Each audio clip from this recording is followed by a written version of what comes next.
Directly ahead of us, of course, is the city centre of Johannesburg, all its high-rise buildings.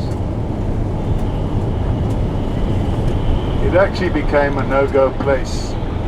City centre about 30 years ago began to decline, and many businesses moved out of the city centre into outlying suburbs, set up offices there.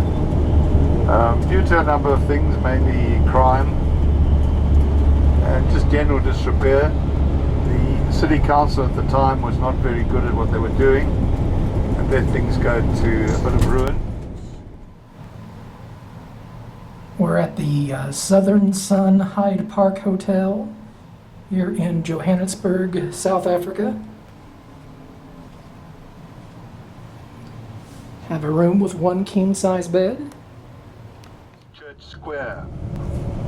Church Square was originally the place where all the farmers used to bring all their produce on a weekend to sell to the local populace.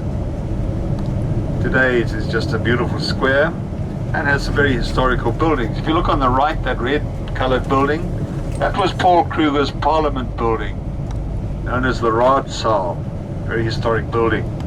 On our left, the original post office of Pretoria. And straight ahead of us, the building there is called the Palace of Justice, and it is the High Court of Pretoria today.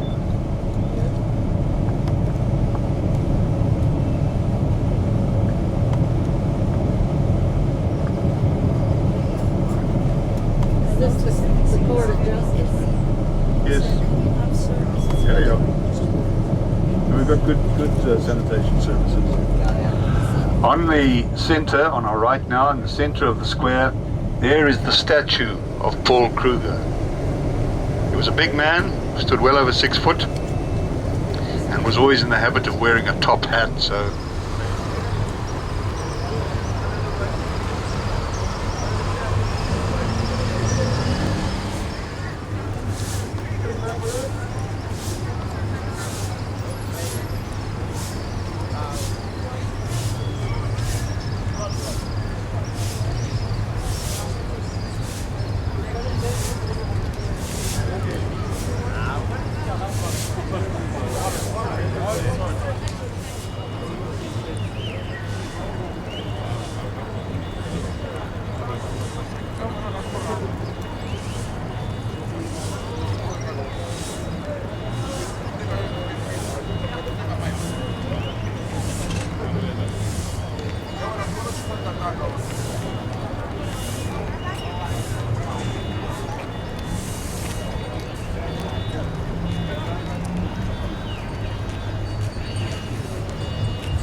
he was president of the Transvaal Republic.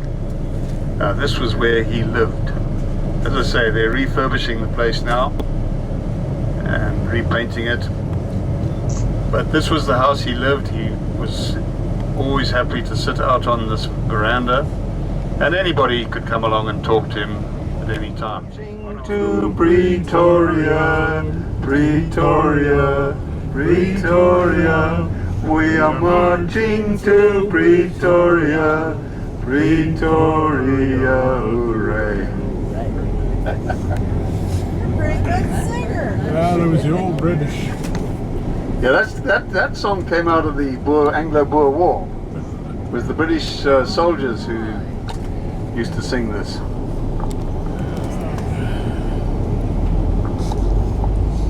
Right, as we go up this street now, it's just one of the streets in Pretoria.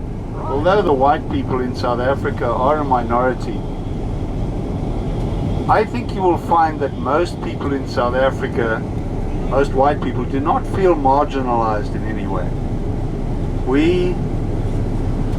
One of the things that happened when we became a democracy, President Mandela, when he came out of prison, when he was released, I don't know about any of you, anybody here, but if I'd spent 27 years of my life in prison for my political beliefs, I think I'd probably come out pretty bitter and twisted. He didn't. And neither did his colleagues who were in prison with him. Instead, when they came out, they preached reconciliation. In other words, forgive. Don't think about revenge. Just forgive what has happened. What they said was, let's not forget it, because we must never allow it to happen again, but let's not dwell on it. Let's try and build a new nation. And he coined the phrase the rainbow nation. In other words, a nation of many colors. Although in a very, very much a minority, there are quite a number of Asians in the country, citizens, and a lot of what we call colored people. Now, colored people are people of mixed blood. Okay? And then we have the black people who are the majority. Sorry, I'm just going to interrupt myself. On the right here is the Pretoria City Hall with Andries Willem Pretorius on the horse and his son. Museum of Natural History. The Natural History Museum of South Africa. You can see they're busy renovating the skull of a whale. They actually have the whole skeleton of the whale. And then there's another skeleton of reconstruction. No, we're about 30 miles north of Johannesburg now. We saw a building that looks sort of like a Coliseum Yeah. from the dining room. Beautiful garden there. You'll see a bust of a person. That is General Jan Smuts, who was Prime Minister of South Africa during World War II and was also on the Allied War Cabinet. And his third claim to fame was that he also assisted in writing the preamble to the Charter of the League of Nations, which was the forerunner of the United Nations. Okay, on our left here, the Union Buildings, the seat of government in South Africa, the administrative buildings of the South African government. And we're going to stop here for about 25 minutes. You're welcome to get out, go and take a cross over the road, be careful of traffic, and have a look at the beautiful gardens down on our right.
Right, we're now going to go through the little suburb known as Bryn Tirien. Bryn Tirien is the residential area for most of the senior government people and for a lot of the embassies. Then another totally unrelated question. I see some, what I find interesting, car parks with their tent tops. Is this protection from the sun? As you can see, some very beautiful homes here. Republic of Malawi on our left, the High Commission. Wellness retreat. Oh, okay. Ivory Coast ambassadors.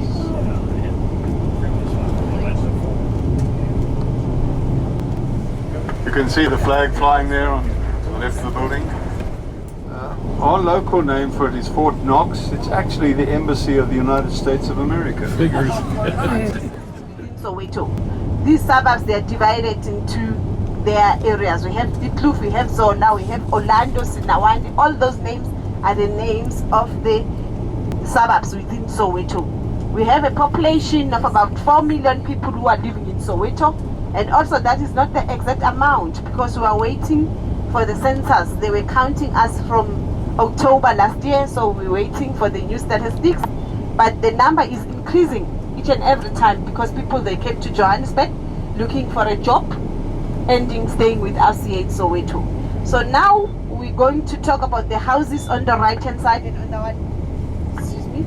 on the left hand side. Behind the yellow container, which is written yellow zone, that is the public phone. If you look that house behind the yellow zone, that house, we call them the matchbox house. These houses, they started to be built in 1932. They're very, very small inside. You can see the shack surrounded the houses. But you find there are about 5, 6, 7 shacks because we're staying with our house.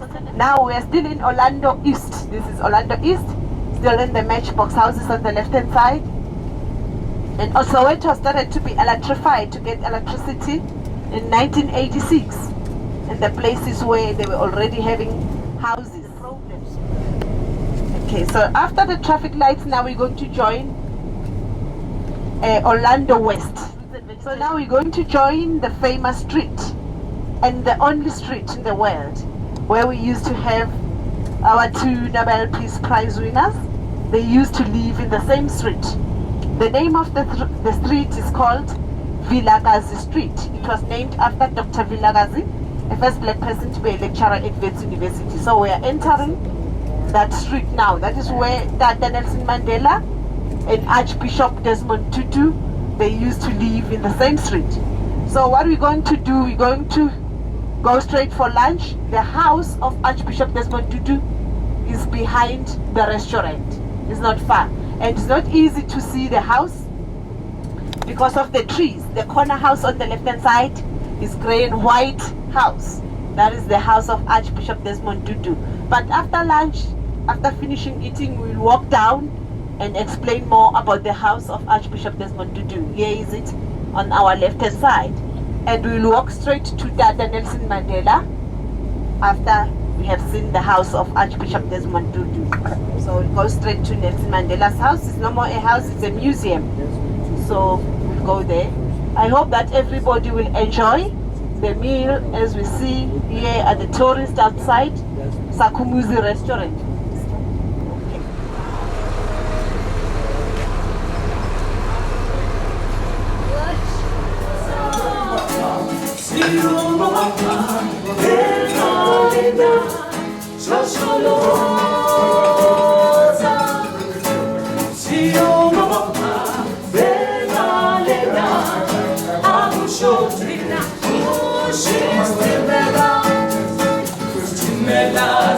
Soweto, I will show you now.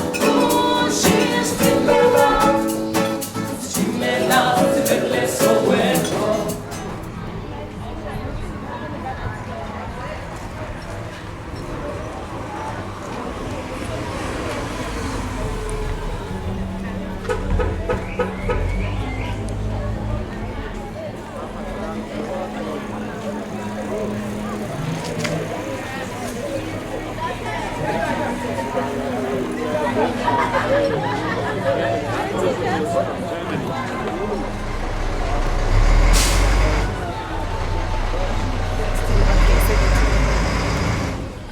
the Truth and Reconciliation Commission, it was a very good idea to have that commission, but not everybody who benefited in it. Instead, many people they were left behind with open windows. There's something that we can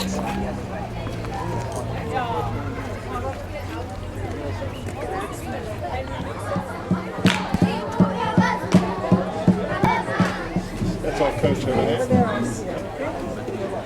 is a sacred tree for Mandela family.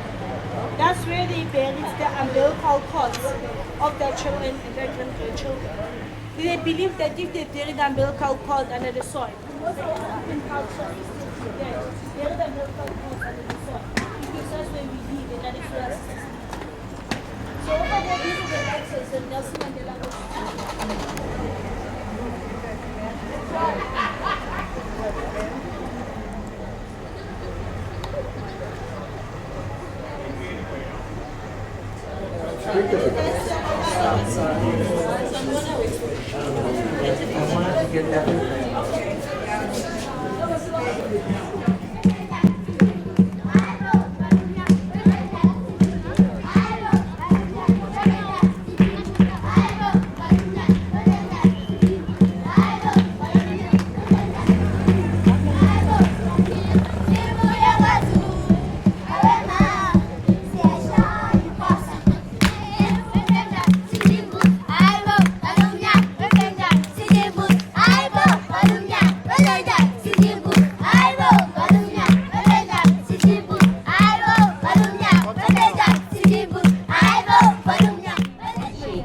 So now we're going to visit Hector Peterson Museum. But what we're going to do, we'll start at the memorial first. You come with me, we go straight at the memorial. After the memorial, we'll proceed inside the museum. Because at the memorial, there's a lot of symbolism where I'm going to explain about them. So now we are still in Vilakazi Street. When you look on the left hand side, you'll see a memorial which is written Hector Zolile Peterson, a 13-year-old schoolboy, was shot and killed at this corner on our left hand side. It was shot and killed here on our left hand side. This young boy was only 13 years old. He was killed by the police during the uprising which took place here in Soweto in 1976. Here is it. On the left hand side here, when you look here at this tree, this is the spot where Hector Peterson was shot and killed. The students, they were marching from this side in front of us. This is Moema Street. They were marching carrying their memorandum with their grievances. They were fighting against the Afrikaans language as a medium of instruction. So what we're going to do now, the coach is going to park behind the museum and we'll walk straight to the memorial here on the right hand side.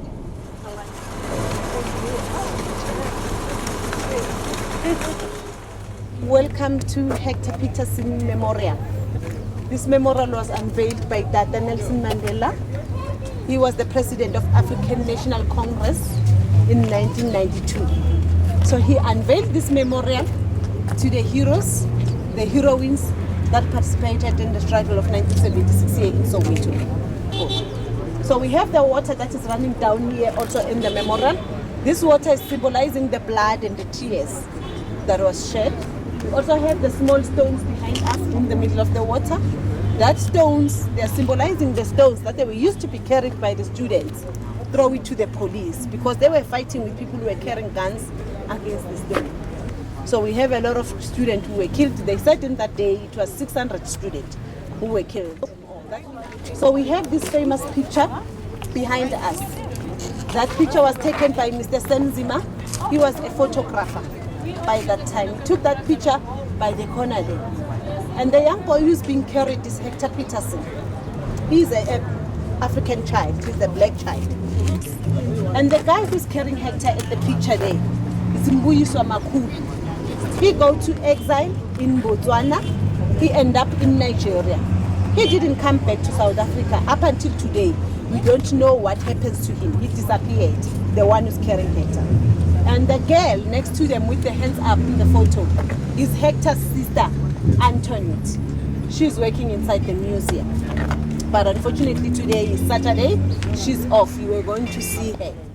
So we honor the students of 1976 because they played a very important role to accommodate everybody who didn't have that opportunity of going to school, because our education system has changed. They were very brave to fight with people who were carrying guns against the stones. So we honor them. They opened doors for us. How is it at Hector Peterson Museum? Very interesting. Yes. Very good. Very sad on the other side. You are going back now to the hotel to relax and freshen up and wait for the next morning to leave South Africa. Thank you so much. Thank you very much. We really appreciate to have you here in South Africa. Thank you.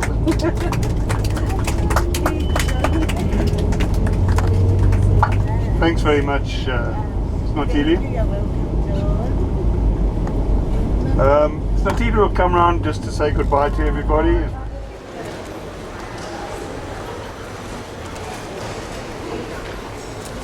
The exits are.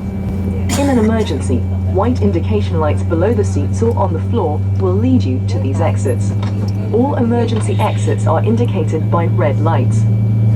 During an evacuation, remove all high-heeled shoes, leave all luggage behind, and move quickly to the nearest exit.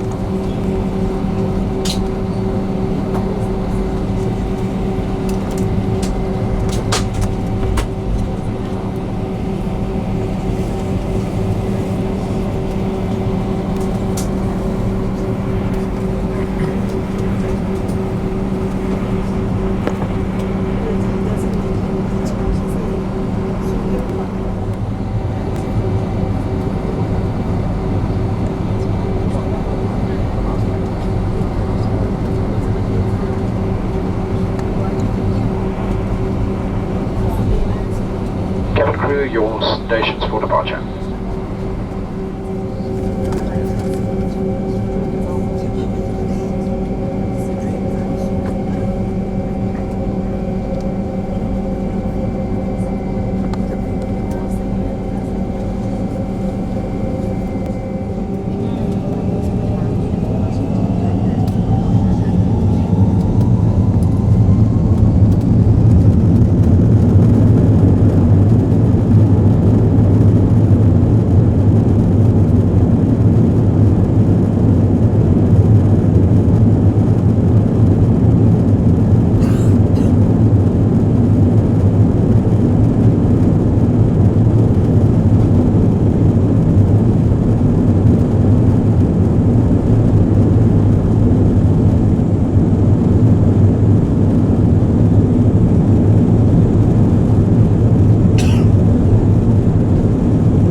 Airways offers you more frequent connections across the globe. African Airways Voyager frequent flyer program and Star Alliance, the largest international airline network, now offers redemption and accrual frequent flyer miles across the Star Alliance network. African Airways now offers you more destinations to choose from. Visit flysaa.com to make your booking and to find out more on the Star Alliance benefits.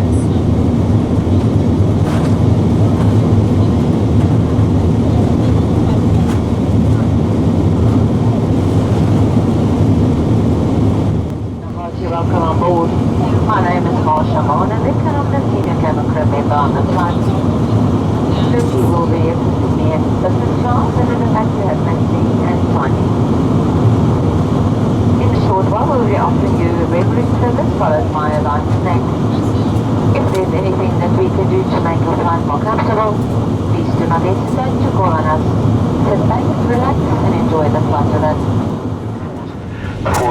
can't see them themselves, just the mist rising off the falls, the spray rising off the falls.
We trust that you have enjoyed your flight with us, and we look forward to seeing you again.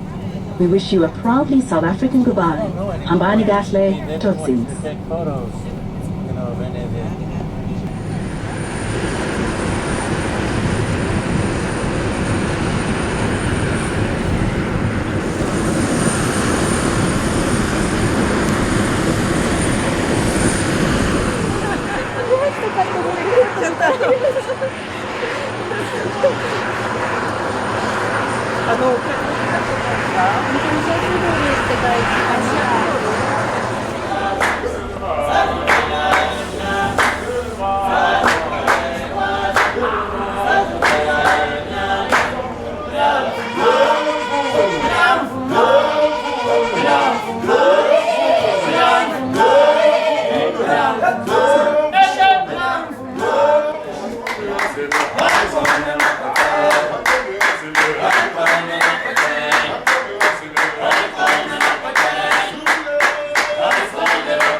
Somebody say that if you keep your camera in hand, you won't see animals. If you keep it in the bag, you see animals. So you choose what you want. I can't choose. So from here to get to the border, let's see me there about 45 minutes to 50 minutes.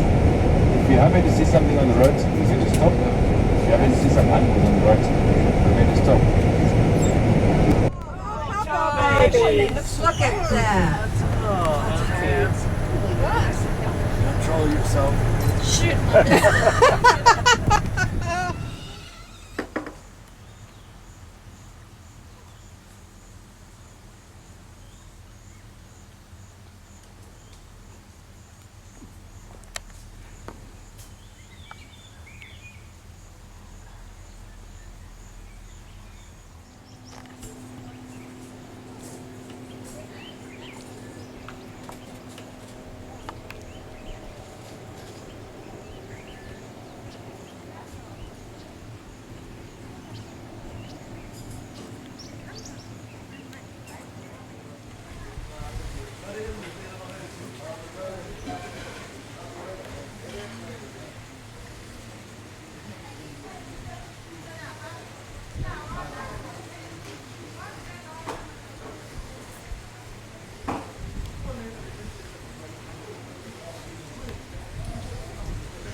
Yes, I did. How about yourself? What are you looking for here?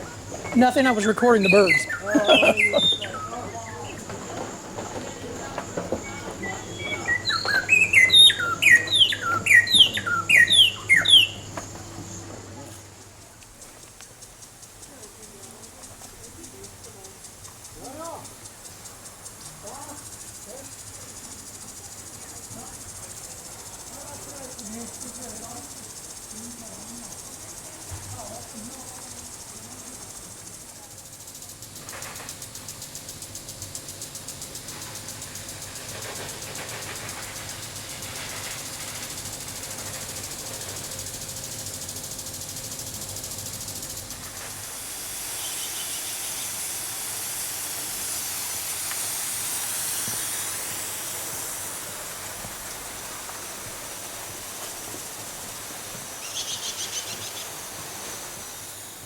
At the Chobe Safari Lodge here in Botswana, Africa.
Oh, okay, you're right back. Is it a sweater or pommes? We can warm up a little bit. Another vehicle coming in?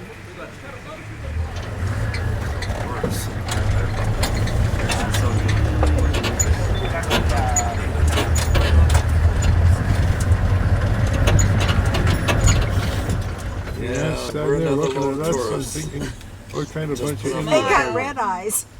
Put up with it. Smile. Well, I'm good.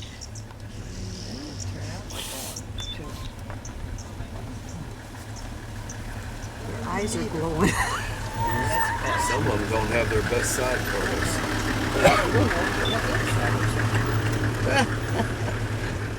We have full-grown males, non-matures, and fully grown females and some of the babies. So the horns are very much different. Now, the difference between a male, let's move forward, hang on. Now, if you look at these two here, you see this guy right here behind the bush? Yeah.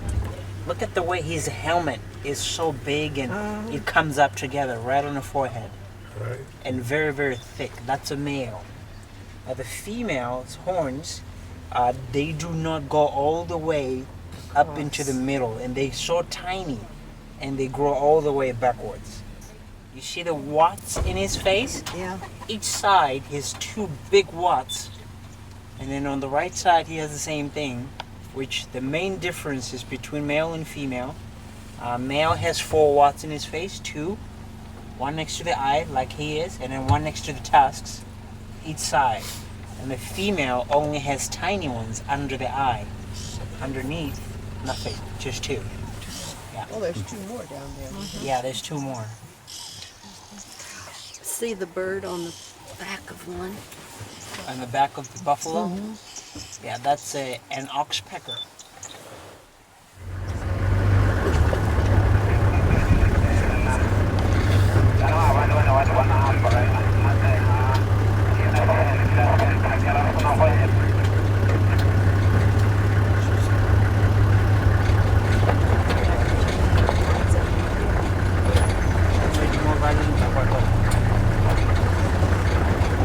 Oh, look at him.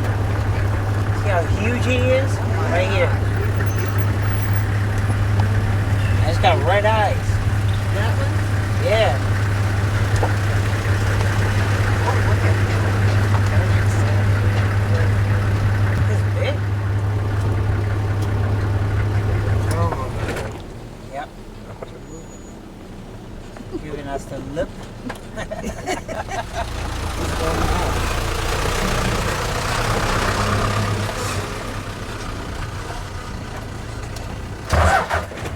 one just calling now. Uh-huh. That's a red-billed hornbill. Is that one up in the tree alone up here by himself?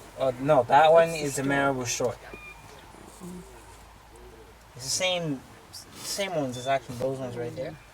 The thing is, every night, it's either they choose this tree or that one. And funny thing, they seem to like that tree right there. Every time they go for that one mostly. And then roost on these dead trees overnight. And then as soon as the sun comes out, or as soon as it starts to warm up, they would fly really, really up high, just like vultures, to get some thermal. Yeah, to warm up. And then they would head down to the river and target catfish or frogs.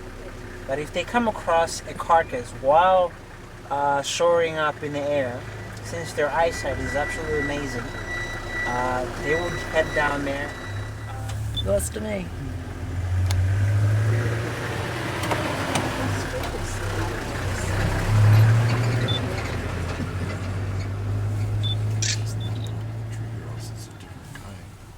I always like to say they look like undertakers in tuxedos, just waiting for something to die. Very, very common sound that you would hear even at the lodge. That one. It's a Cape turtle dove. It's a very, very common call which you hear all the time. The normal color of the legs is actually gray, not white, like you see now. And the tree over there, well, Same thing. same thing. Yeah, it's... Up in the tree. Do you have any eagles here? Just a second.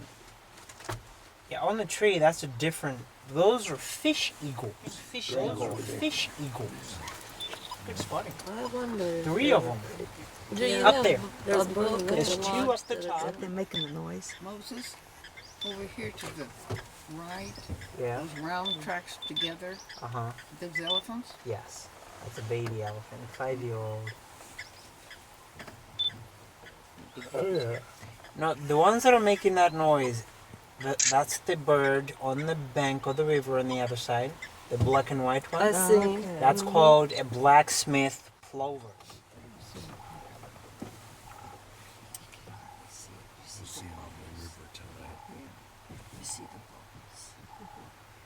It's interesting. Just out.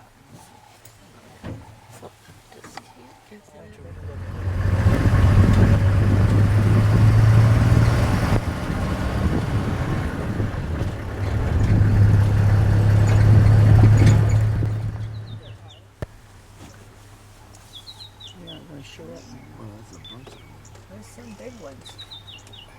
Yeah, it's a whole pod together. Amazing, copy.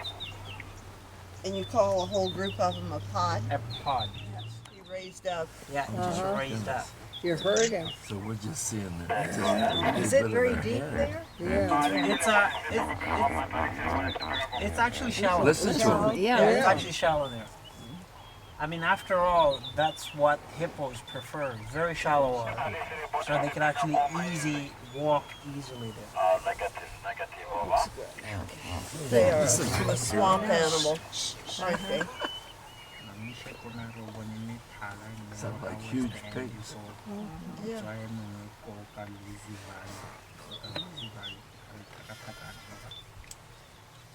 Are they eating grasses off the bottom? Oh, you could just barely see his head when he went down. Looked like he yawned. Yeah, he went down again then. Oh, there's one. A yarn coming up. Right there. Oh, just a mini one.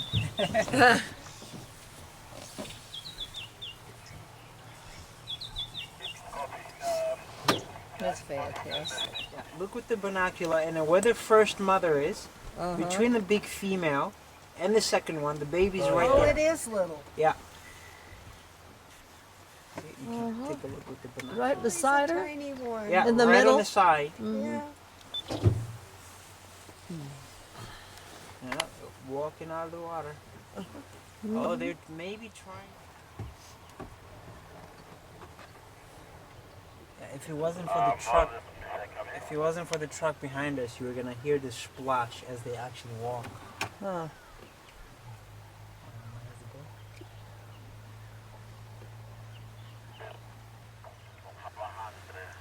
Look at that.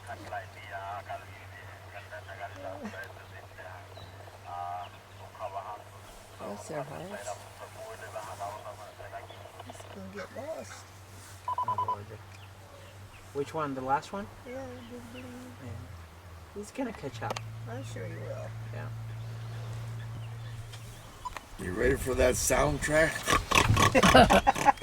Thank you. There's a yarn. There's a Oh, yarn. he's a big one. The river is at its normal height now, or is it flood stage? It's in flood area. It's Oh, straight. There's the sound. It's in flood stage, you Yeah, say? it's in flood state now. Oh, it is? Yeah. It hasn't risen up like last year's. It actually was really, really high last year. And then as soon as we pass April, May, it starts to recede back to its normal.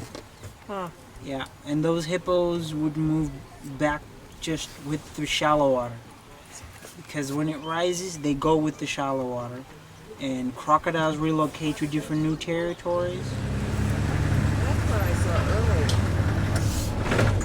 earlier. They just look like domestic dogs. Pretty colors. That's the one calling at the back. Oh, I got this one. Like an alarm. Somebody's taking my picture, run. Yeah. Okay, somebody got him. They're a bit of a distance, but we need to try to get there and actually see them All right. before they go away, okay?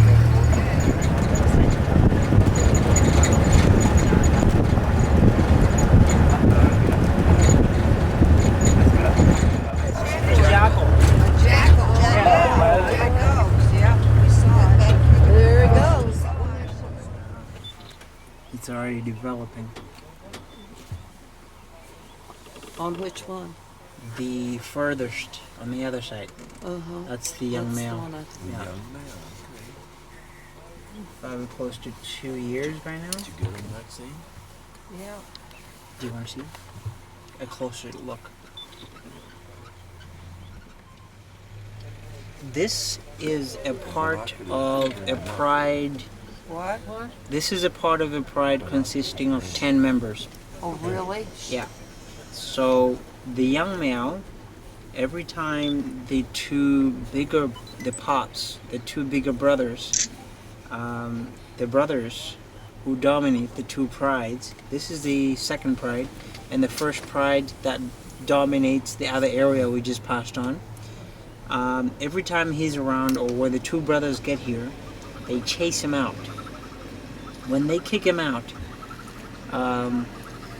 he usually would leave, and his sisters, follow him and try to protect him.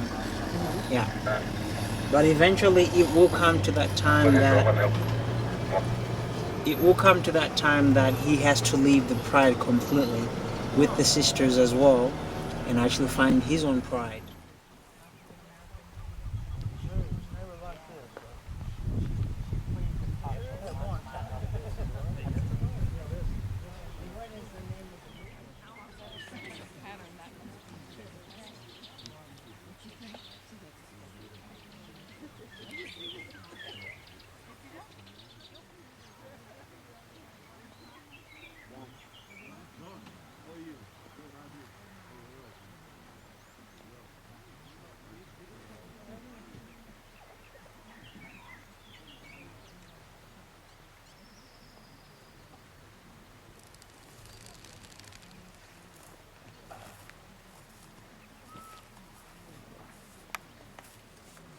Little dainty steps. Mm-hmm. Moses, which of these species have the stripes? Like that one right there. Like, And it they must have be black the stripes. impalas. It must be the impalas. We saw females. I think so. Because I'm trying to recall the antelopes, the animals that we saw coming in. Mm-hmm. You mean on the tar road, right? Yeah. We were still on the tar road. This is actually a group of boys, outcasts. One is pooping. Don't say that and go potty. So it's okay to call them losers. Those two. You mean there's a male dominating the herd? Yeah, there's one male dominating a herd, which consists of more than 20 females. There's only one male. You're kidding. Yep. Oh, he must be busy. Yes, he is. Which they're very, very strict about it during breeding season. But at the moment, when they're not breeding, you can find a couple of males there, you know. Vulture. Well, they're big. Ooh, it's big. Now, it's got a nest right next to it on the left side. Well, the area looks a little bit flat. It's not completely flat, but what that just looks like a flat area. On the left side of it, that's a nest. Oh, okay. Yeah. I see it. So before it became a national park, most of the village people they had settlements in here where they would hunt for wild animals. They had cattle in here. They would transport their cattle through boats out down to the Zambezi River up in Pretoria Falls. Yeah. Look at that. Oh, look, they're doing their ears. Oh, yeah. That's a ventilation system, huh? Yeah. How neat. Oh, there's a little bitty one. I'm gonna try to take a picture. There's some big ones. As you can see, when we pass through here, the one here, they're starting to come out, headed to the river, walking slowly while they're eating. Obviously, they're not that thirsty. They're not in a hurry, but they know they're gonna get down to the water anyways. But what do? Eat while going there. Is that big one in front, the big bull elephant? No, that's a female. The female's female. always the... She's the matriarch. Yes, the matriarch. Okay. So, good program. There's a baby turning around. I don't know where she's going. Oh, look at her flapper ears. Yeah. Bless your heart. You see, that's the normal color of an elephant. You see how gray it is? That's a normal color. That's an impala.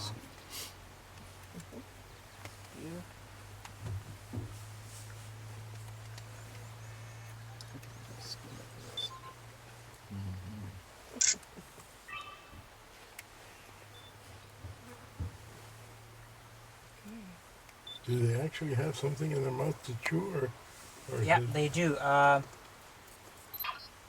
Because they're ruminants, they keep taking a few from the stomach and actually bringing it out to the mouth, chew it more, swallow it, Oh, I got a good one. just of like that. Ruminating, yeah. And he stands Yep. so still for you. Yeah. Oh, yeah. Banded mongoose. You see the bands in their back? They're blending into What are these things? The tiny ones? Yeah, up here. Mongoose. Those are mongoose? Yeah. The whole family's at the back as well. The back of that dead tree falling. Mm-hmm. Yeah. Oh, yeah, I see them back. Yeah. Emma. There's two of them back there fighting. Oh yeah, wrestling. It's a business of mongoose and a rank of impalas. A rank of them. A rank. Yeah, a rank. See the browns jumping around. Yeah. The mongoose doesn't bother the impala, and the impala doesn't bother No. the mongoose. There's one crossing the road. They know they coexist together. Oh, look at their one. And a few reptiles, that's To what what, they eat. to what family of animals do they belong to? The mongoose Yeah. I to mean, are they rats or are they they're dogs? rodents. They Yeah, turn a family of into rodents, yeah. Or are It's they like the an one M, that... which is actually stripes. Uh-huh. Yeah. If you look closer, you will see that M. Mm-hmm. Yeah, on their back. It's just futures to when we have children, so they can understand easier. Yeah, and then if they need the common names, they can refer. Yeah. That's a very good size of crocodile there. Very, very good size.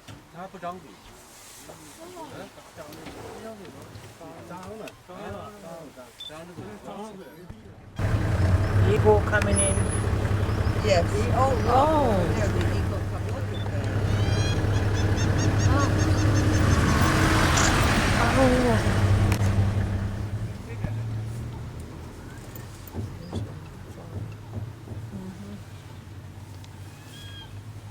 Did you notice a whole bunch of marabou storks as well? Mm-hmm. Yes. Oh, got a drink.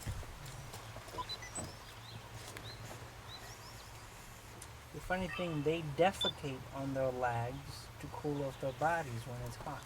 Huh. That is why it's white. I remember I was about to tell you about it in the morning. I didn't finish. Color, normal color is actually gray. Huh. Look at our wingspan. Wow. Yeah. What are they called again? Marabou storks. 8 feet What, high. what did you say he was, Moses? It's a lilac, that's the color, think- breasted roller. This is The great. males, what they do is during that breeding time, they have more even brighter colors. They fly really high or fly straight and actually come rolling towards the females where they got to attract the colors. Yeah, she's usually called a rainbow bird because they've got about 7. It's beautiful. You hear the guinea fowls going off? It's because of the eagle. Yeah, there was an eagle that attacked among them and it took off. What's that noise? Oh, there they are. Guinea fowls. It's a warning call. They're not happy. No, they're not. They're upset. Goodness. Oh, eagles pick on them? Yeah, they do get them. I don't know if they got the babies because they have a few babies. Oh, they're not happy. No, they are very upset.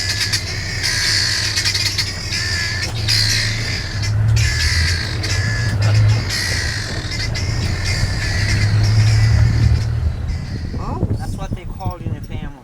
Oh. Oh. Yeah. Well, they are big ones. I was gonna say, they don't look good. What do they feed on? Grass.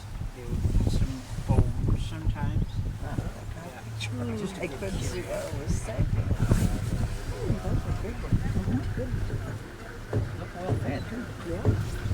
Yeah. Oh, my goodness. Have we ever hit the Are these mother herds? These are ranks. They're what? Ranks. R-E-N-K-S. Ranks.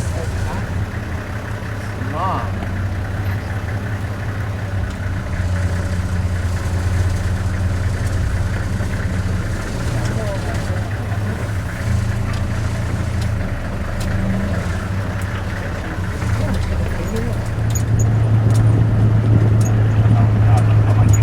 Oh, that's a fresh baby right there.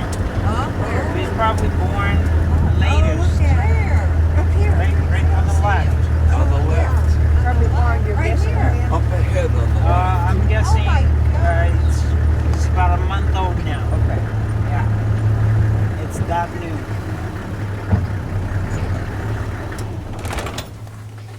Because the thing is, impalas are supposed to drop in November, December.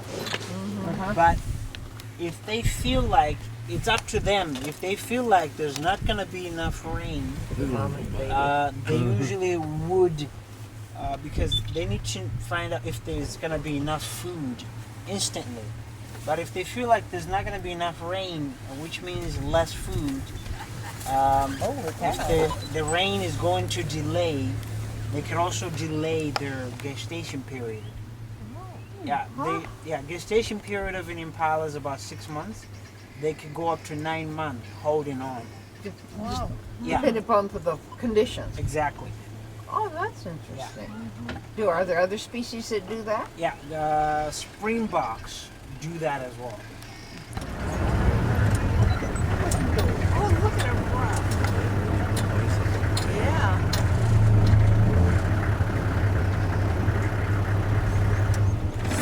Oh my goodness.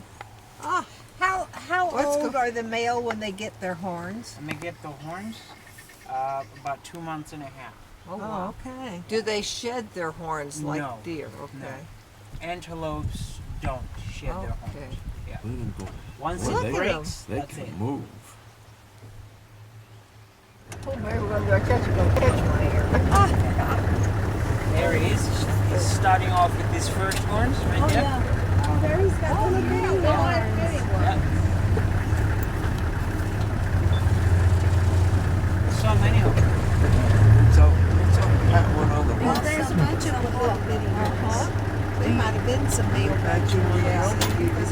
this? Bunch of McDonald's.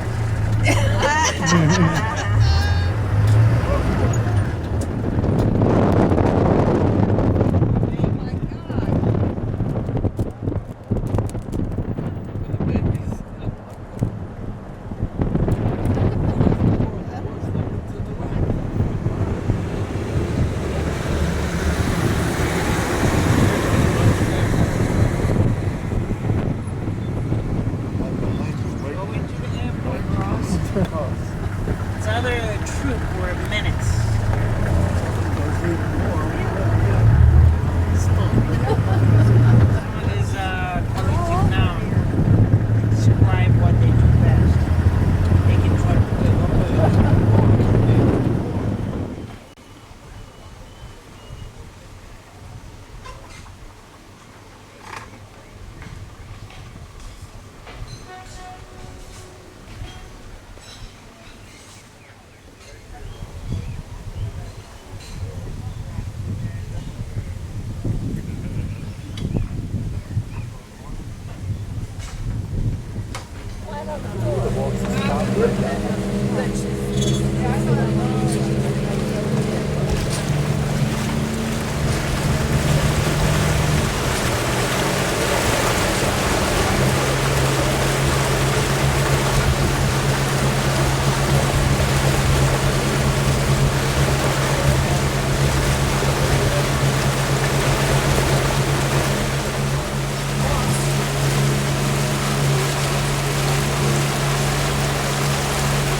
These are the Cape buffalo. They only knows how to swim, but they are the Cape buffalo. Oh, okay. What kind? Yeah, what are these? Oh yeah, he knows he's on camera. Look. Yeah, he's a little one. Tutu got the size of our elk. Elk in the States. The size of them, about the size of our elk. What are these? The large ones over here. Kudu. Kudu. K-U-D-U. Kudu. They have these stripes.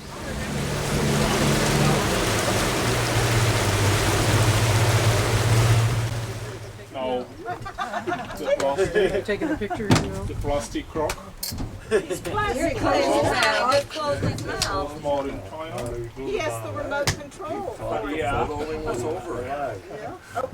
Okay, that's still a young guy. By this age now, they still go for some insect like that. Yeah, it's a tough one.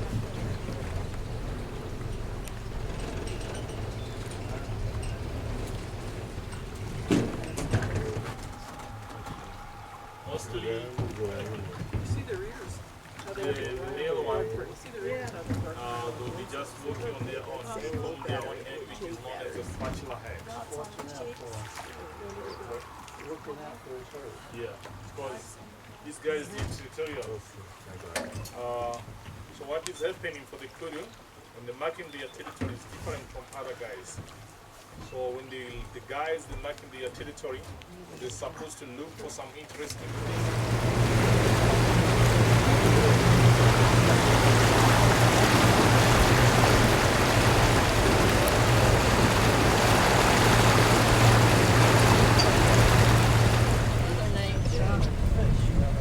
What's the other name for it? No, the nickname touch. Snakebird. No, they're not snakebird. That's a lizard, not a crocodile. Water monitor lizard. Lizard, yes. So So it's a lot of robberies here along the river banks because when he's in the sun, when he's in the sun. Get him when he's in the sun. He'll be in the sun. But that's not, that's a lizard. Look at that tongue. What are these?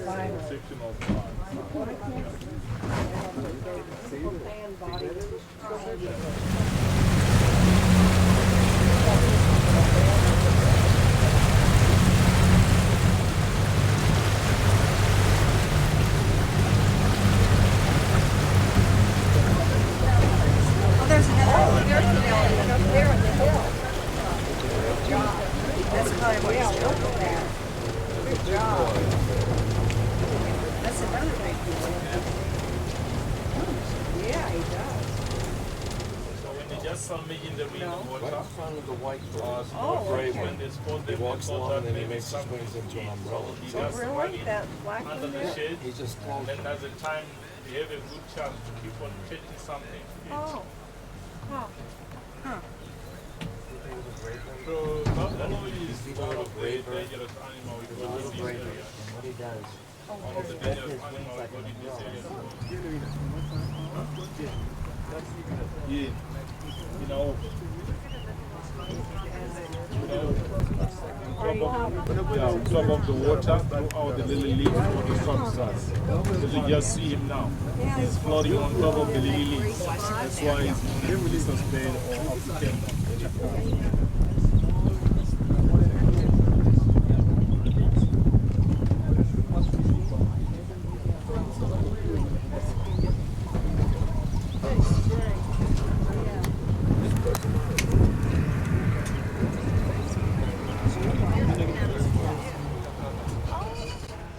This one is got a broken horn.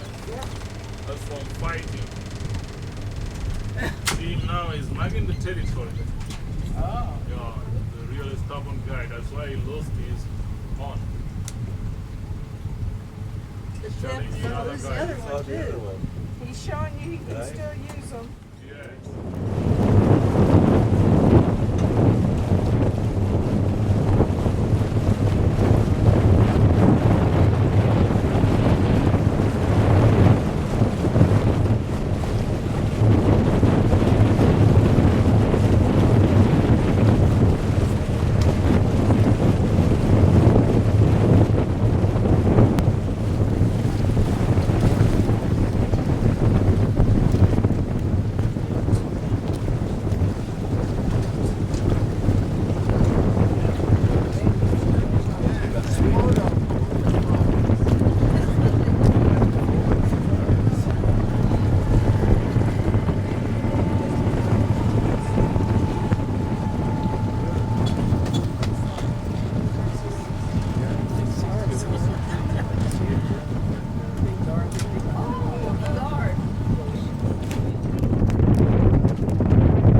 Is there any chance we can find some hippos?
Back Yeah, that's wonderful.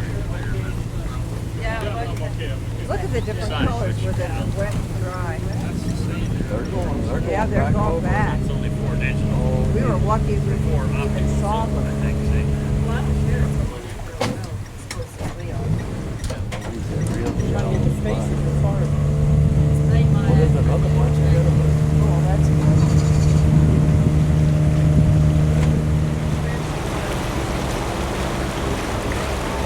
Oh, you got hippos to the right. 1 o'clock. Look at the flow up there. Look at them. That's a whole pile of hippos. I know. They're blowing. Look at that trouble.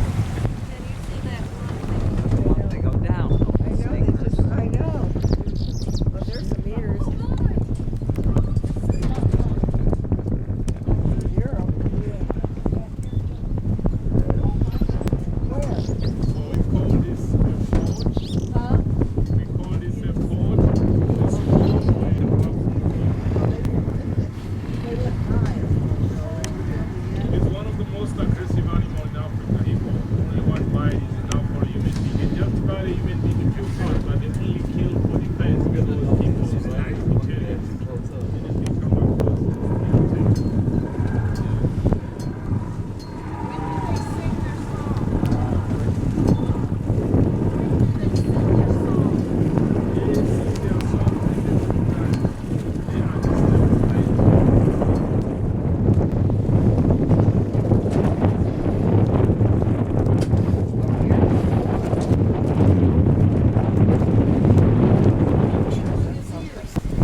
Yeah, you got it.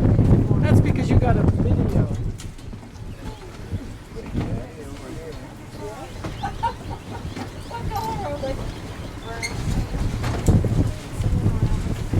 Those elephants are still playing over there. Oh, you little stinker. Oh, look at those things. Only a mother. Oh, there goes the hippo on the blue.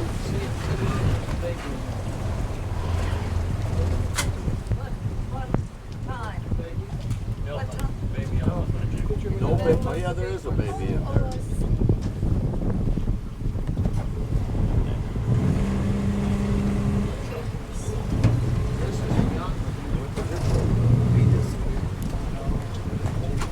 Said, I'm out of here. The other side. Oh, I got it.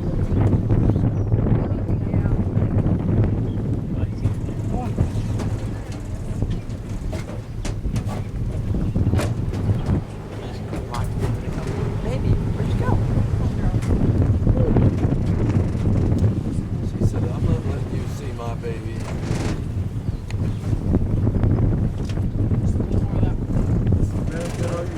Sorry. You and the elephants. That's great. Pretty head here. Combination with the young ladies and the mother. And always the grandmother, she's the leader here. We call her the matriarch. So an old lady, she got an advantage to be the leader in the family here just because she stays permanently in the family. And also, she knows a lot about the bush. She's been traveling so many different places here in the bush. So in another way we can say she got a very good memory. Oh, there's another. Oh, look at it. It's nursing. It's nursing. Where to find water again.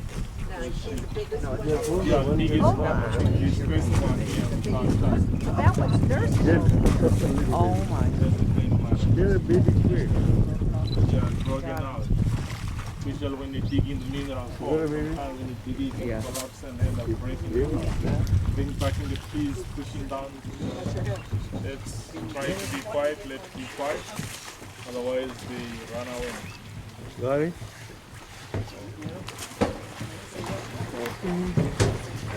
Would you like me to take your picture of the elephants in the back? Sorry guys.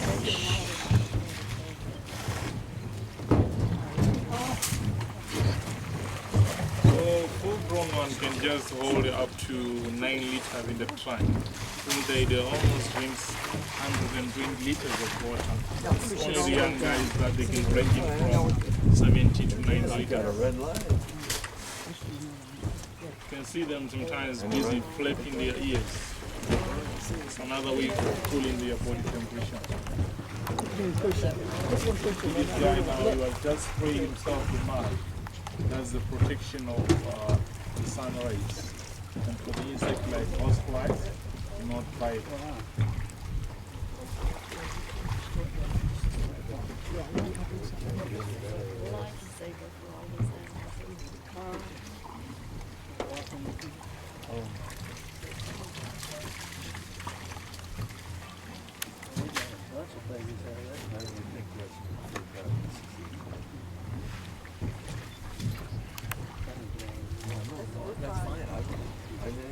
I've seen plenty. Look at those babies, how they're just pushing it around. They're cute. See those little ones, they're pushing it.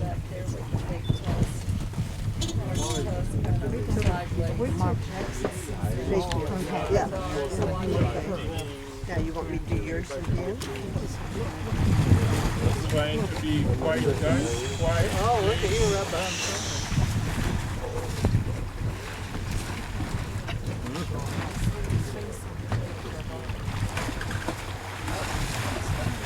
Just posing for pictures.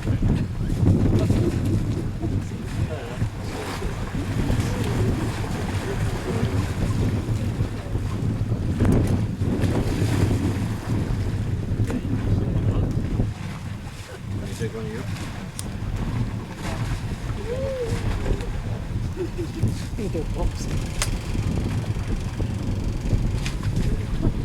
I'll watch you if you watch me.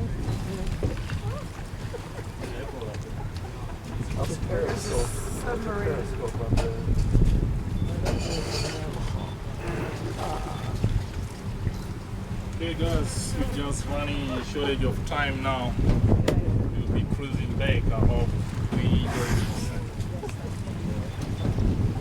What a show we got here.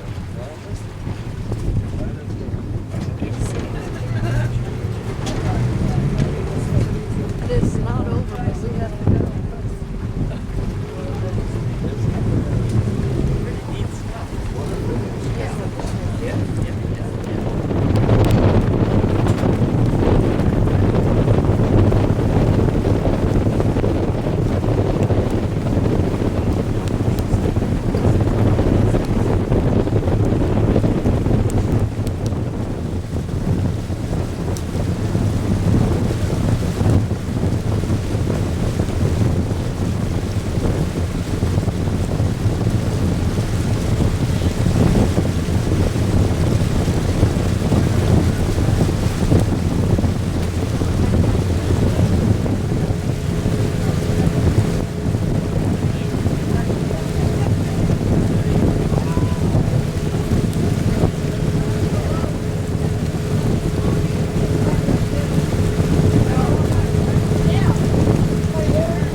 Now you got a sliver It's been a day. of the sun. Look at that. An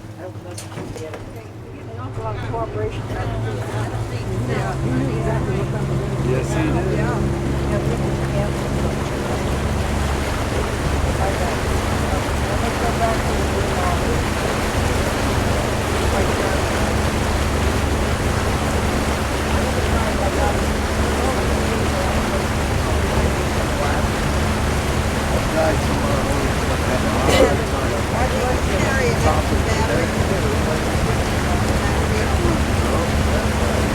I've taken since I've been here.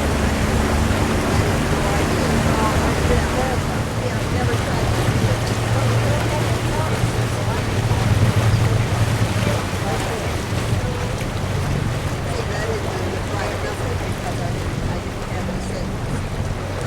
Okay guys, for these 2 meters left, let's just try to take our tools, take the cameras, binoculars, everything, so that you don't forget anything about.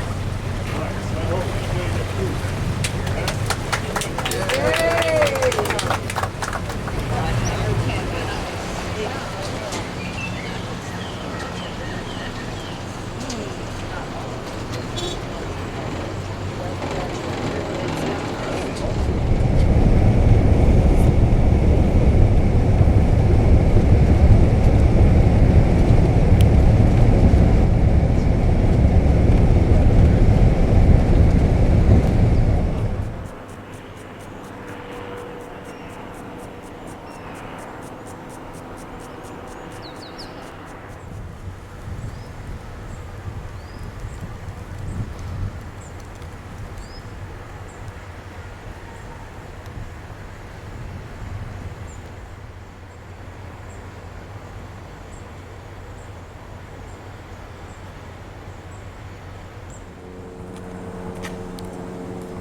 At the Victoria Falls Hotel in Victoria Falls, Zimbabwe.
Ladies and gents, this is our map of Zimbabwe.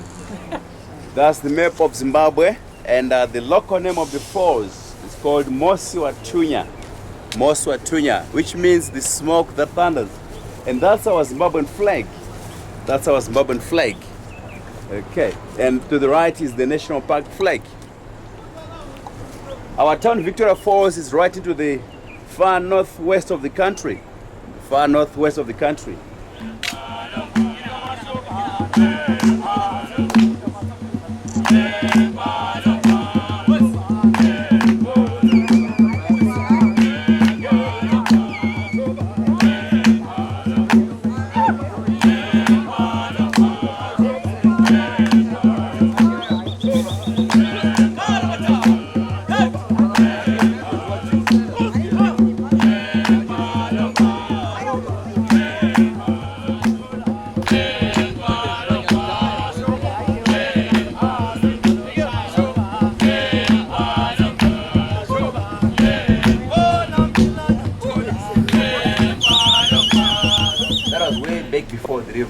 came down here. Before, there is a valley where we saw some, what did we see in that valley? From Botswana, we went down a valley. We must have seen a buffalo in that valley. That was the original Zambezi River. Yeah, the sun is really bad. We may be able to get it.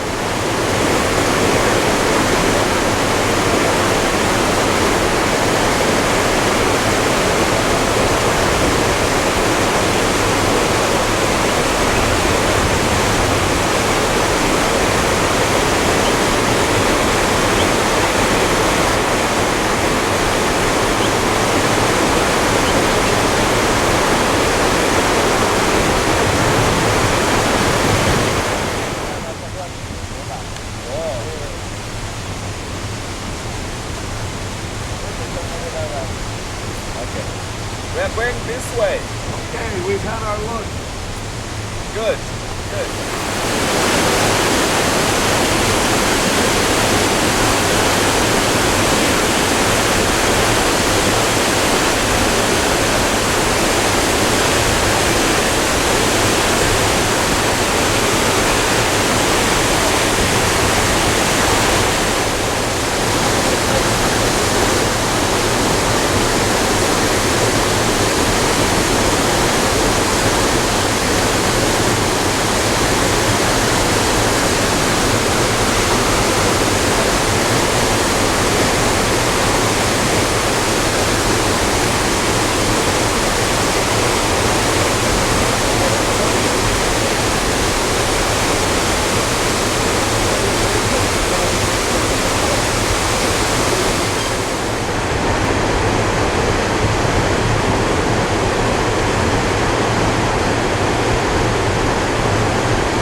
more picture?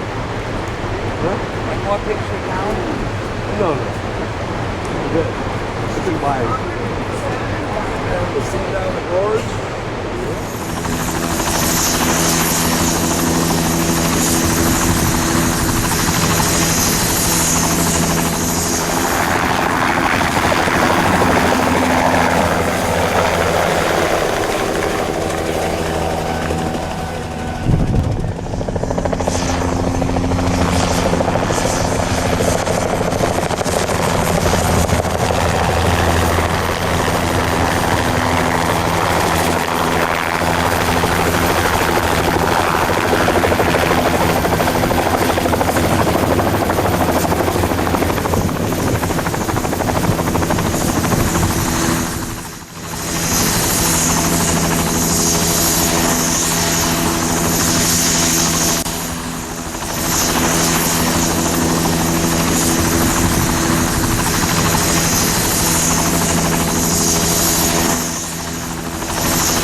allowed to put tarred road in this property because it belongs to the national park, so we have to keep it more natural.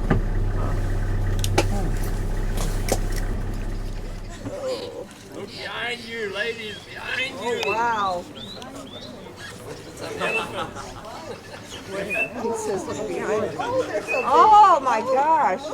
Well, of course they're big. Huh? Oh, they're so big. They don't come in small packages. 4.5 years. What's wrong with you there? Quiet, boy.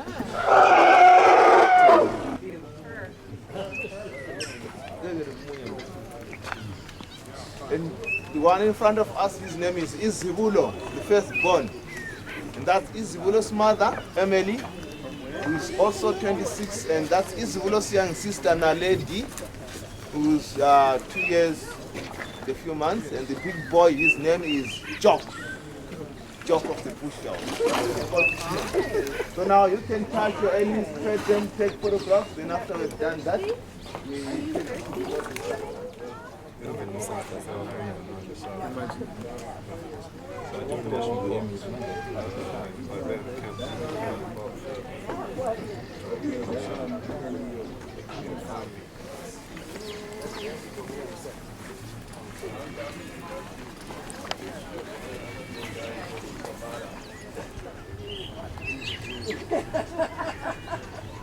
really need a driver. Yeah.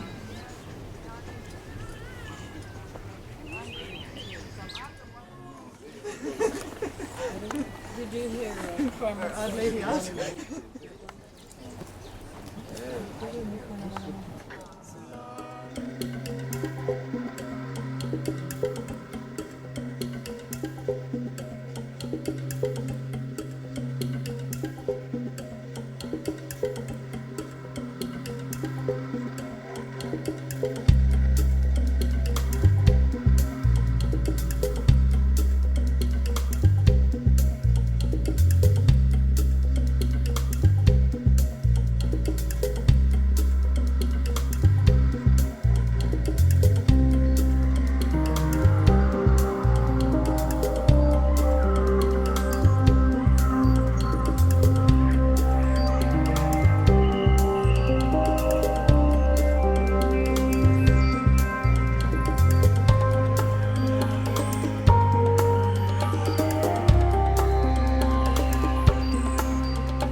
Start getting trained pretty soon. Yeah.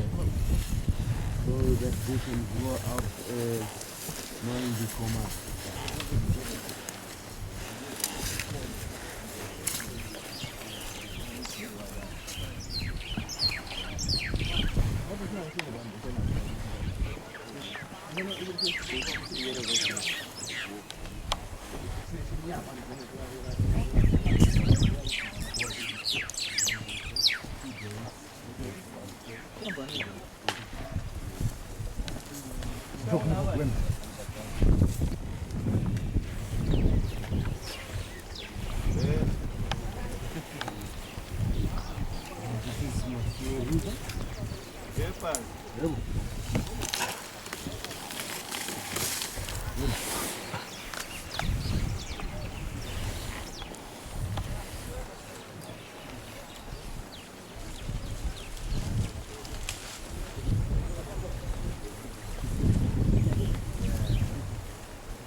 Any of that on video? I just did. You did? Yeah. Good for you. I know, thinking about it.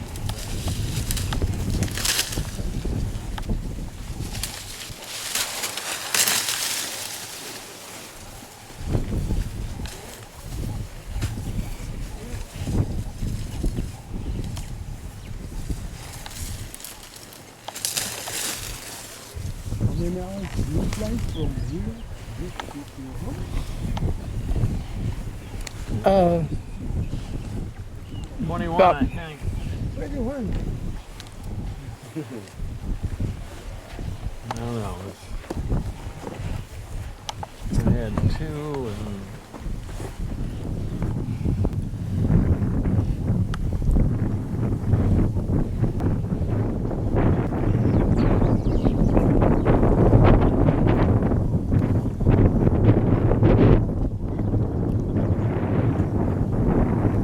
Ladies, welcome back. Thank you. How was the trip on Jake? Jack was very good. He was a good boy. Yes, it's fun. It was fun. Yes, indeed. Just so much larger. Yeah, that I did.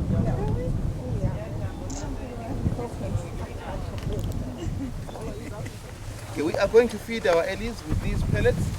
They've got maize residue, sunflower seeds, and molasses, so they are so tasty and nice to them, like a candy. Please, during the process of feeding, if you drop some of these pellets to the ground, please don't bother yourself about picking them up. We've got these warthogs, baboons that are coming to clean up the area, and at the same time, whilst we are feeding, don't stand in between or in front of the ellies. Sometimes they like to check who's getting more. And don't tease them by giving them one or just that much. It's too little for them. They need lots. You grab 2 handfuls. This is what they expect. Okay, put it up that way. Or else the second way. Okay, the second way, you walk towards here again. As they crank up. Crank up, Janet. Crank up. Good girl. Oh my God. But now don't insert your fingers or your hands. They can quickly close and bite your fingers. And for those that were riding on job, it's different. You can hold your hands like that. You can suck them like a vacuum cleaner. Hope you remember your elephants. That's Jake, Janet, Emily, Job. No, just stood up straight. Do you have another one? You are going to feed them just now? Yes. Now, if they can get No worries. Beef curry. wonderful. Not just smile. Yeah. From one kid to another. Okay, join Richard.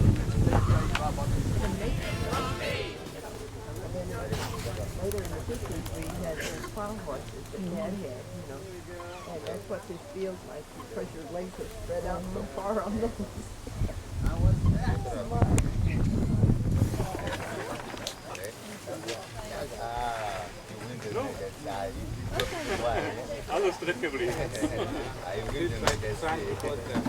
All right, now that you have fed your elephants, they will step back and salute you as a way of saying goodbye.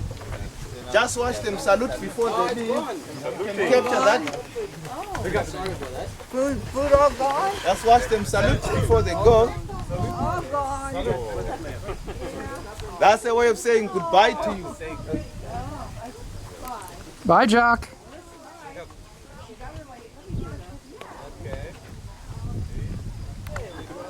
Firstly, good morning, everybody. Good morning. How was the elephant ride? Great. You feel a bit like John Wayne-ish? Yeah. Oh, how wonderful. Okay, just to introduce myself and why we're here. My name is Ed, this is Lewis, and this is Sylvester. Okay, Sylvester is an orphan cheetah. He comes from a place called the Booby Valley Conservancy. It's a very large area southeast of our country. On that conservancy there are other predators, lions, leopards, hyenas, and in April 2010 his mother was seen being chased away by a male lion. When we tracked the spoor back, we found 5 baby cubs. Out of those 5, 4 of them were killed, and he is the only surviving member of his litter. When we found him, we ranged his age between 1 to 2 days old. His eyes were still closed, his umbilical cord was still attached, and he was weighing in at just over 500 grams.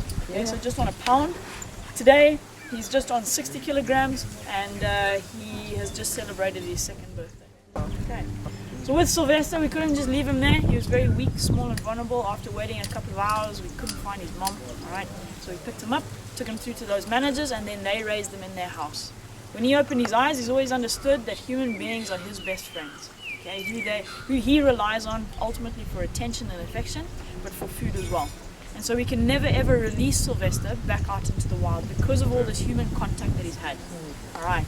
So the other thing that he saw when he opened his eyes was his best friend, Spook, the domestic cat. Right? Him and Spook got on like a house on fire. They did everything. They went everywhere together. They slept everywhere together. But 7 months came along, and Sylvester was now too big for the couch, too big for the bed, and poor old Spook didn't stand a chance when it came to playing around with Sylvester. So we were asked to look after Sylvester here on this property, and Sylvester's been with us since November 2010. He's been interacting with people such as yourselves since last year, January. Okay, Sylvester is what we call an ambassador cheetah. He is not here to earn thousands of dollars. He's not here to be made into a money-making scheme. Okay, we're simply here to use him as the ambassador as an educational-based tool. Okay, so every Friday we go out with our bus. We go and collect school kids from a 30-kilometer radius, and we bring those kids here.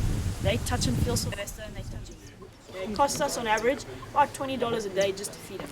All right, he gets fed rump steak, fillet steak, sirloin steak, and whole chickens.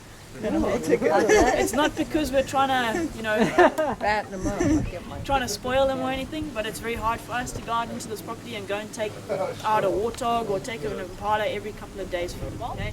We try and avoid touching him on his head. Only reason why we ask is not because he'll get angry, it's because we've put there goes your brick. We've just put medication on his ears to keep the flies away from him. Okay, so when he's sitting like this, all we ask you to do is just come up slowly and quietly, one by one, and just give him a firm stroke. Okay, just a gentle stroke, all right, and get your picture. All right, we'll try and get through everyone as quick as we can so that everyone can get a chance. Please leave any dangly bags and stuff on the table. Don't leave it on the floor. We'll try and eat it. Okay, does anyone want to give it a go? Sister.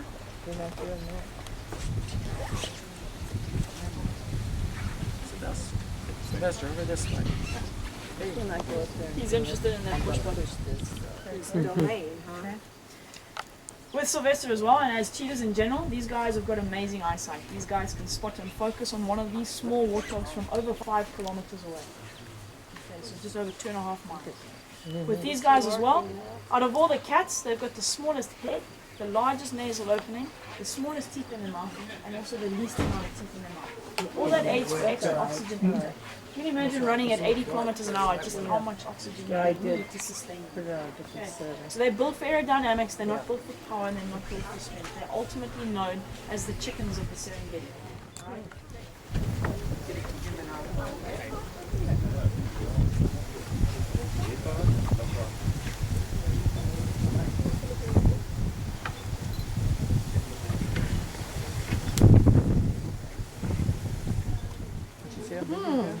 How big will he get? I didn't hear that. This is hopefully going to be his full size. This is full size already. Yeah.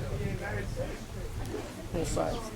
So with these guys, that sort of speed, these guys can cover a 100-meter football pitch in 4.1 seconds. Okay.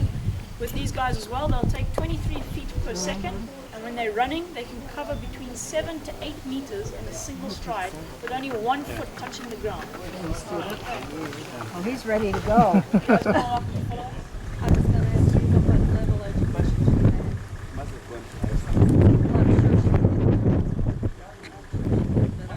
All right, ladies and gents, welcome to Mr. Mpisi's village.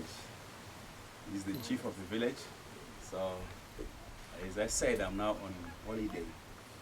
Over to Mr. Mpisi. Let me say a few things before we go to our talk. Feel at your home. We take care of our own roads. We come up with our own development projects. We don't pay tax to the Zimbabwean government. We get nothing from the state. No development is capacitated by the government. You build, you run your own schools. This is pretty rain-proof. Definitely yes. For it depends the thickness of the thatch and the rain you get annually, because when it rains it gets eroded. You know that's where we got the name Zimbabwe from, because people used clay mixed with water and stones. All our ruins that are built like that. In this Kalahari sandy soil, we now use logs from trees. Dig them half-meter deep to make the wall structure. All these decorated houses, they are poles inside. Man's job is to make the structure, put the roof. Most people, they just put they tie poles with fiber from trees because houses are small. Thatch with the elephant grass which grows wild. Women's job, take soil, mix with water, plaster inside and outside the houses.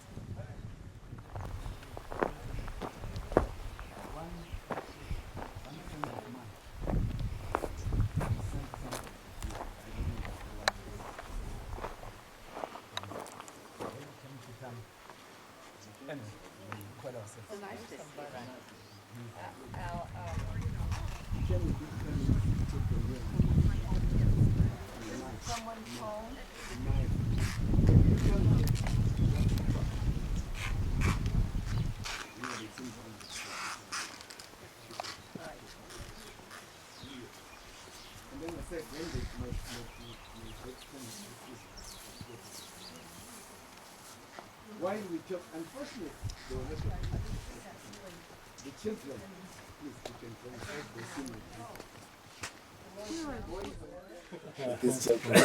Anyway, this side is my office, that side is my bedroom. I talked about the tools. If you look here, these are the chisels from castings. We recycle. All these recycled castings, you can see, we recycle. We don't buy tools. Now you can see that it's recycled. Even if you look at our weapons, castings. If you take my meeting for 30, it's a cast. You recycle, put it in fire, and make a good tool. So everything here is from castings. Where are all the other people that live in these? They are working on things, I think.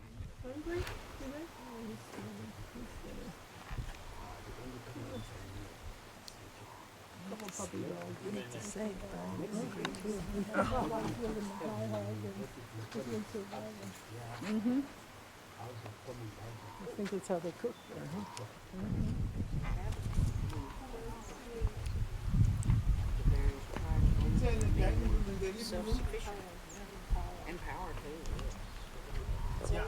When we come to this world, everybody was born in kitchens. This is a labor room. That's where you give birth. That's why you are treated if you are ill. And when you die, we bring your body here before we plant it under the ground. Oh. All rituals are done here, even including after death ceremony rituals. And that's where we cancel ourselves. For family parliaments, it's in the kitchen. Secondary is a kitchen and dining room in the living room. You can see women take clay mixed with cow and they make these shelves. Simple. This is a multi-purpose house. That's where we eat. I think this is where you all eat? Yes. But if we've got more people than this kitchen can cater, men outside. And here there is an option of if you want like a shower. Oh. But on those steps, it's back water. Yep. Just getting right in front of you everywhere I go.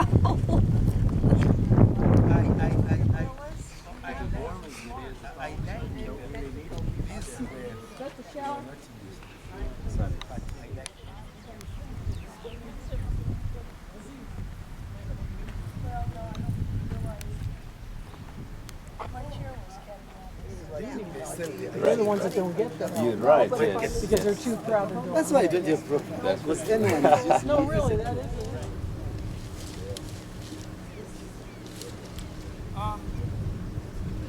This looks like potatoes over here.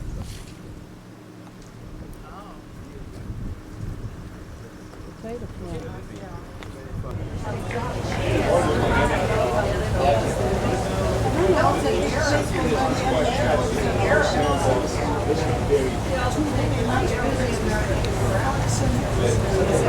I'd see hippos or elephants or crocodiles. It's just silly out here in the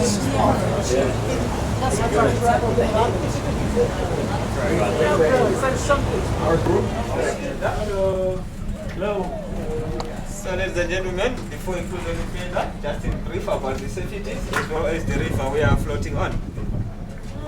So from here, we are going to be heading upstream. And if we have enough time, we'll be heading downstream between the islands. And during the course of this tour, by lucky, we may come across animals. So we're likely to come across the hippos, the crocodiles, maybe elephants. So as for now, just relax and enjoy this tour. Thank you very much.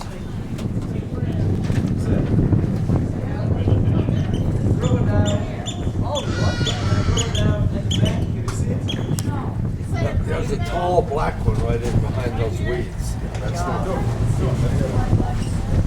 Oh, I see the crocodile. what? Crocodile right there. Yep, you can see Right there. Oh yeah, over to the right. See the brown? Yes. Oh, look, there goes the shark. There he goes. There's the crocodile. There's the crocodile. Wow, he's big. Yeah. That's what it is. That big log out there.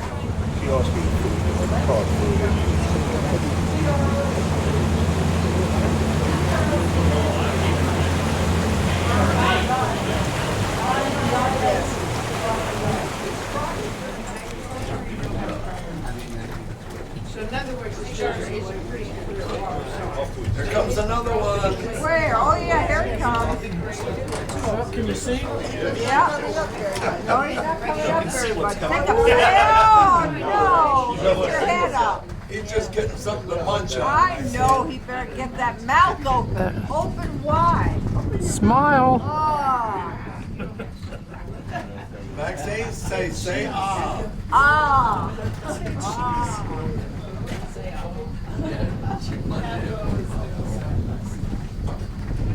Got closer.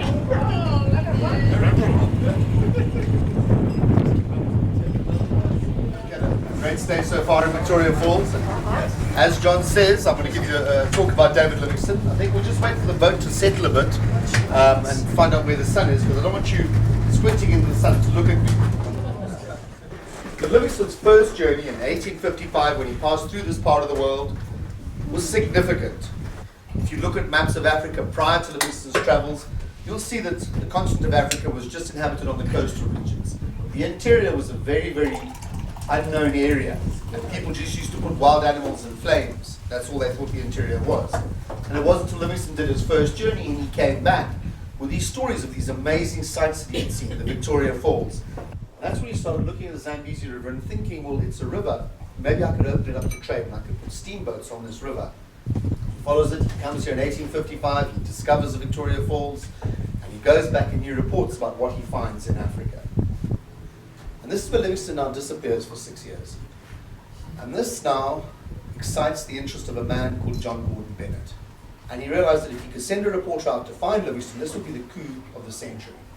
This man, John Gordon Bennett from the New York Tribune now, decides to take a star reporter, a man called Henry Morton Stanley, very grand name, and he gives him a checkbook and he sends him off to Africa with a very simple brief: go and find Livingstone.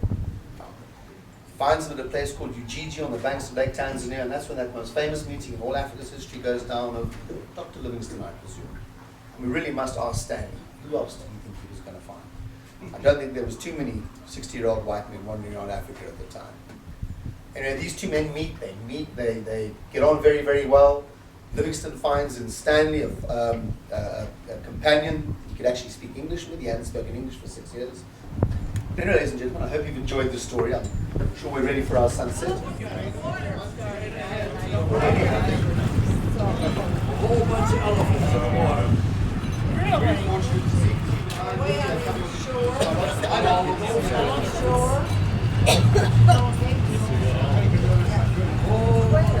Oh, it has that lots of rock. Oh, I see some. where? Right here? Right here, but I About 1 o'clock? Those are elephants? I see that black. I see them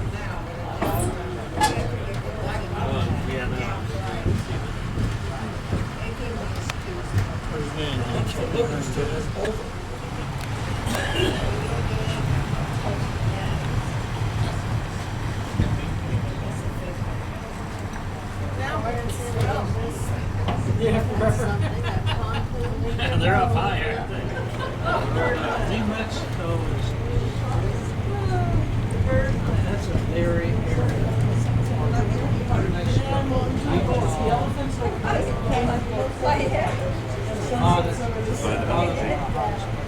Really? We go from our east coast to the Midwest farmland, ours to the west coast, California, all the way. You can't get smashed. Of course, I mean, like we have. Francis has been replaced. We're sitting at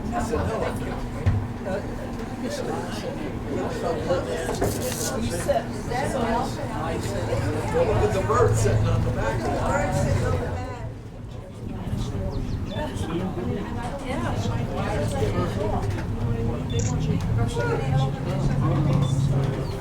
He went through that recently.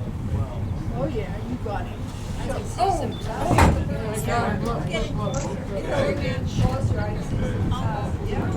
Once on the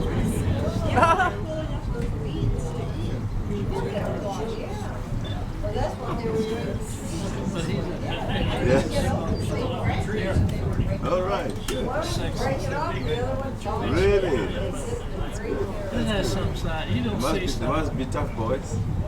Tough boys, yes. Even pig. Even big went there, you can't. Dumbo even flies, huh?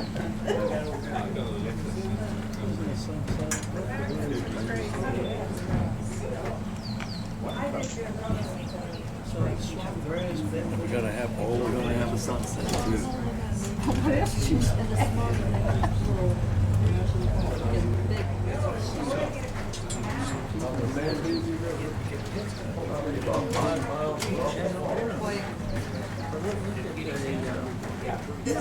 that one turned out good.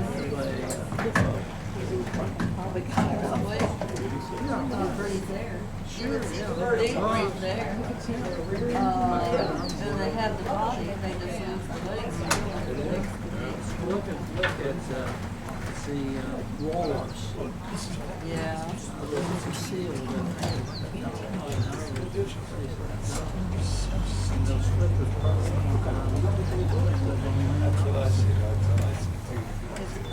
Yes, it is.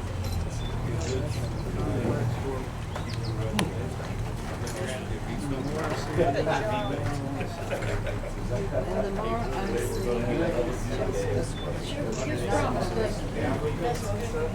It's Bobby in the words in the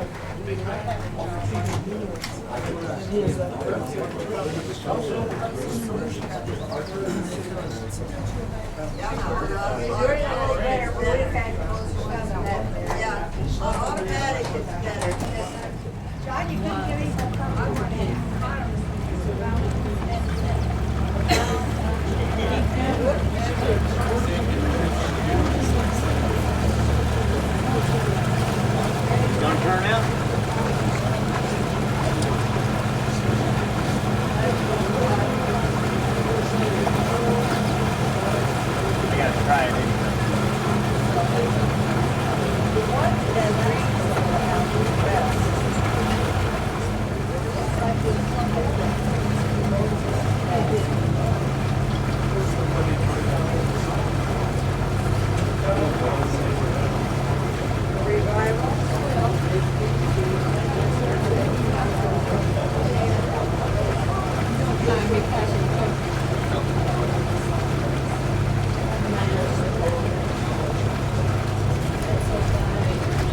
Dale, are you getting the sunset pictures?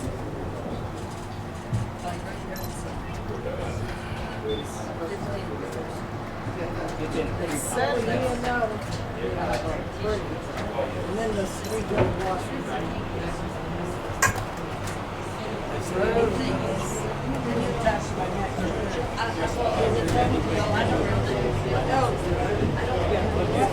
Huh? But I don't.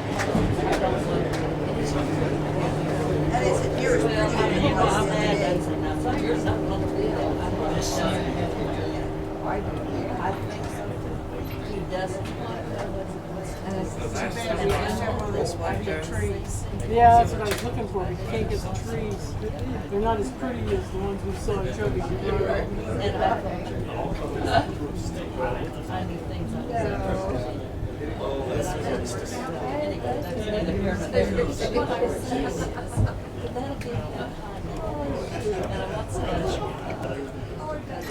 And the ones that disturb us are the ones that have part of the life. Why?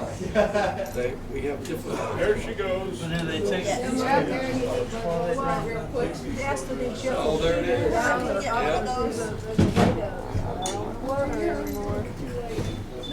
Denise, how can I read that? It's not on the water anymore. Huh? Where's your picture? Where's the one? Yeah. You there, go through, push this and go through the people. Where's your, I have to go through the people a lot of times. Yeah, because she wants to shoot. Same with the tip of the hand. See it? Oh, the same? Dad better go underwater. Just take one Hey, you got that pretty good. But when this way to the sky, it's just all red and all purple. Oh my gosh, I'm just being finished there. Got it, just barely. Oh, when are we? Sorry. I did, I watched. See how fast it gets down? The sun goes just so peaceful. It goes very fast. Yeah. Yeah. The alligators. See, most people do about that.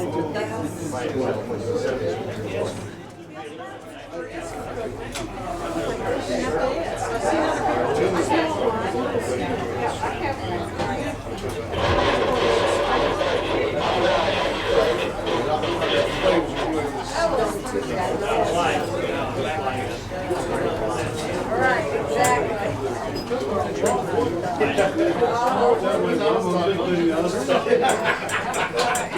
That's nice that you're doing that.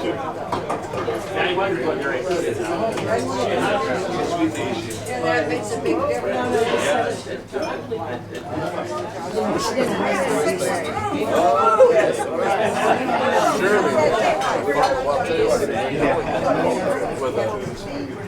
But last night, the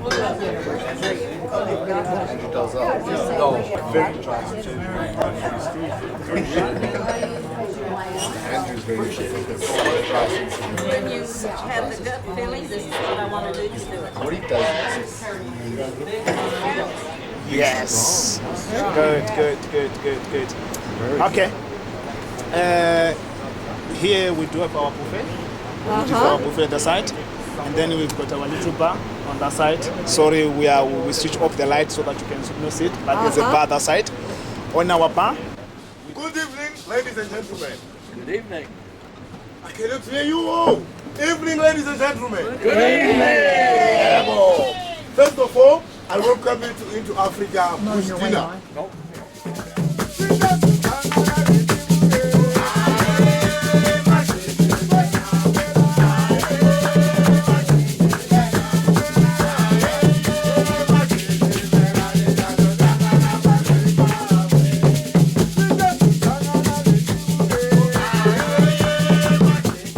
And now, our second dance is called Ischikicha. Ischikicha is a dance which you find in Ndebele land, which was done by the Ndebele people when they bring their spirits back home. Thank you.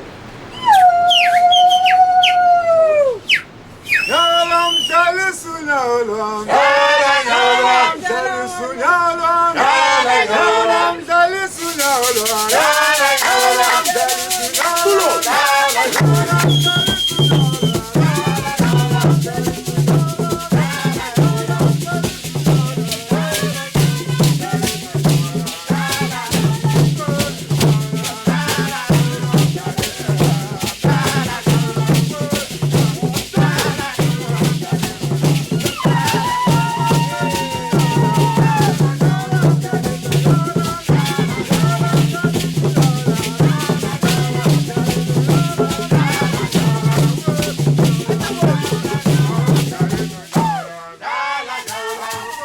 I'd like to invite you and come and join the group so that we can dance together.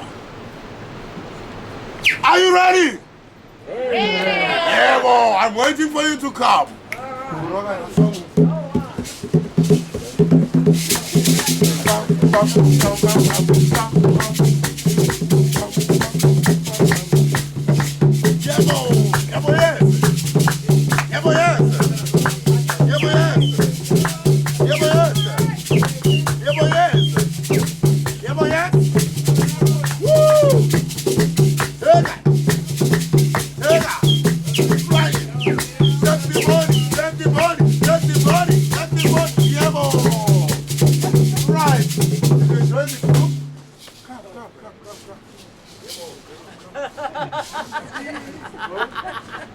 Right?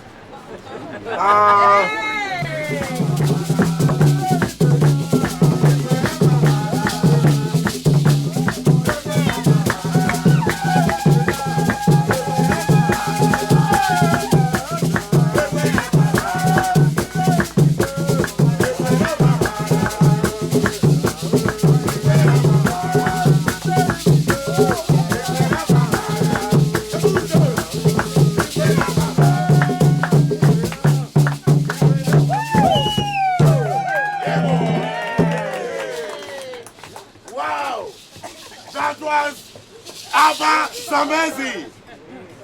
So we are now jumping over the falls. 1, 2, 3, roll.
brewed afresh.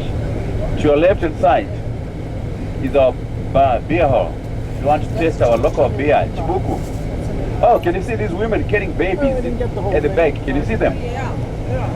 In our culture, this is how we carry our babies. And usually the men will be carrying a walking stick. Getting nothing. Vegetable market on your left hand side. Vegetable market. And the next is the clothing market. Most of these clothes come from China. Most of them, they come from China. I bought my wife a pair of shoes in this shop. And after walking for about 12 kilometers, the shoes separated. When I tried to fix it, I couldn't fix it. And I had to open it. It was written, can only walk for 5 kilometers. So when you're buying a shoe from China, you have to be very careful. Chickens on your right, chickens from the village. And soccer stadium on your left hand side. That's our soccer stadium. When I was a boy, I used to play soccer in this stadium.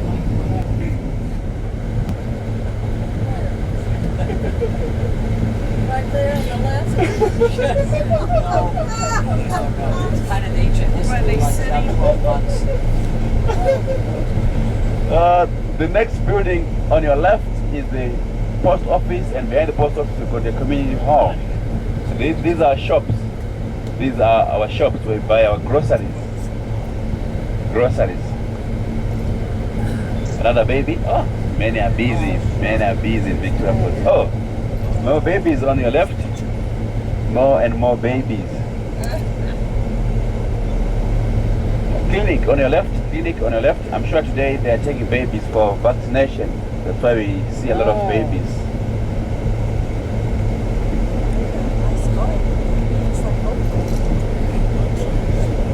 What's growing in there, in that garden? What's growing in the garden? What's in the garden? It's kale. Kale. Kale. Kale and peanut butter. It's not very common in our culture to have an old people's home. But in Victoria Falls, this is our old people's home on the right-hand side. Most of these people were brought into Zimbabwe when we were constructing the rail line and working in the farm. Local people didn't want to work in the farm and rail line, so they go and get people from Zambia and Malawi. So because those guys had no families in Zimbabwe, they end up in the old people's home. But you never see my grandmom in the old people's home. I'd rather keep her in my house. She would pass on my culture to my children.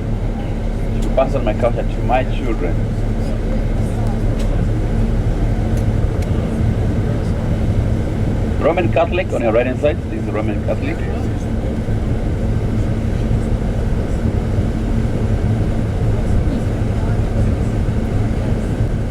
All our schools, children wear uniforms. And in primary schools, all the children, they shave their hair. All the children do shave their hair. What's that fruit? What's on the trees, the fruit? Oh, lemons. Lemons. Those are lemons. Surfer Joe, are we going to your primary school? Yes, it's my primary school. It's that old, It's huh? my government school. This is our Chinotimba government school. Look how beautiful it is, and I want to let you know that this is one of the best schools in Zimbabwe, not to be careful. A pavement called the Vantage Way. So we're going to show you the Vantage Way. The money which was used to make that pavement was donated to the people who came before you. So thank you very much. Are the children in school now? It's school holiday, but we have got few children to welcome you. We've got few children waiting for you to welcome you. I'd like to comment on, I got the impression yesterday that the chief didn't really want English to be taught. Not like he didn't want English to be taught in school. He prefers more languages to be taught in local language, and then English as a communication language. English has to be taught in school. But unfortunately, 90% of the subjects, they are taught in English. If a child happen not to understand English at all, then he lags behind at all. He will never catch up. So you are saying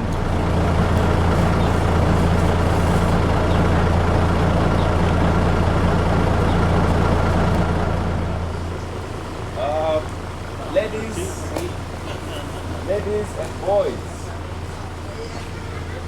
and boys, meet Mrs. Gapara. She's the principal of the school, and she'll tell you all the information about the school. And please ask her all the questions, not me. I'm on holiday. Hello, ladies and gentlemen. Hello. We can go right down the Bandage Highway. Bandage Highway. Oh. Wow.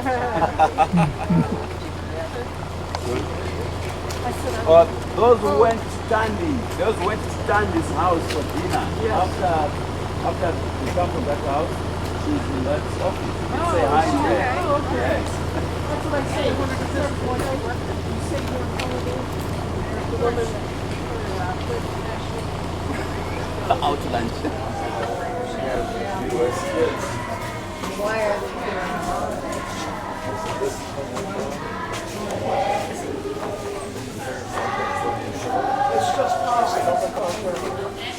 Welcome you all to Chinotimba Primary School. I'm going to give you a brief background of our school. Our school was established in 1940. We have about 2,000 pupils and 44 teachers. Unfortunately, today I think we've just managed to meet just a handful because we are on our holiday. Our school year is divided into 3 semesters. The first semester starting from January up to April. That's why we are saying we are having a break. We have come to the end of the first semester.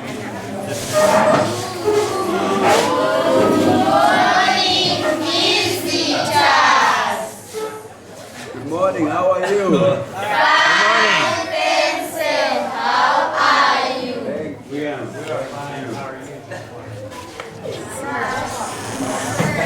Thank you, sit down.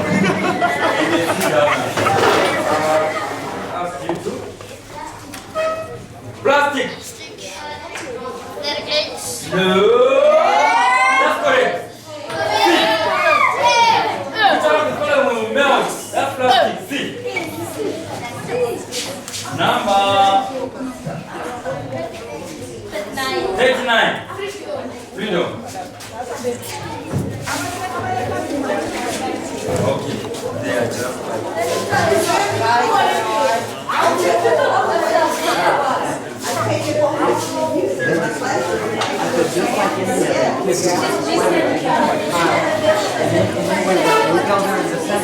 People are wearing sweaters and bubbled up and you You ever see Shrek? I'm 12 years old. When I grow up, I want to be a pilot. My favorite subject is maths. My name is Kirstenbosch. When I grow up, I want to be a doctor. My favorite subject is mathematics. I am 10 years old. My name is Steve. When I grow up, I want to be a chemical engineer. I am 13 years old. My favorite subject is English.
Almost the same.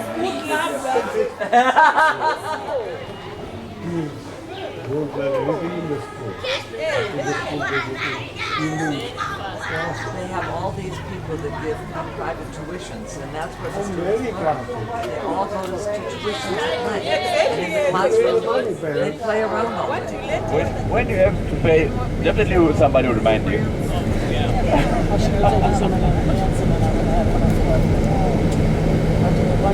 Sport thing which needs more.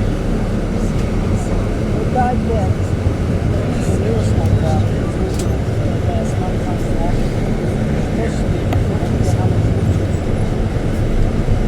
I like this whole park.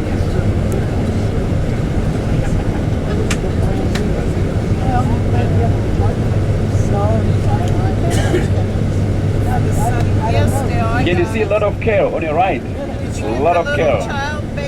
We grow a lot of kale. If you don't grow kale behind your garden, then you don't enjoy fresh kale. If you want to enjoy fresh kale, you have to grow it behind your garden. Anybody for ice creams?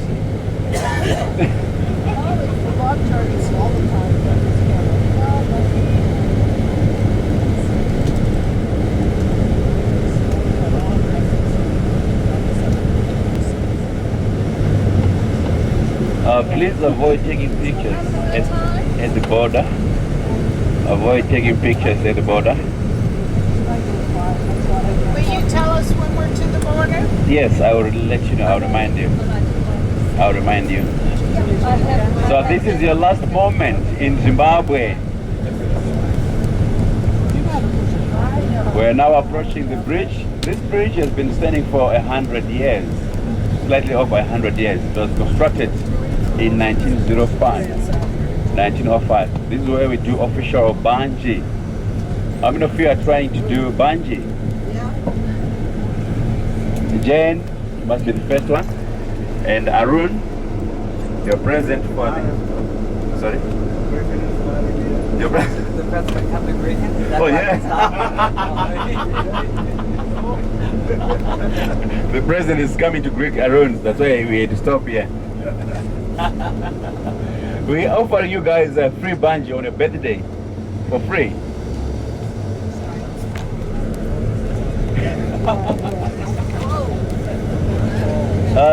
Those who are sitting on your right hand side, if you keep an eye to your right, you see your hotel.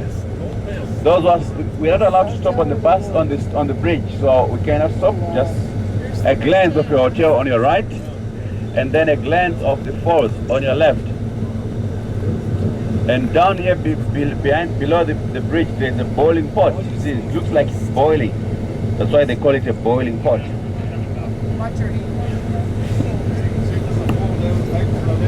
There's a bit of the falls in the left. Can you see that? Yeah. You can say goodbye to the falls. There's another bridge. There's another, that's we call it a narrow bridge which joins those two islands. From Zambia, you can only walk through that knife edge to this island here. So you can only see about 10% of the falls from Zambia.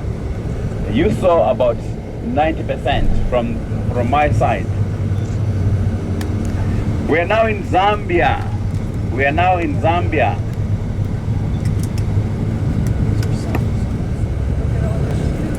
Welcome to Zambia, everybody. Welcome to Zambia. See lots of mango trees, all these huge trees on the side of the road. Mango trees. Mango trees.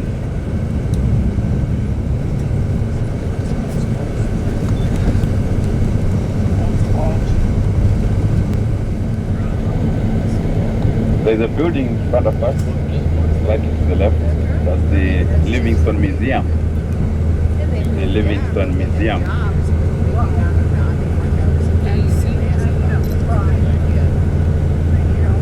See, the school kids are coming from the museum. Children.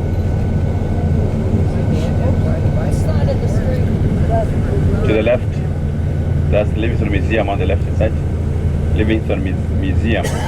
We're approaching the central part of Livingstone town. Auto World on your left side. Auto World. This is where we buy our spares for our old cars. Spares were cheaper in Zambia than in Zimbabwe.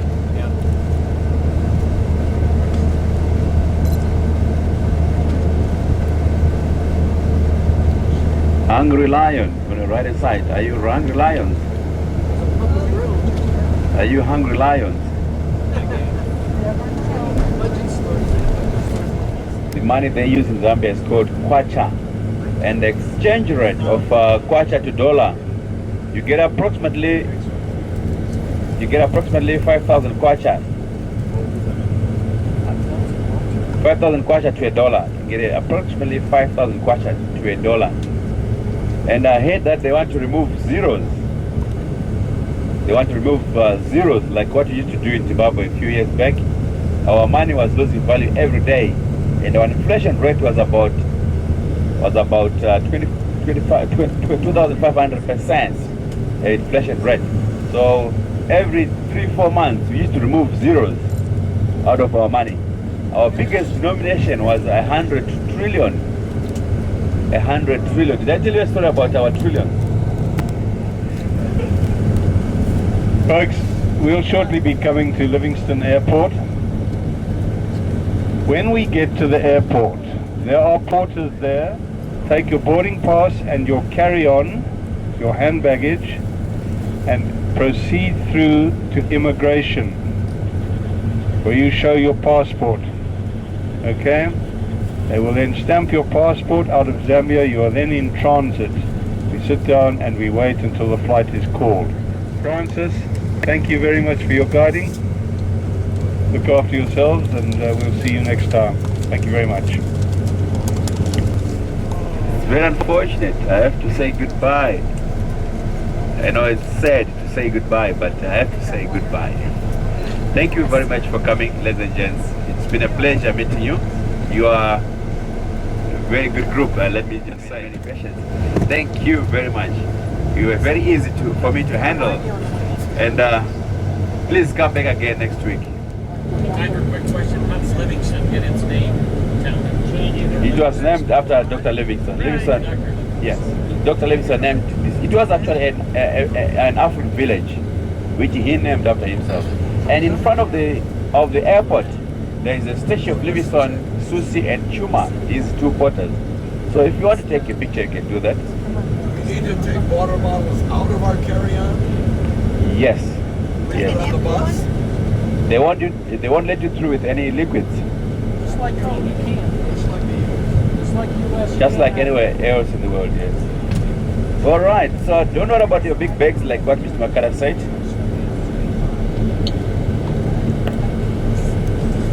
Francis, I didn't ask the group, but I want to speak on behalf of the group. You have made our trip very pleasant here. Oh, thank you. Very good.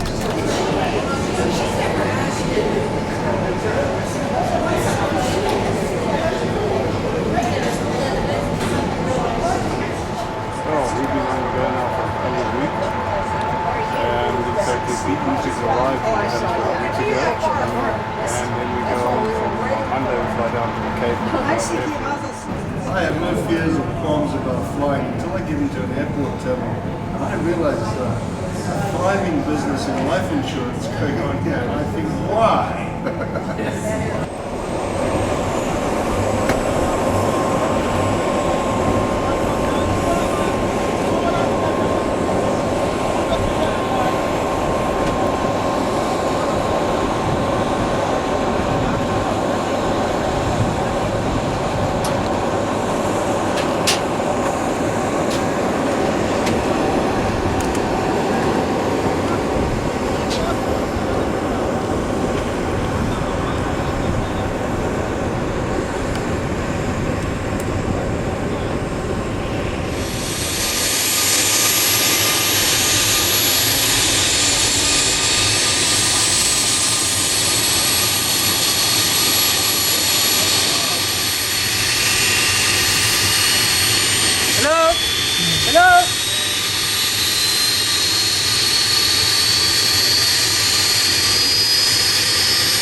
Mpumalanga.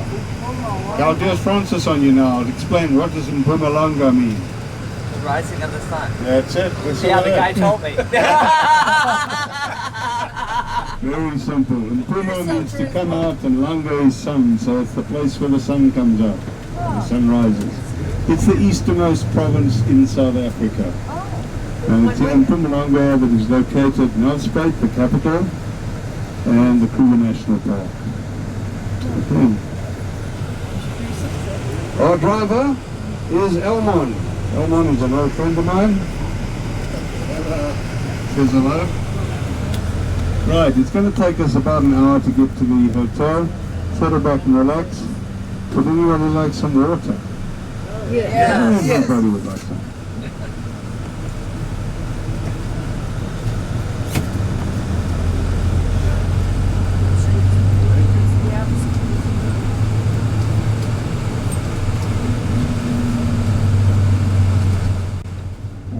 Kruger in Mpumalanga International Airport. And first question is, are there wild animals here? The answer is probably not. Although here on the airport property I have seen impala. So there are a few wild animals. But we are not yet in the Kruger Park. But generally speaking, this is very developed farmland around us here. In fact, these fields that you see on the left and on the right, up until about 5 years ago, were always full of tobacco. They grew tobacco here. The main produce from this area is citrus. There's a large number of citrus estates, oranges, lemons, grapefruit, and of course a lot of mangoes, avocados. Yeah, avocados grow prolifically here in this climate. We are sitting down. This area is called the low veld. The low-lying area, as opposed to Johannesburg, is referred to as the high veld. I told you Johannesburg is 5,500 feet above sea level. Here at the moment we're probably about 2,500 feet. And by the time we get to Kruger, we'll be down to about 1,500 feet above sea level. What are those pink trees? Those got pink leaves? The pink trees? Yeah. They're called a tipushina. Tipushina. Tipushinas.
We're at the Protea Hotel, Kruger Gate, here in South Africa, just outside the gate to Kruger National Park.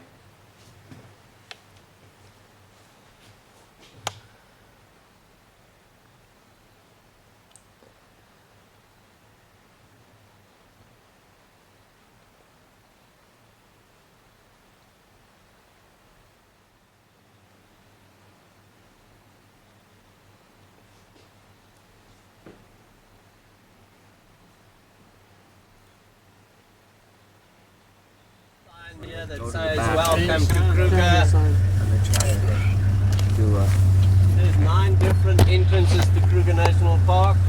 This is your main entrance. Your Sabi River. This is the only river in Kruger Park that's got constant water. The rest of your rivers, they dry up in winter time. What's the name of it? Sabi. S-A-B-I-E.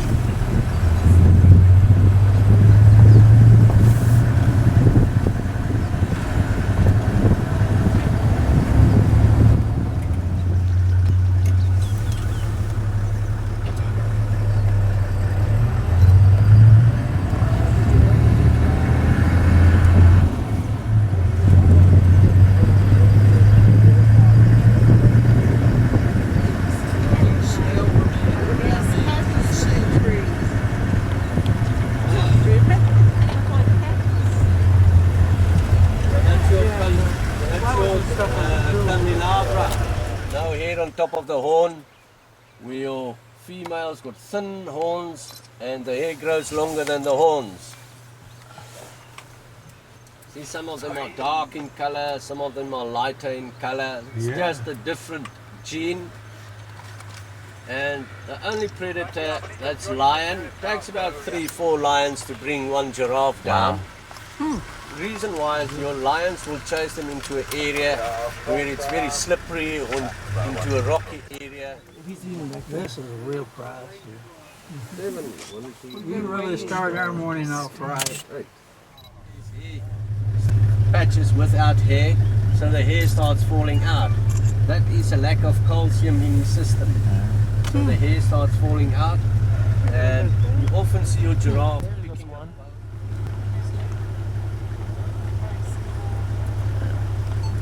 What we're finding here is that there's some zebra and giraffes back in that bush.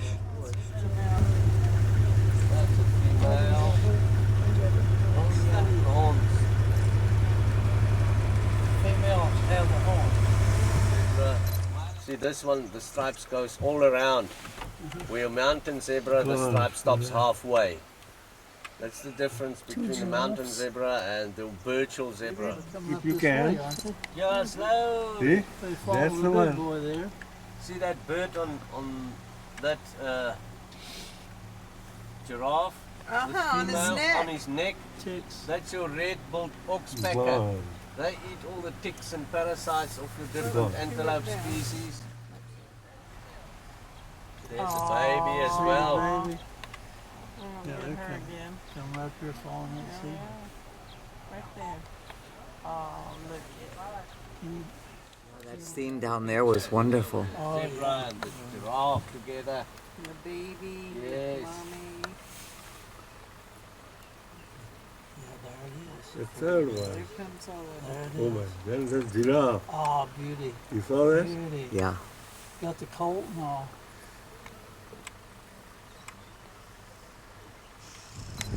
Sorry. Oh, there's the baby. This is a big breeding herd of elephants. See females with the babies. See the female, look at the head, square front head, flat at the top, flat in front. Where your male's got a roundish front head. That's a big one up there. Yeah, also your males, if you look at the tusks, the males, they've got long and thick tusks. Yeah. Where the females got shorter and thinner tusks. They live about 60, 64 years in nature. In nature, The gestation period. the 22 months. Years old.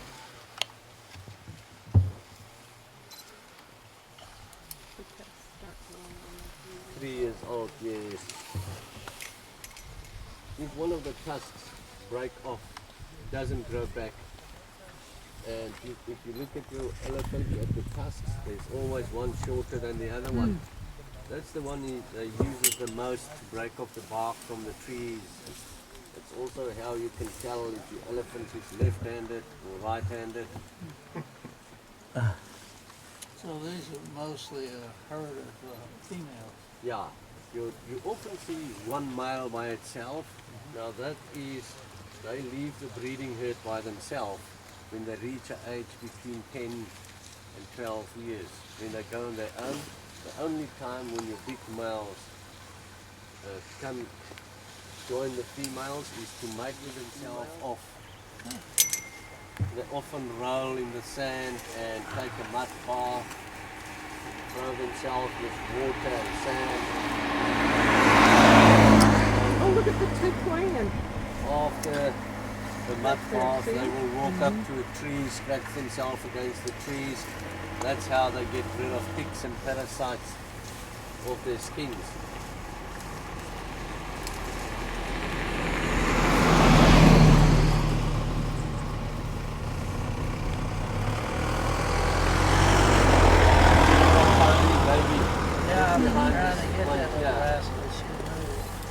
Less than 3 years old. There's no tusks. There's less than 3.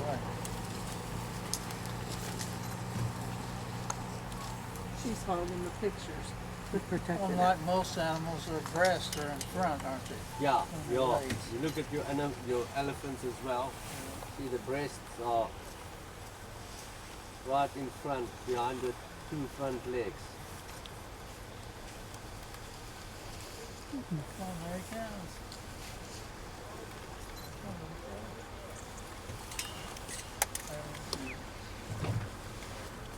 That is worth a trip here. Yeah, a fully grown male can weigh between 5 and 6 tons. Oh, fun. Yeah, look at this, playing in the trees here. Look at that long tail. Tiny monkey. Keep their balance when they're in the trees. They're eating insects and grass, and they will eat wild fruit. Ooh, there they go.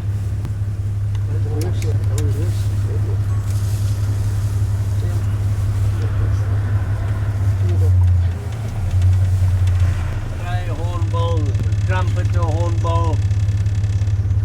He's got the itchies. But lice. Birds have lice like chicken, right? Yeah.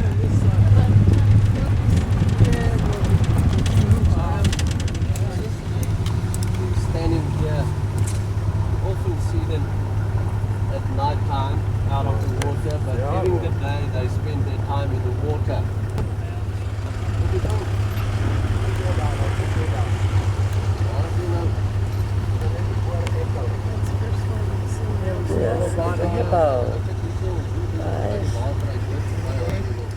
If there's enough food available, they wander off for about 1 kilometer away from the water.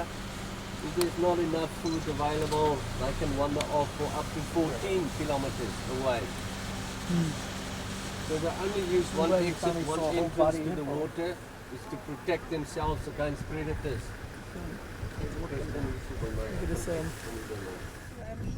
There's a female That's as the well. goodie you had for dinner last night. Yeah, it's good. Yeah. Oh, he's He's posing for stripes on the everybody. side Hurry up. help to camouflage themselves. Only the male got that long spiral horns. The female don't have any horns. And also your kudu is the emblem of Kruger National Park. Oh. Holcomb. It's like jerky, you know? Yeah. That's our favorite. Could do with the Yeah, what do you We ran at the airport yesterday, ran into a couple not far from where we live. Yes. Do you get the strips vertical?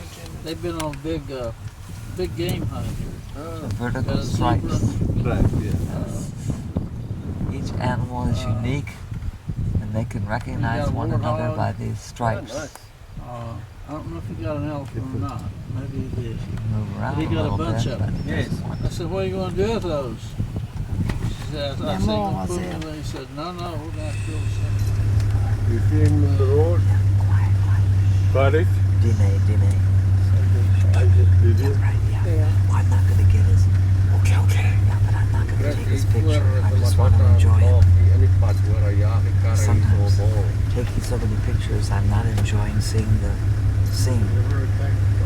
Sometimes they do, yes.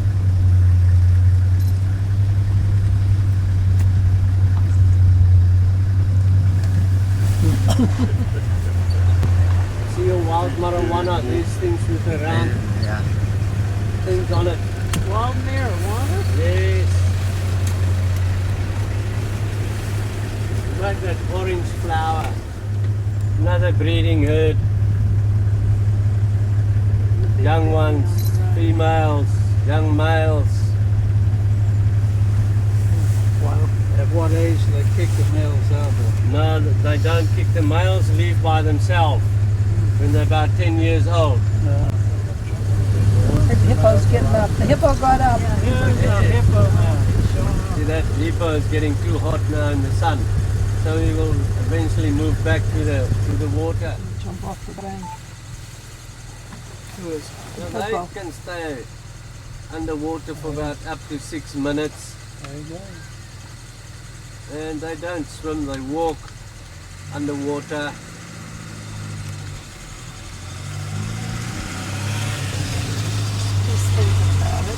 Yes. Do I want to get in here or not? The water is too cold. He's got his mouth open. There he goes. There he goes. There he goes in. Oh. Kyk nou daai olifante Chris, hulle het links beweeg, nee, nou het hulle omgedraai, nou kom hulle weer terug. He's still standing there, he's drinking. Head all the Ek way dink aan down. dieselfde ding, hoor.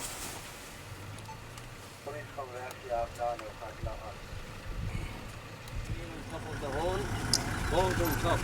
So the females, but they live longer than that. The horn. Wacht, ek gaan nog iets vorentoe.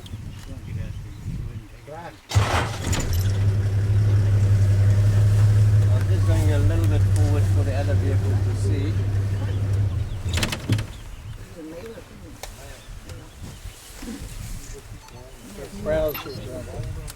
Yeah. He's on the move. Sorry. He's gonna eat. Oh, you're no problem.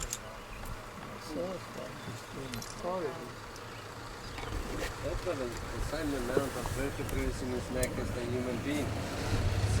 Thorn tree. Umbrella thorn. Oh, what's everything? You don't want those. You can see these big nests up in the tree. Oh. That's your buffalo beaver making those community nests. From 2 birds up to 10, sometimes more. Very untidy nest. See all the crocodiles here, the edge of the water. Black and white birds right on the other side. This are what I call community nests. Several birds use one nest. Yes.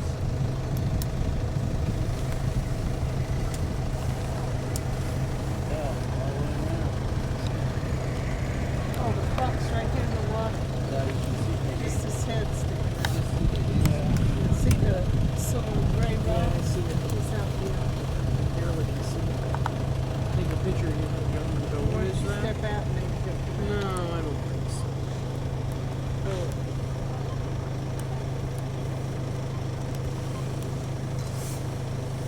You can see it's It's moving slowly.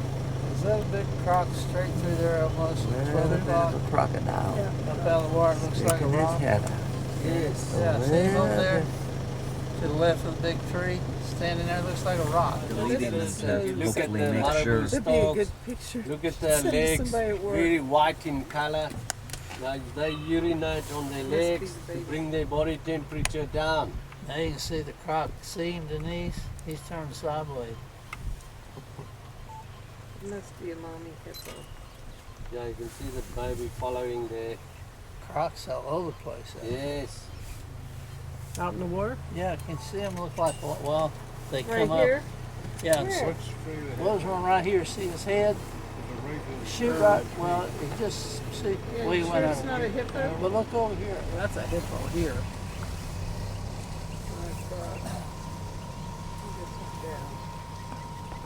Because look how big it is. That's a hippo. And the one I out can't there, I swim think, is a hippo across there. too.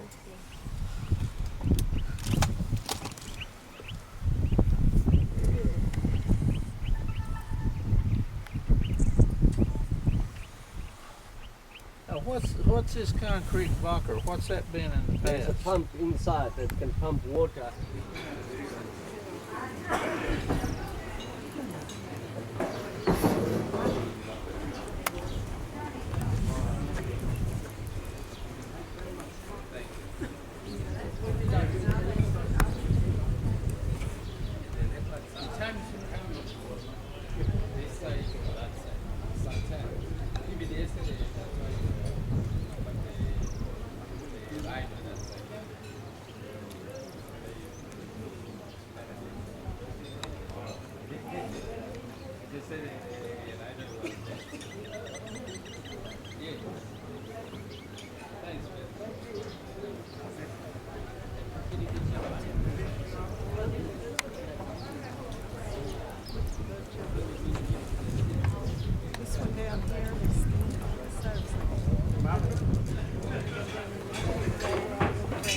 Oh.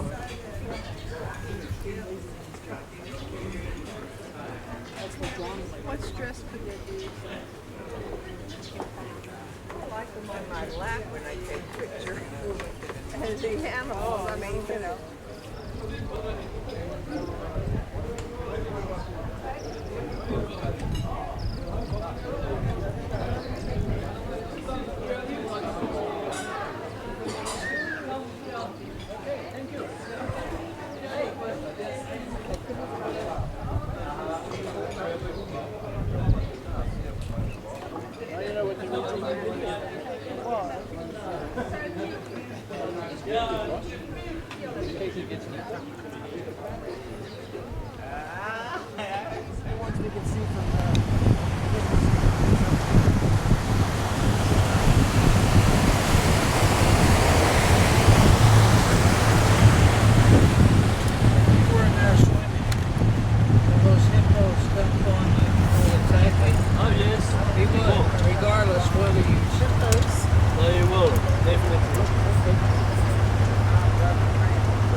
Baboon, so Chakma baboon.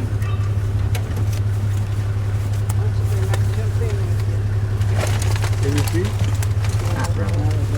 Right there.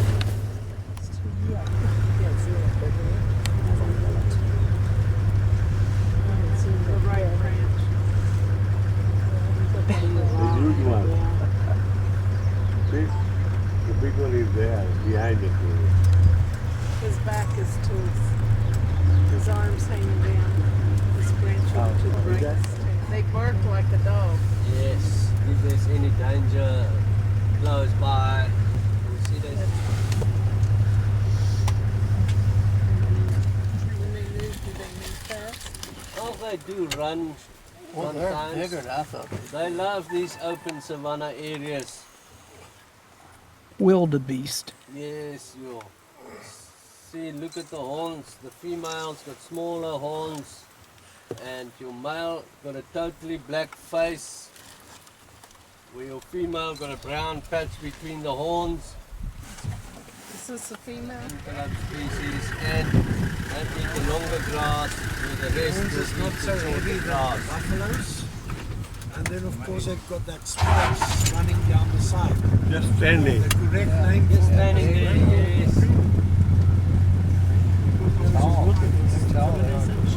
Wildebeest. Yeah, it's 2 miles. You see totally black faces.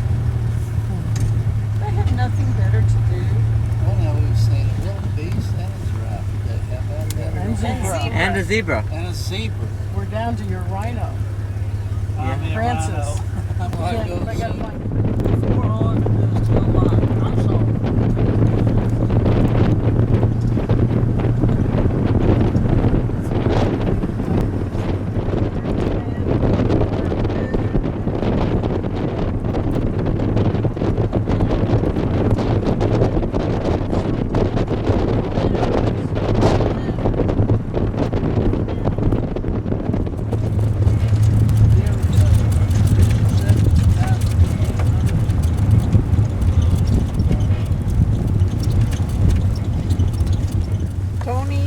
That's right. Something's been crawling around it. See, a little bit of water, not much.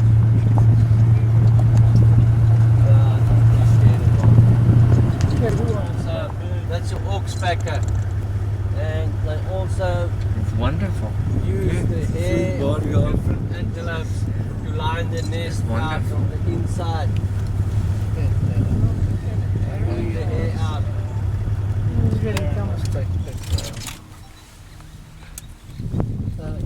It's coming to us. Good. No, that is not the case. Unique. So he has as many vertebrates in his neck as a human. Yes, that is 7. Get longer and thicker.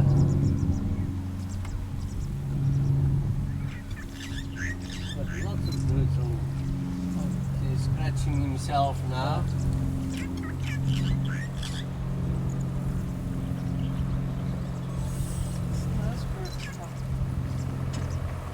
starlings, those black ones, yeah? 3, 4, 5. Oh, there's one way back in the back. Yeah, it's a female. It's very rare.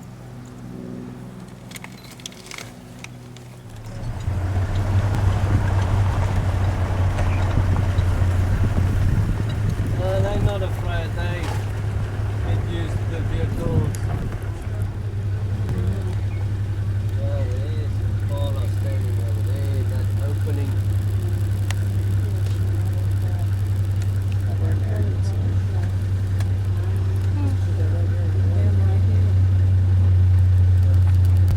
An ostracized by his. And live as a Boy. an ostracized live as a bachelor. He belongs to the men's Till he There finds is what- the other males further deeper in. River's taking off. Get it? He's yelling about something.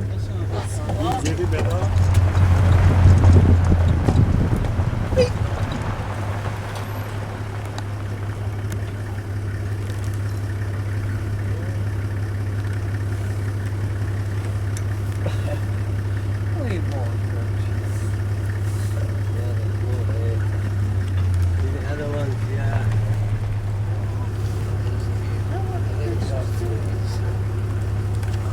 Oh. Is it a monkey?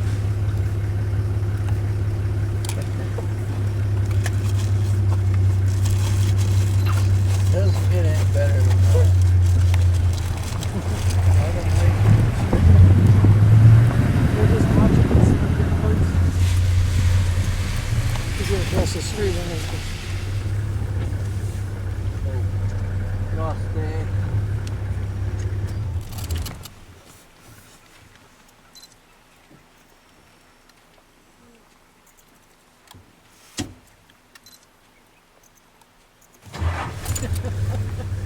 that was neat. Okay, Denise, why did the elephant cross the road? I have no idea. So Denise could get a good picture. That was pretty neat. Okay, is everybody okay?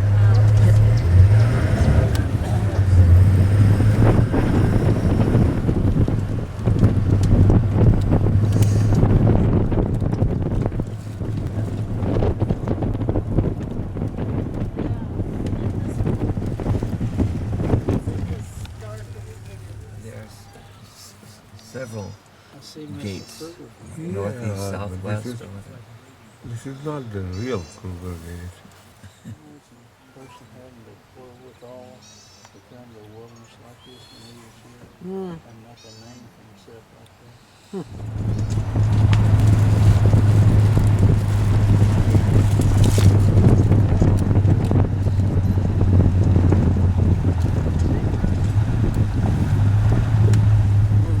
Old group. Are you getting it? Ja, Did you get it? draai net voor jy die camera kry. Jy weet op daai stop nie. Maar hulle beweeg so stadig. Where your male got a thin black stripe down. You don't get a That's group the like difference. that. The only difference you can tell between male and female. Any males there? Yes, That's this a one male. closer to us, that's a male. Yeah. And it's important. Between a horse and Yes. a baby, you know, see? Yeah, little one.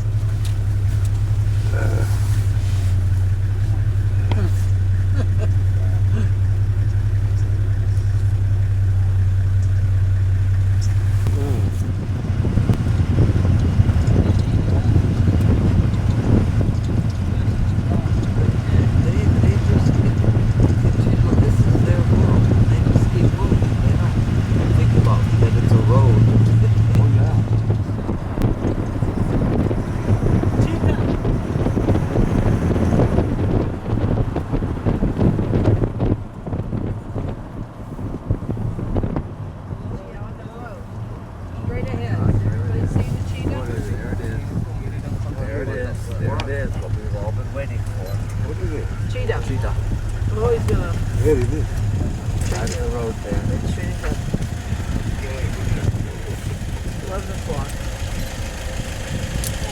gonna walk back. With the on the road. Street must bad. You get So you jump on the car, go there. It's dangerous. Isn't it beautiful? Cheetah, did you take any pictures? Got a couple. See, they disappear so quick in this long grass. You see, it's you know, the grass is still wet so early in the mornings. That's why you will see most of your cat species. You will often see them in the roads in the morning. They don't like wet grass.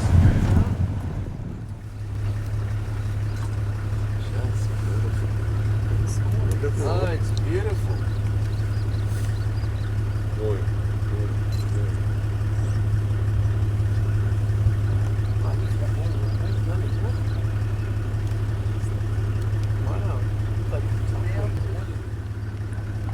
With the red face, the female only got that red on the throat.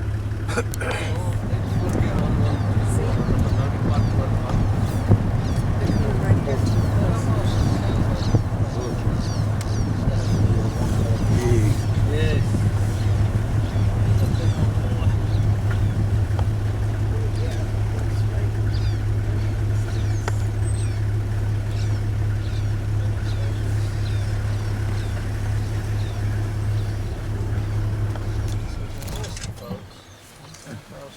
Goodness, he came right. And you're Right waiting. here. Crossing the road. No? Yes, he is. He's crossing the road with the baby. What is it? They're all coming. The family. Look from here. I got him. I don't know.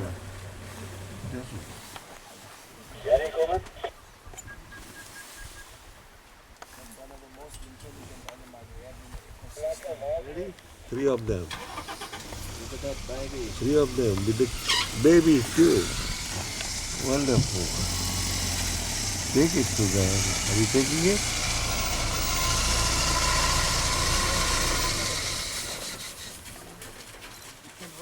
We're gonna move fast over there.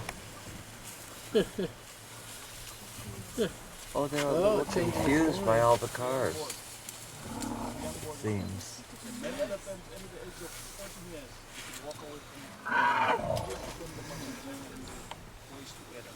What is the lifespan? 65. I said to you, Why he came back? yes, all the molars will come out into the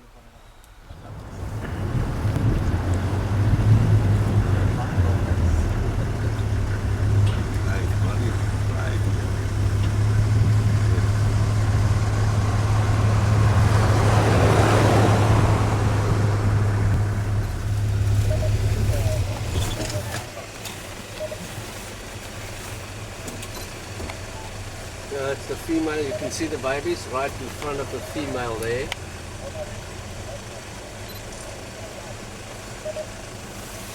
Can you get around me too? Yeah, I got it. How many babies? I'm not sure. I think there must be 2 or 3. I'm not sure.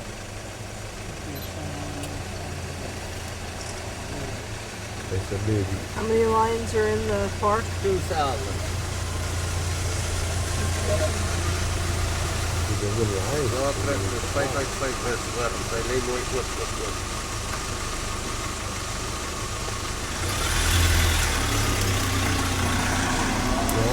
Yeah, I see them. There's one right at her mouth. Yeah.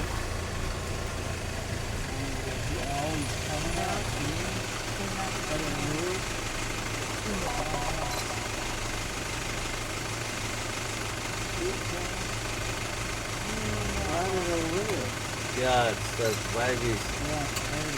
Looks like it's 2 there.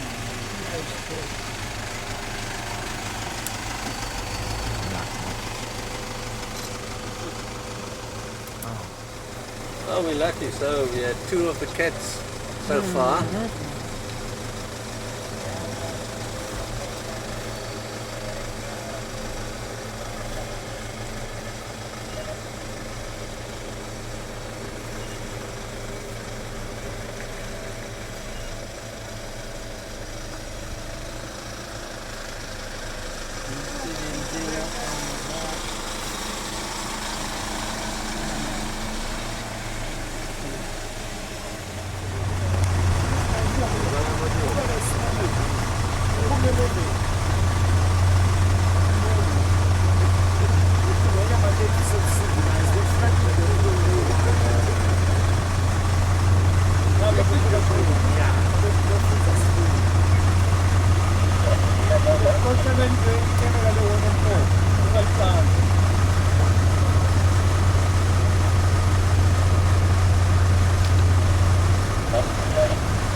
Are you getting it?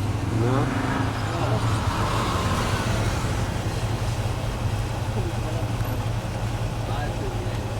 Getting it? Yes, day before yesterday, those cubs, there were 4. Yeah, there were 4, and there were 2 females that came to join her. Yes. Yeah, there was 4 cubs, like you said, and now only 2. So your hyena, you know, scavengers, they hunt them. The mother is too far away from the babies. He's going to cross the road. There he is. See, he was sitting on a wet toilet seat last night. See that white ring on his bum? That's your water bug. Always close to water, not far away from water. Yeah. The one in front is about a 1-year-old. The other one, 1.5 to 2 years old. This is an old male, fully grown. A wonderful horn.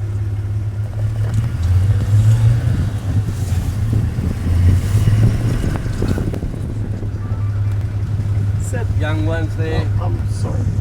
It's okay. See, hey, look, very family bonded. See how far the babies are from the mother. So see the they babies? get killed by a lion if they wander too far off from the mother. What is that in the back there? The one to the 9 o'clock. Over here is one by himself. That's the mother. That's the mother. Those are babies. There are 3 here and 1 over there. Yes. Yeah. He's busy eating from your buffalo thorn.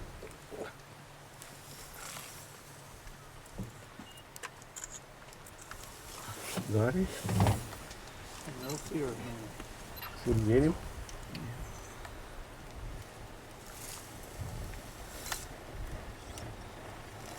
He's a browser. Yes. Puts those thorns out when he separates them from the leaf. From the leaf.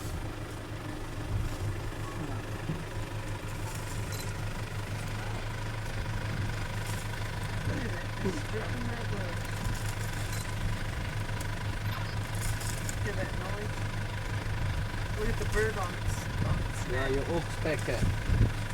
They eat all the You sticks. see the little sparrows there. Little birds on top. Oh, and the third one over here on the side. Well, that's a female, right? Yes. With thin horns, the hair grows longer than the horns. There are little birds on the top. 2 of them. I've never seen anything this. Oh, there are many more birds. Just wait for a while. Not now. Most probably going to make a turn and come back to the Slowly. road. You never Big know. black line. See, all by himself, he will walk from one spot is to it? another spot. That's the wildebeest. To different spots, and that's how he guards his territory by keeping other males away. It's like rhino. No, no, no. No, it's a wildebeest. More like a cow or something, like a bull or. He's as big as our horses. That really surprised me. You see them on TV, you think they're just scrawny looking things. You know, they'll show herds of them in the Serengeti. Like he's just standing posing for us.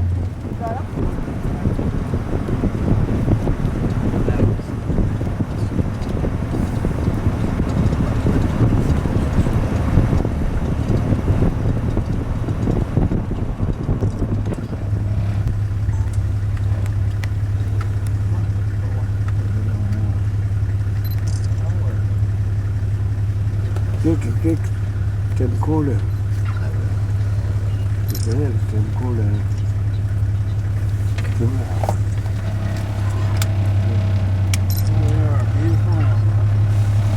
1 minute.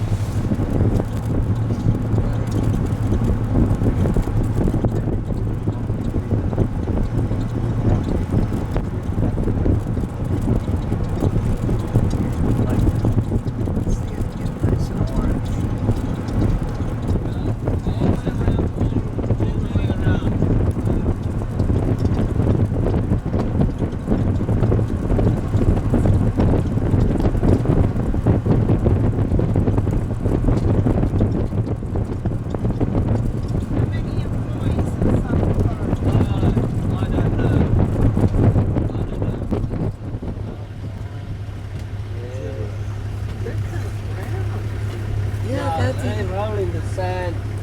That's where they get that color from. That brownish color.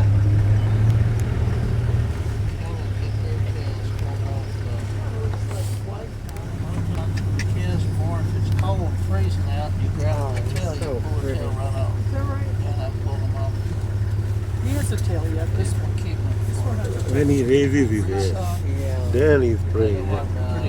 He would raise his head again. It's not normal. Yeah. They're not born that way. Raise it up. Raise your head, yeah. Come on, Pippies. The one in the back doesn't have a tail. Yeah, it's really short. You need to just feel duck. That's all right.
Hope you're having a wonderful evening. Yes. Okay, we are Tipu project. We are from Belfast Village. It's a village nearby the hotel. It's about 15 kilometers from here to the village where we're coming from. The name Tipu means lift yourself up. So we are here tonight to entertain you with our African music as your special guest tonight. I hope and believe that you will enjoy our show. The first song that we'll sing for you tonight is Dumelang. Dumelang means we greet you tonight as a Vantage Group. We are here tonight because of the Vantage Group and the other people that are watching us tonight in the name of Soshangani Manukusi. I hope you'll enjoy the song. Thank you very much. Dumelang Afrika Dumelang Dumelang Afrika Dumelang Dumelang Afrika Bonso bonso bonso bonso bonso bonso bonso bonso Afrika Dumelang Oh hello Jeliwe Oh hello Jeliwe Yo Yo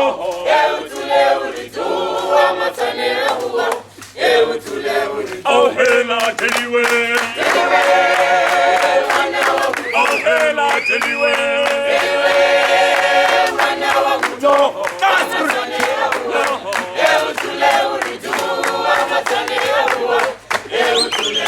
Oh hello Jeliwe Oh hello Jeliwe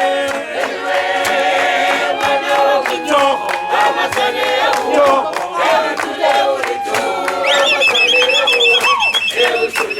Oh hello Jeliwe Oh hello Jeliwe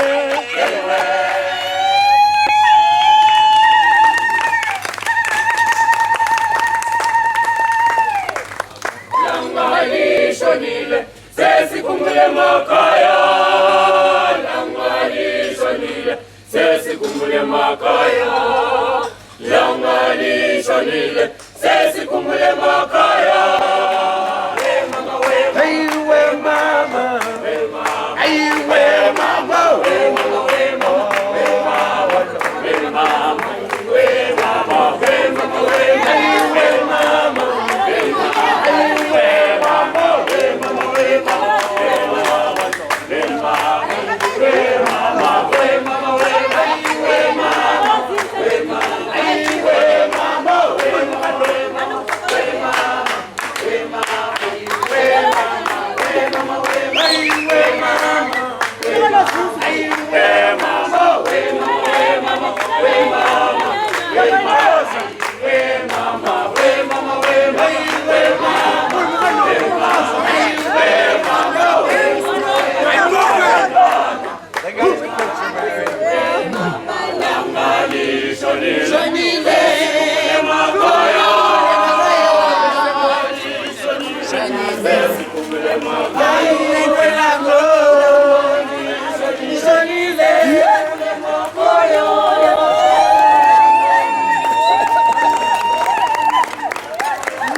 I'm taking a picture of it. He's taking a picture of it. He's taking a picture of the You don't want to miss that.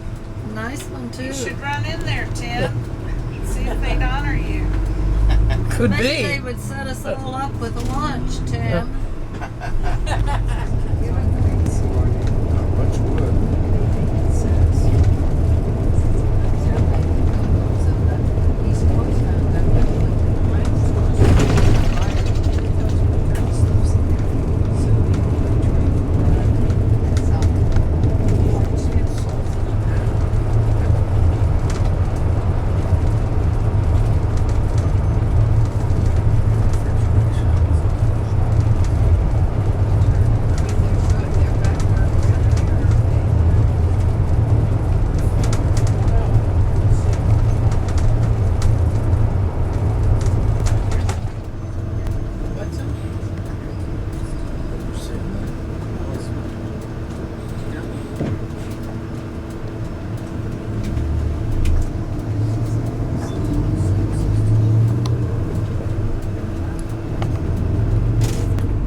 airport building.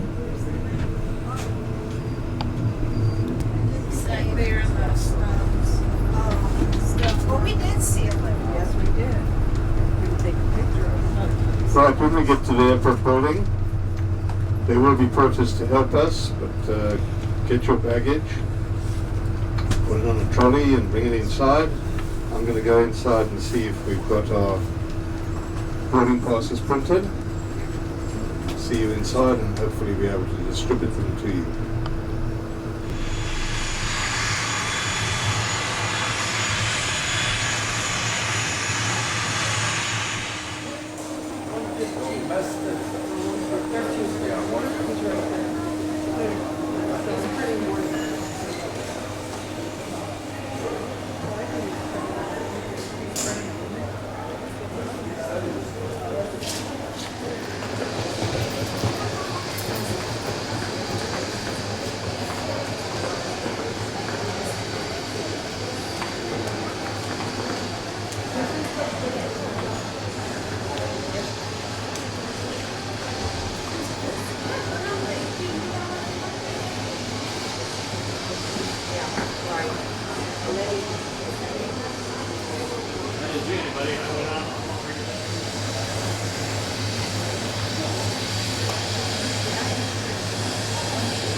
doors are fastened. May I remind you that all cell phones must remain switched off until the main door of the aircraft has been opened, and all electronic devices must now be switched off. I'd also like to inform you that I'll be switching off the lights for the landing. However, there's a reading light in the service panel above your head. Thank you.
I was very impressed by the landing, by the way.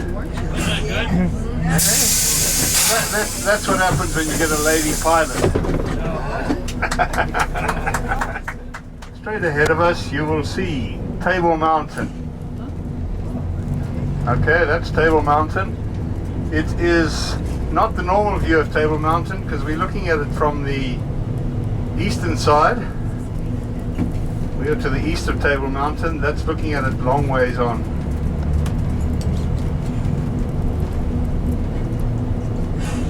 And of course that's where Cape Town itself is. However, we are going in the opposite direction towards Stellenbosch. We'll come back there on Wednesday.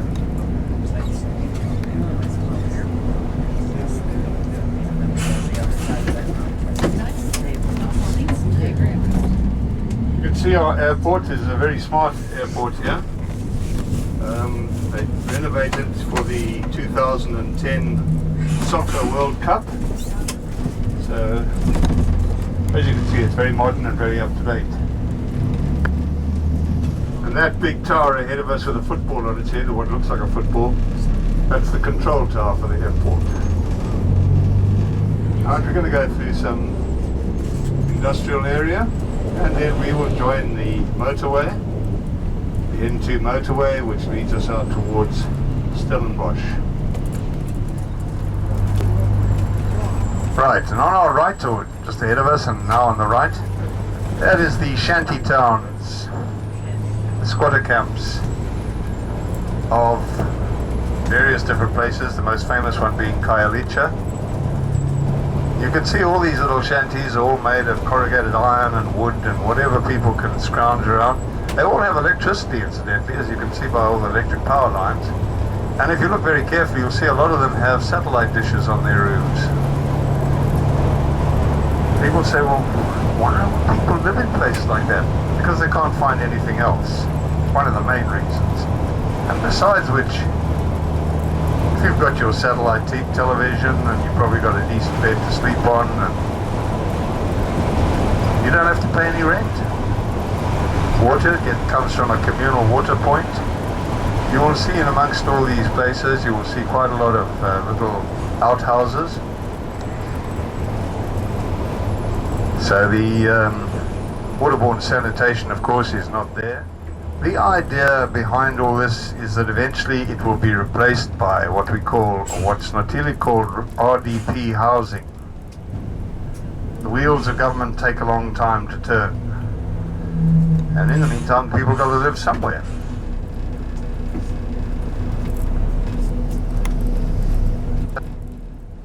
Slowly but surely, the City Council, with the help of government, is trying to build more houses. But as I said, it takes time.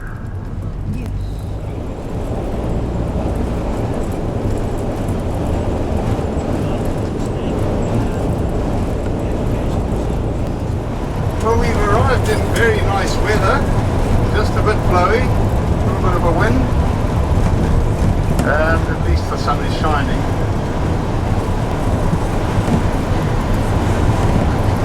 What's the coldest expected here in Cape Town? It gets down to freezing, below freezing here. Quite often in winter on these mountains ahead of us we have snow.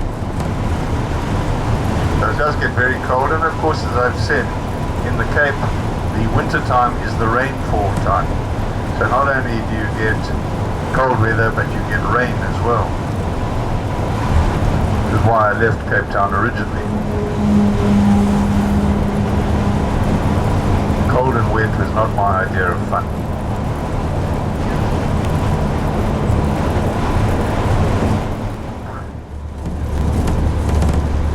We'll start shortly to see all the beginnings of all the wine estates.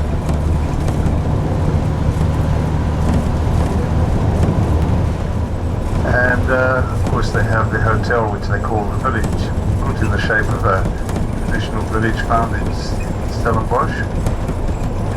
The rooms are. It also has a very large conference facility and various other things, which you will see during the time we are here. Once we get to the hotel, please grab all your stuff. Don't leave anything on the bus, please. Come into the lobby and we will get our keys, sign in, and make your way to your rooms. They will show you where the rooms are. Don't worry about your big bags. Those will be delivered to your rooms as quick as possible. The next time we meet will be at 6:30, back in the main building, just next to the restaurant. There's a place there called the Conservatory. And dinner, of course, is included tonight. At the Where to Next reception, we will provide you with some very nice wine, red and white wines.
Here at the village of Spier, just outside Cape Town, South Africa.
And another beautiful day.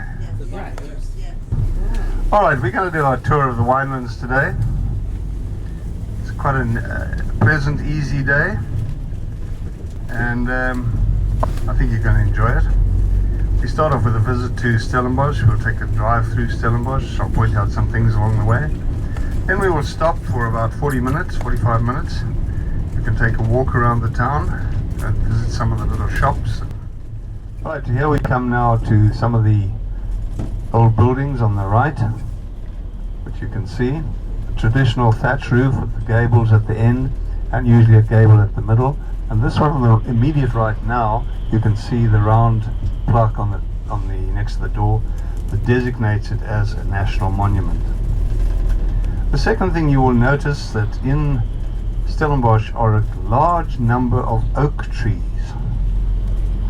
Now, obviously, oak is used to make barrels, so it was decided that they could make a lot of wine barrels by planting all the oak trees here.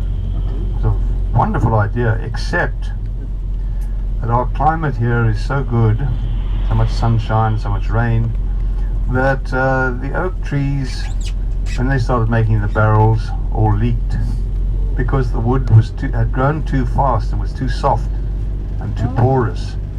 So oak barrels for wine making are still imported from Europe. The oak trees grew so well that the wood was Of course, it's what it has done is given Stellenbosch a beautiful lining the streets of oak. And in fact, Stellenbosch is known as the Eikenstad, or the oak village. You can see all these old buildings. Now here on the left are the flat roof buildings, also national monuments, but because of the disastrous fires they had, they decided they must build these flat roof buildings.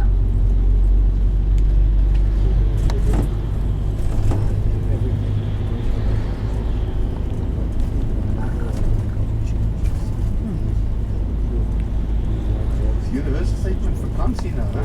Dink so, ja. Ja. Ja,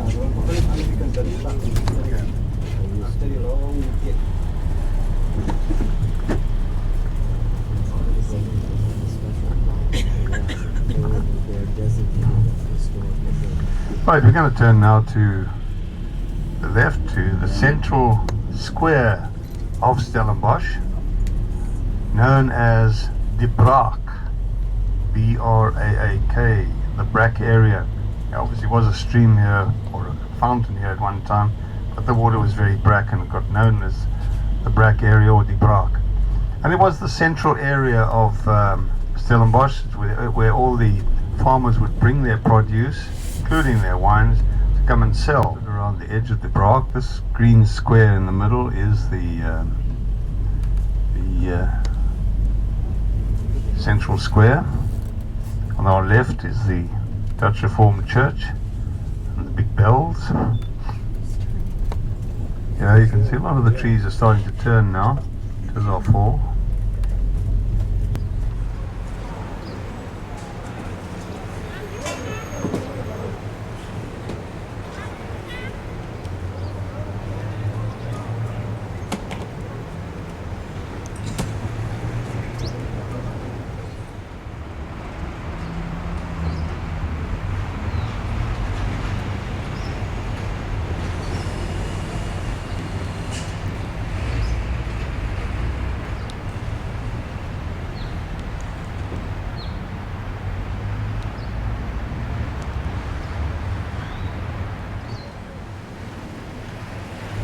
Here that all the powder, ammunition and arms were stored for the local people in case they were needed as militia or any problems that might occur.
Okay, That was a nice stop.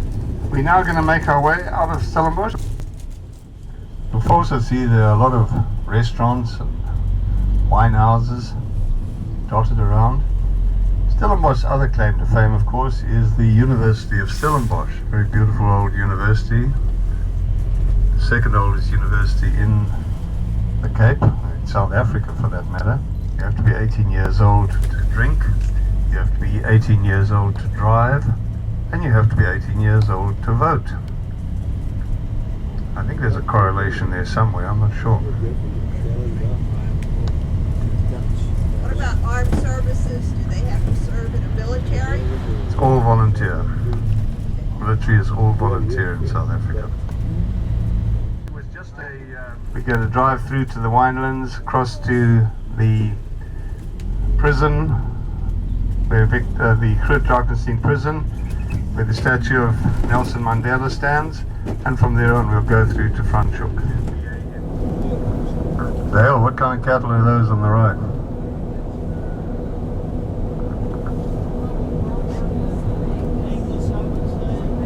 Some Angus, some Herefords, yeah? Okay.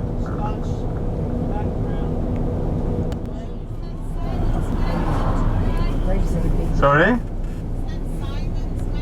That's Simon's Mountain, Simonsberg, yes. His head's on the left, then the ruff, then his stomach, then his hands crossed below his stomach, then his knees, and the little knob is his feet.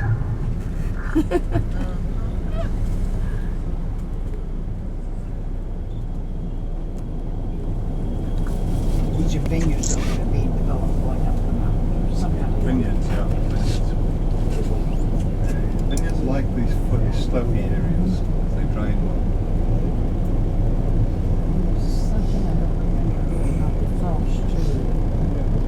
Helps them out. We are going to take a little diversion, which is not in your itinerary, but I think it's appropriate, and it's to the prison, which is now called Hout Drakenstein, after the Hout Drakenstein Mountains. The prison from which Mr. Nelson Mandela was released in 1990, it was, February the 11th. He walked out of the prison, began his long walk to freedom, as he called it. I say it's appropriate because we have visited his house in Soweto, and on Thursday hopefully we will be visiting the Robben Island, where he was incarcerated for 17 of his 27 years. This road is actually called Mandela Way.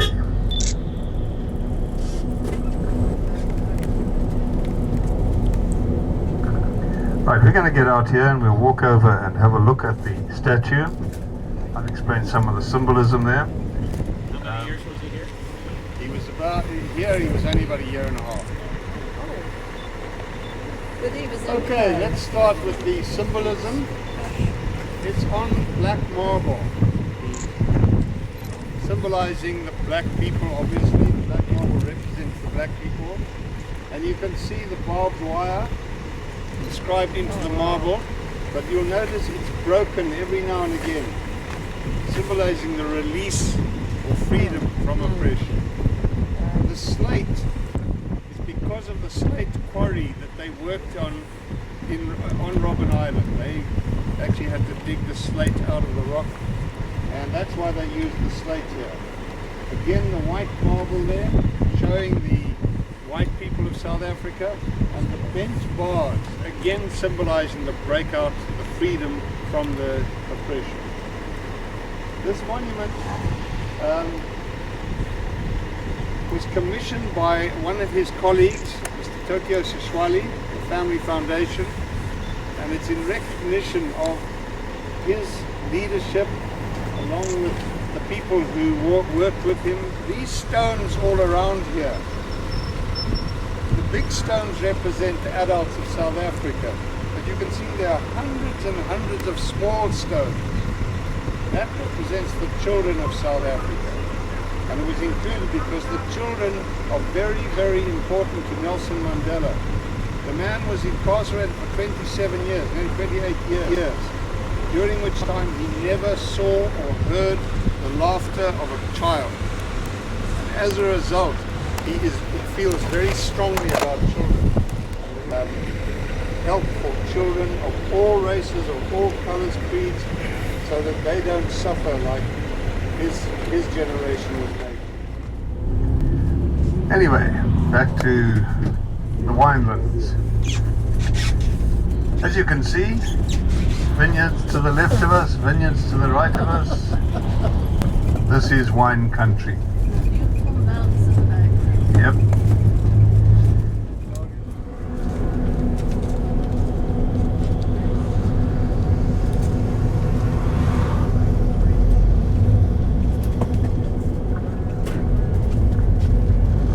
So we're now entering the Franschhoek Valley.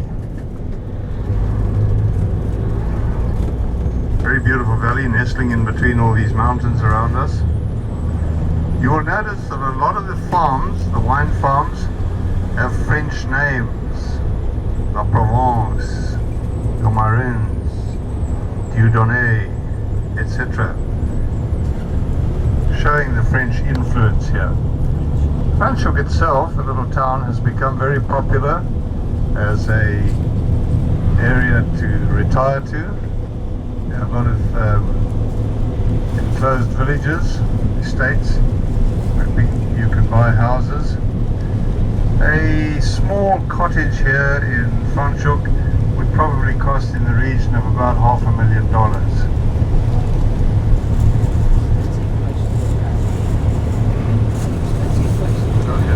It's not a cheap retirement place, believe me. Church. What's the name?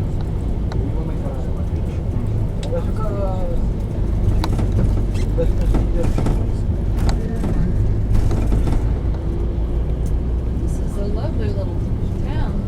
It's a pretty little town, isn't it? Oh, yeah. It really is very beautiful. Just going to take a drive through up to the end there. I'll show you the Franschhoek Memorial erected to those French Huguenots refugees.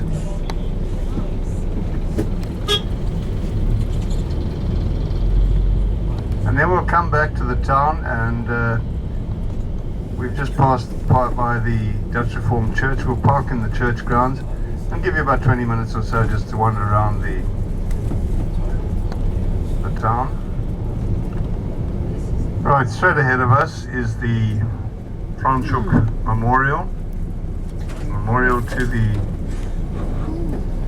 French Huguenots. The three arches obviously representing the triumvirate, and above it the sun and the cross on the top, and the lady on the world with broken chains at her feet. We'll stop here for a couple of seconds.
Now here on the right is the Franschhoek Town Hall, and of course the Dutch Reformed Church of Franschhoek on the right. We're going to pull in here and we're going to stop. I'll give you some 20 minutes or so to just take a wander around, have a look at the local area. We are changing buses here. Okay? We are changing buses.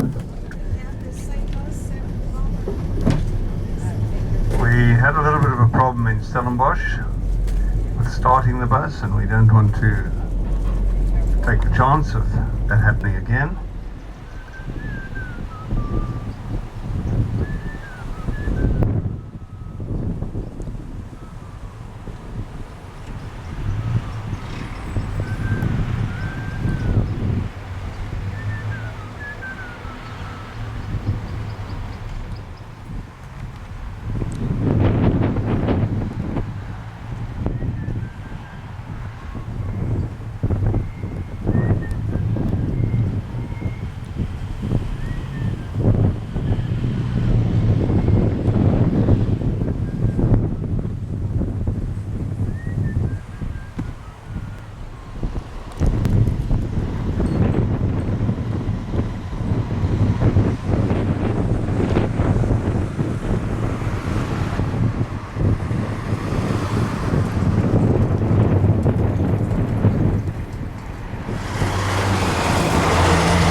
Did everybody enjoy that meal? You know, I said to you at the beginning, this was probably the best meal you're going to have on the whole trip. I wasn't joking. Combine that with the setting and the view, it doesn't get any better than this. Alright folks, we're going to make our way back through Franschhoek over the Hellshoogte Pass. Hellshoogte is Dutch for the heights of hell. Either sit back, relax, enjoy the views, or sit back, relax and close your eyes. It's up to you. Right, of course I told you that the first people to discover the Cape were the Portuguese navigators, namely Mr. Vasco da Gama, who discovered the Cape, early 1400s, and shortly thereafter Mr. Bartholomew Diaz, who actually rounded the Cape, and he named it the Cape of Good Hope. But when Vasco da Gama got here, he managed to turn around Cape Point and started sailing north and northeast, and he realized he'd found the southern tip of Africa, and they now had a sea route to the Far East. Off to our left, of course, there you can see on the far right hand side of the mountain, Flat Top Mountain, Table Mountain, you can see the upper cable station.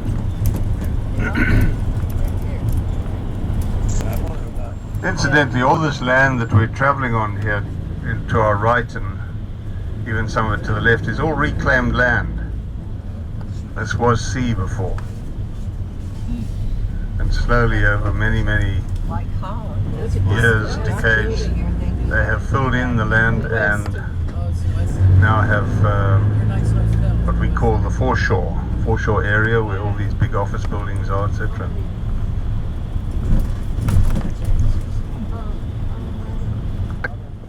Right, we're going to climb now from here all the way up to Table Mountain. If you look to the left, you'll see a very pretty cream and yellow building. That is the Cullinan Hotel, where we will be staying. Oh, okay. Right here, right here, right here. That's not shabby. Yellow and cream. Yeah, it says Southern Sun on top of it. And not far off to our right is the waterfront. We will be showing you that later on.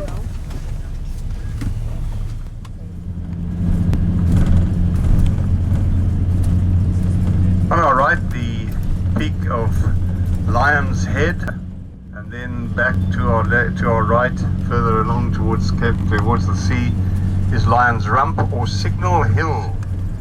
Nowadays, it has a military battery there, which is used to signal every day at midday. At exactly 12 midday, the gun goes off. We can always tell who are the visitors and who are the Cape Townians, because the Cape Townians automatically just check their watches and the visitors all hit the deck.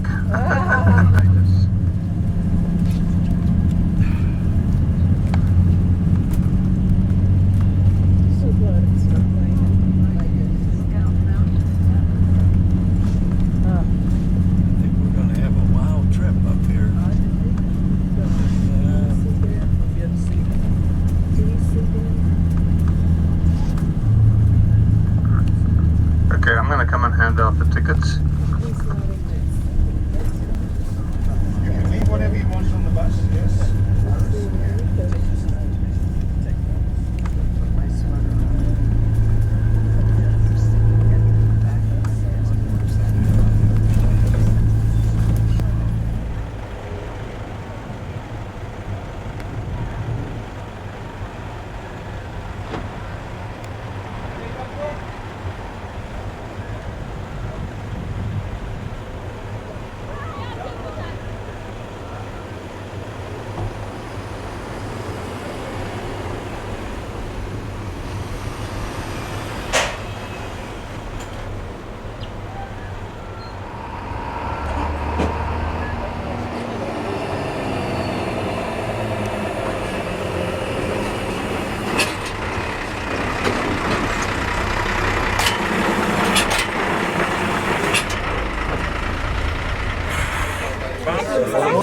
Ladies and gentlemen, good morning and welcome to Table Mountain Middle Cableway. For your own safety, could you not lean against the sides The little handrails as the floor will be rotating. If you want, you can hold on to this.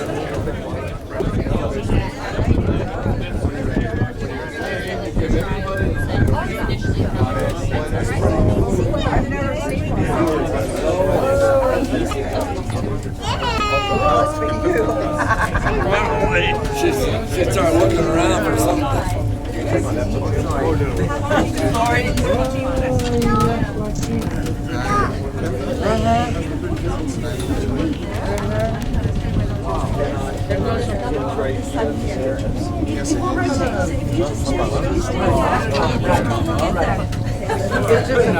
I keep feeling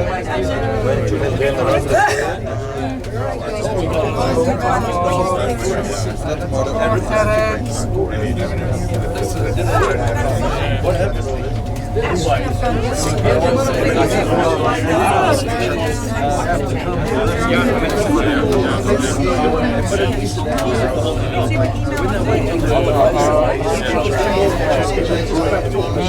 Yes, I never got high on my I like it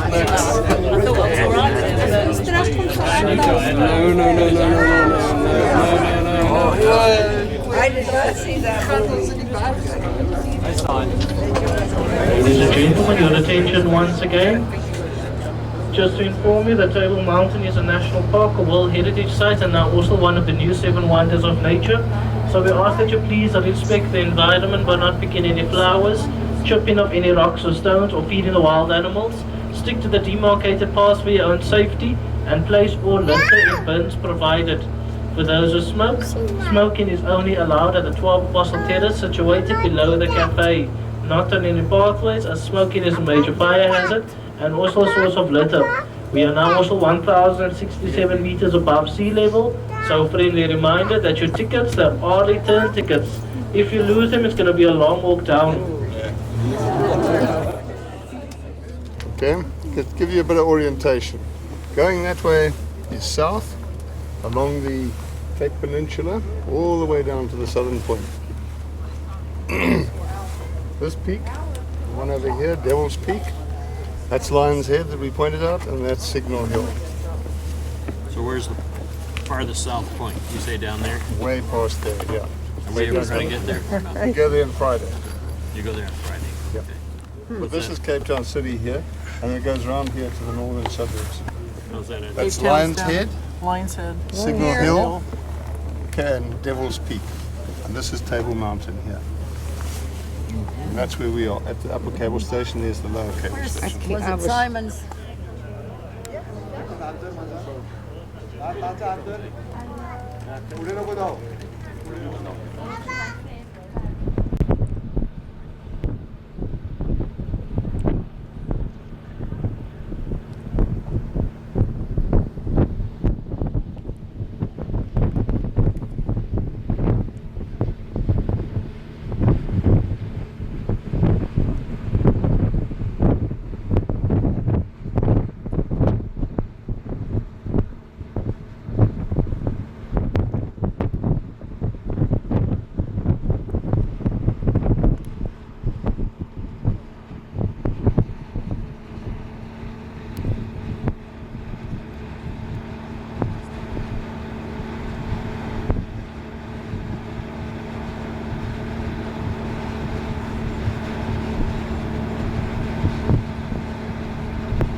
On the sides, but it is the handrails.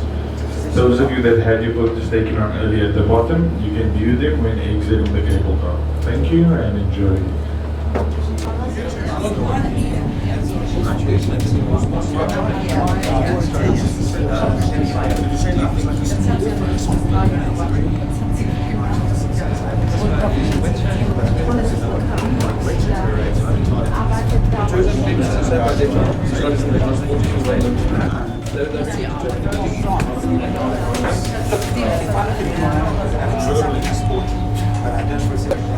We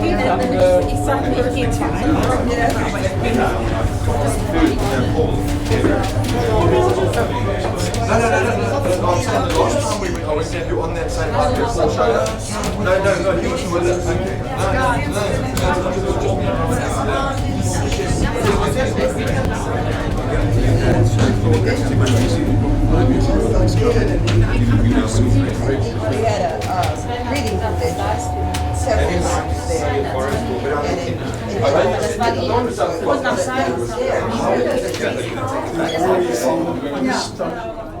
Alright folks, we're going to go and do a little tour of the city. The rain is not going to bother us because we're going to be in the coach.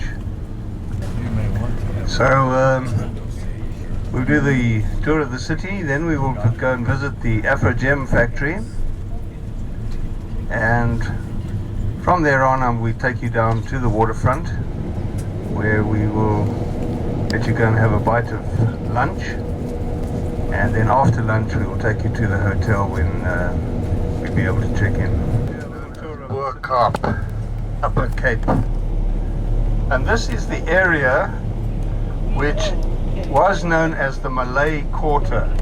All the old Malay slaves lived in this area, and of course with the abolition of slavery they bought the houses here. The whole area is a declared national monument, and as you can see, the residents here are very good about painting their houses different colors and making it very nice to look at. All these lovely vibrant colors gives it a lot of character. It was really hard. I know, I sometimes can and other times can't. Okay, don't tip it. Okay, It's still I've got it. slightly Thank you. Very nice places here. Anybody who wants to go and eat really good Malay food, you get a cab from the hotel and ask them to take you to Bismillah restaurant. Bismillah, it is a Malay restaurant, very good traditional Malay restaurant. Of course, don't expect to be served wine or any alcohol, because these people are Muslim people, and of course they will not serve you alcohol. John, remind us again what area is considered Malay. Malaysia. This is it. Malaysia? Yeah, where the people come from. Remind us again. Said it. Malaysia is just north of Singapore. That area is Singapore, and that area that's Malaysia. Thank you. As you can see, it's a very beautiful area, very picturesque, and as I say, it is a national monument. The whole area is protected under the National Monuments Act.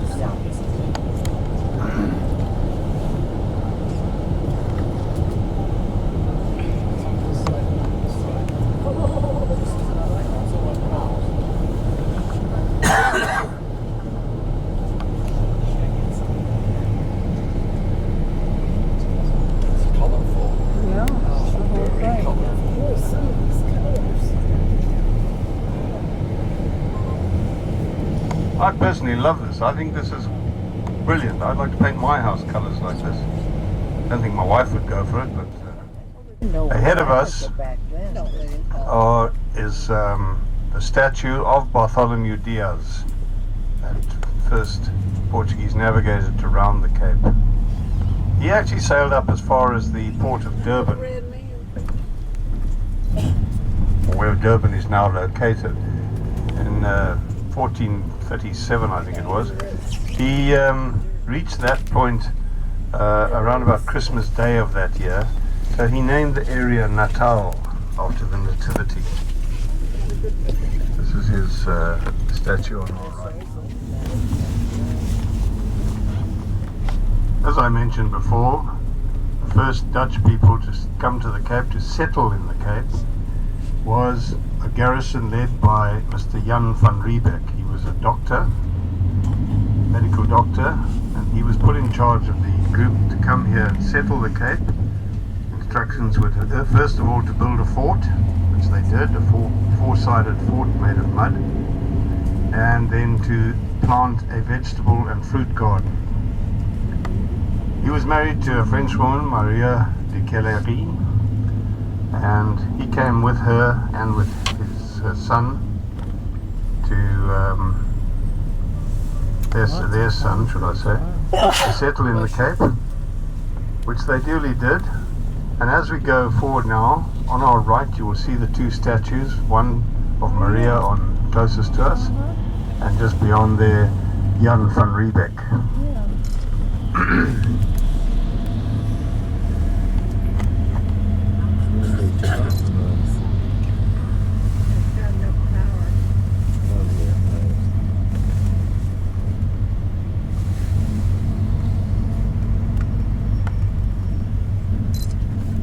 And as we come up here on our right, we see the War Memorial to South Africans who died in the various different wars. And on our left, the Cape Town railway station.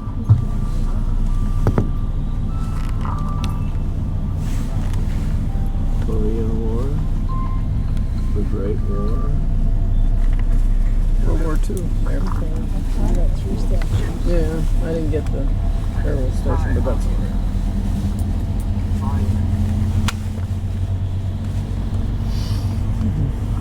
that's just a typical. Ahead of us now, you'll see the stone building there, and that is the Cape Town Castle. Originally it had a moat surrounding it.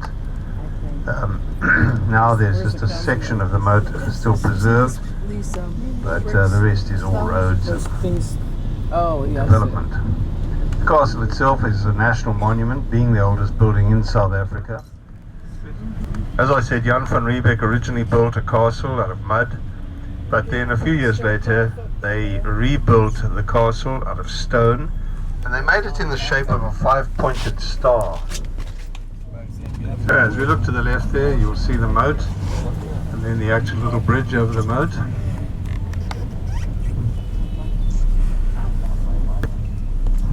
There you can see the gate, and then the entrance into the castle through the castle walls, known as the Cut, the entrance. You see the name of one of the 5-pointed stars, Leerdam. That was one of the royal houses. If we look over to our right, we've got the Grand Parade, big parking area now. It's also an area where there's a flea market runs. This pink building up ahead on the right, just on the other side of the road there, the red roof, that is the old drill hall where the militia used to meet and carry out their drills.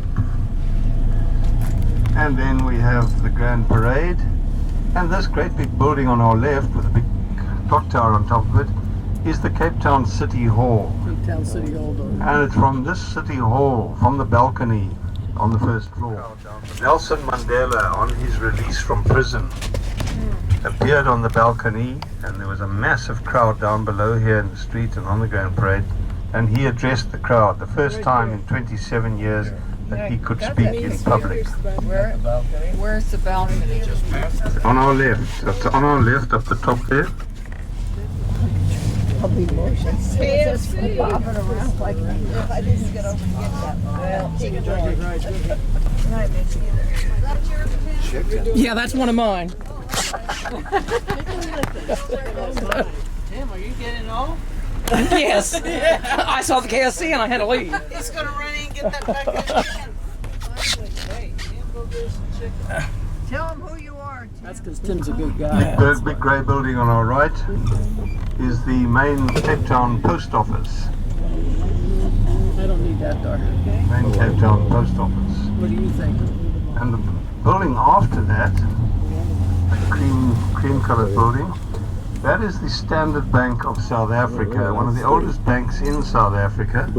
It stands on the site of the original Standard Bank in Cape Town. which at that time, of course, was a corrugated iron and wood shack, but it was the bank. We're now turning into one of the main streets. It's actually a continuation of that Herengracht that we were on, and it is called Adderley Street at this end. It's one of the main streets of Cape Town. Straight ahead of us, you'll see there's another little place called Green Market Square, which is filled with little stalls, like a flea market. People selling crafts and that sort of thing. And that's the statue of Andrew Murray. And then the next building across the road, the cream-coloured building, is the old slave lodge. The slave lodge of the Dutch East India Company, where all the slaves were housed during the night. They were locked up there and then the next morning let out. And ahead of us is the area known as the Cape Town Gardens. Not the National Botanical Gardens, but this was the original gardens where they grew their vegetables and their fruit. See the statue of General Jan Smuts there? Oh, yeah. And the red and white buildings there, that is the Houses of Parliament. Oh. And here on our left, St. George's Cathedral, Wow. the main church of the Anglican Church in South Africa, where Bishop Desmond Tutu was Archbishop. He's now retired. This next big grey building here is the headquarters of the Cape Provincial Administration, Cape Provincial Legislature of the Western Cape Province. As I say, we have 9 provinces in South Africa. The Western Cape is one of them.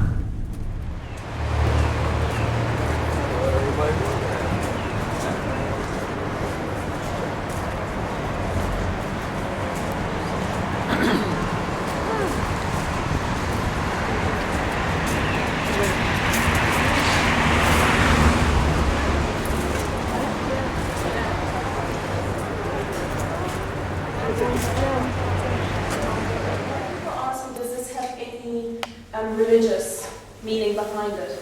This is actually the Southern Cross, and it's a star constellation that you'll only see from the southern setting. He's the only man that is involved in the setting, no one else. Then next door we have Muhammad, and you'll see that he is actually working with elephant hair. I'm just going to try different. What's that? No. He walked this on his own. There ahead of us is Table Bay and Table Bay Harbour, Cape Town Harbour. Very large container port, plus the harbour for general shipping.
Captain, so this is a chance for you to look around in the crowd and find out who wants to be there for you. So that's good, yeah? You, okay? That's what I'm going to do now.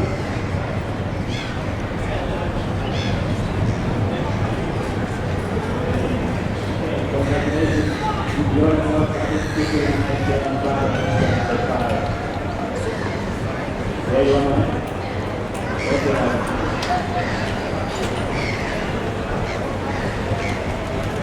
Another one. We were going to this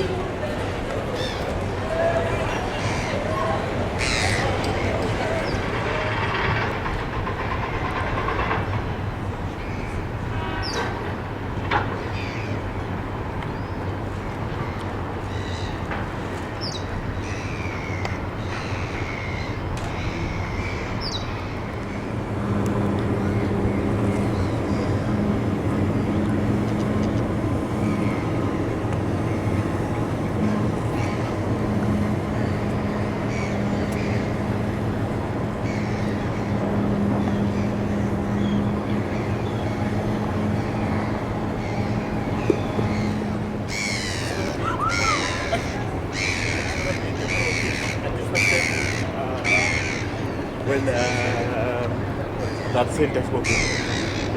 No, I'm going to be pleasantly surprised.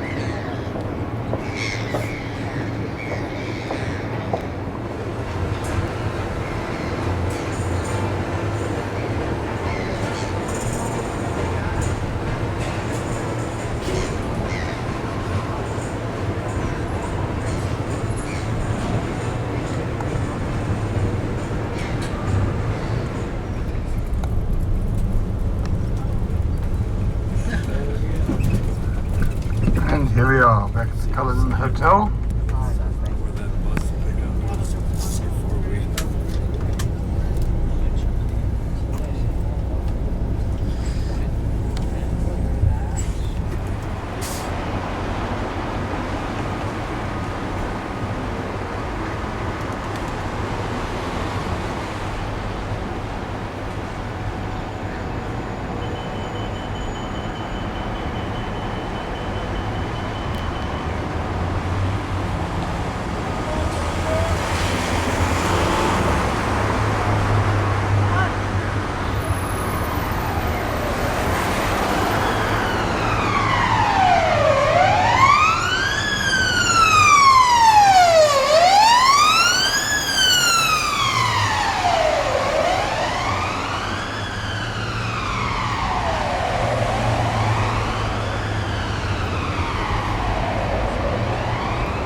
We're at the Southern Sun Cullinan Hotel here in downtown Cape Town, South Africa.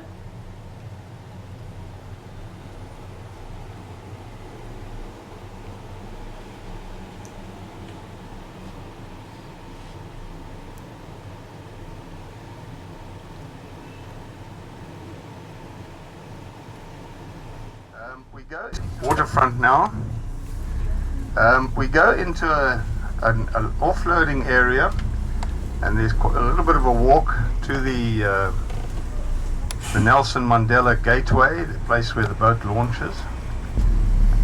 We get on the boat, and at 9 o'clock we will set off for Robben Island. I'm not going to tell you all about Robben Island, I'll leave that to the guides there. And I have a contact there, the guide, Yazin is his name, and he's asked that you all try and get onto bus number 1. Once we get off the boat at Robben Island, you have to walk up to where the buses are standing, try and all get onto the first bus. Yazin will be there, and we then do a bus tour around the island, looking at the various points of interest with commentary by the guide. We then stop at the prison itself, the political prison, and one of the ex-inmates then conducts a tour around the interior of the prison. Okay, he will explain to you what they did and how they did things and so on. You then make your way back to the boat. You have to walk from the prison back to the boat. It's what we call your long walk to freedom. Right, hello everybody. Hello. Oh, thanks for the nice hello and welcome to Robben Island. And we're very, very happy here today for 2 very good reasons. One is the weather is in your favor today. This is Robben Island. And on this island you can easily experience 4 seasons per day.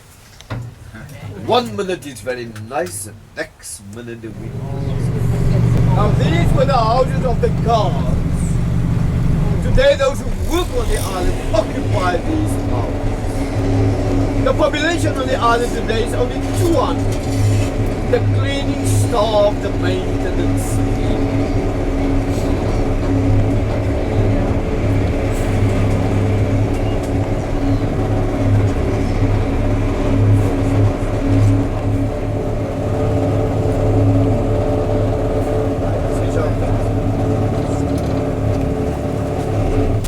building on your left hand side, this was the governor's house in the 1800s. Today this is a guest house and a conference center. Unfortunately, Table Mountain is overcast. But I can tell you the beautiful sunny day, the best view in the world is Table Mountain. Then we get off the bus and take photograph. But there's nothing to see today, unfortunately. The size of the island is 5 kilometers this way, 2 kilometers that way. It's an oval shape.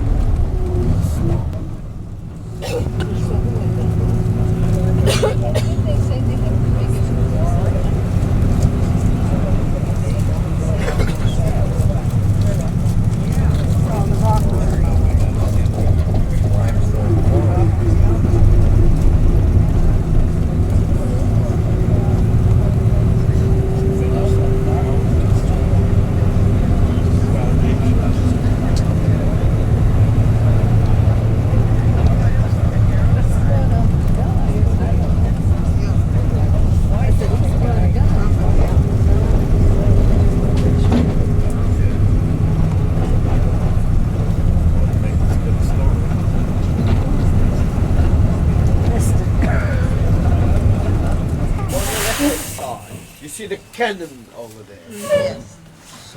1939 to 1945. Second World War.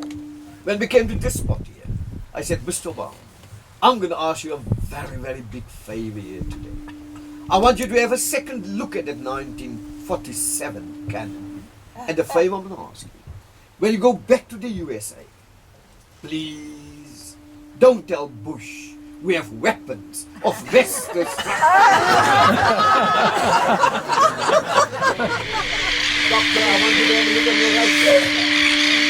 You see the ambulance over there. But we do not have a hospital on the to take the patient under your healthy or dead.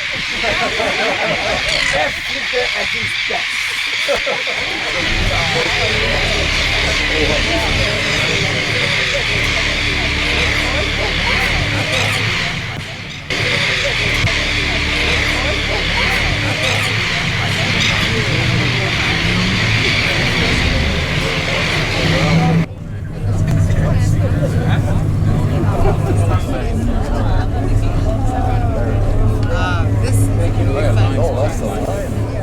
On your left hand side, the limestone quarry. You can open up this door. The limestone quarry. It is in this quarry where Mr. Mandela and all the leaders worked. And the leadership were never more than 30 at a time. Mr. Mandela worked in this quarry 30 long years. I forgot to give my name to you. It is Yasin. Y-A-S-I-E-N. Yasin. And Mohammed, my second name. They spell Mohammed with one M.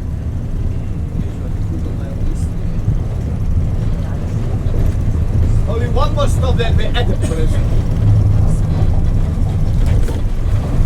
Now the building on your far left hand side is not a mosque.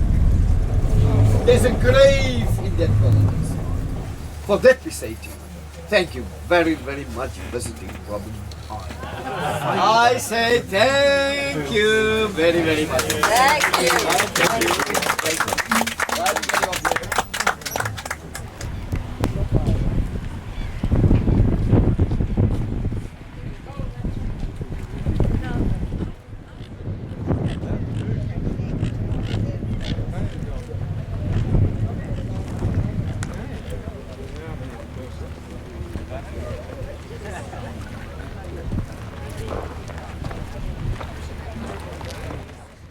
It was built 1963 and completed 1964.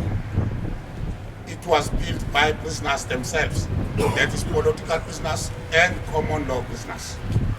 And during those years, prisoners were housed in the old prison, which was situated on the northern part of this island, which is this side. And they were expected to occupy these cells while the floor was still wet.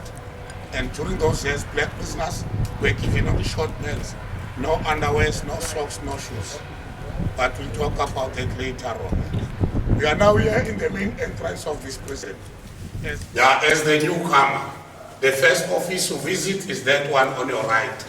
That is the reception office and prison court. It's where our identity was stripped. I entered that office as Siponkosi, and I left that office being 78/86. That was my prison identity. But here in this office, when they censor our letters in most cases, if they feel that sentence or that paragraph is not good to be read by you as a prisoner, they simply cut it off, that sentence or that paragraph.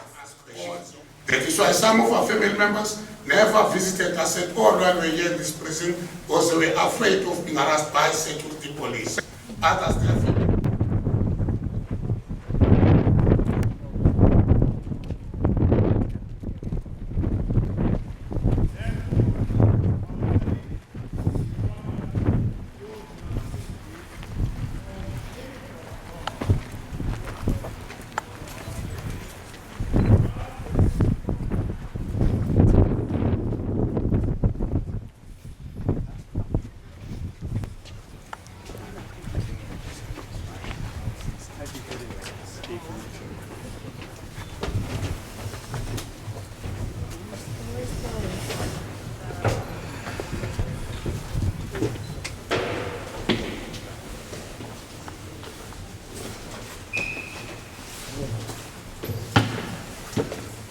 Prisoners were sleeping on the floor. They were given those type of mats and 4 blankets. 1977, command sections were given those type of beds, one on top.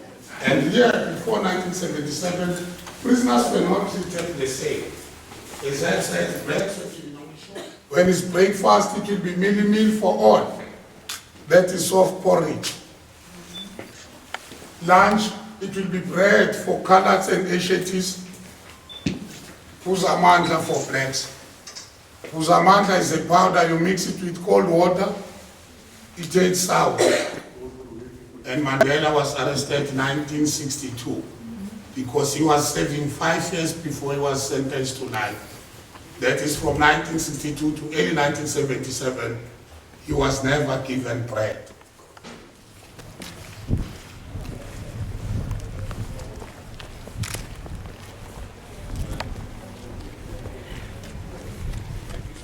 For that long walk to freedom.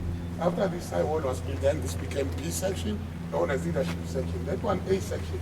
A section was for newcomers, and that other one became C section. C section was used for punishments like this one. And from now we go in and see the cells. We got the 4th one.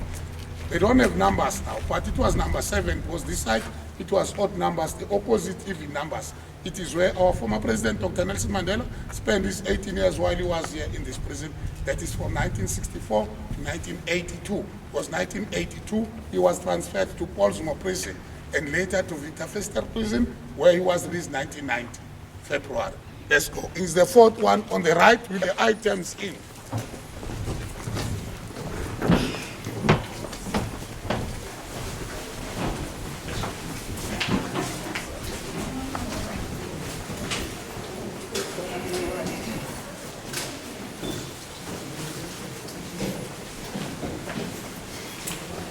This is the one. That means you've got to fold your blankets the way they are in the cell. You roll your mats because during the day they are not allowed to sit on the mats or on the blankets.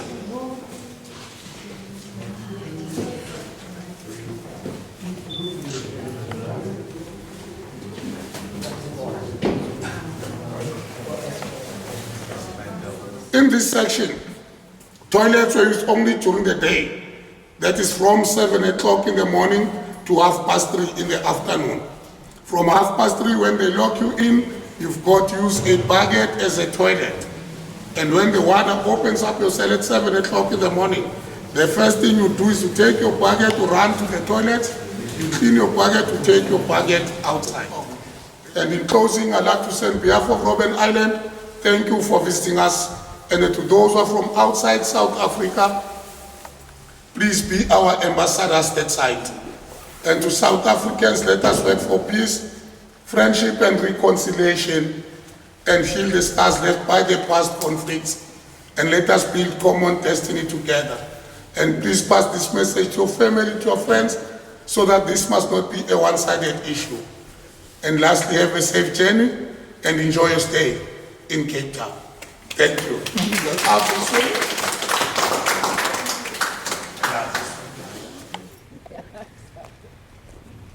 I could not understand it. It's fine. I didn't understand.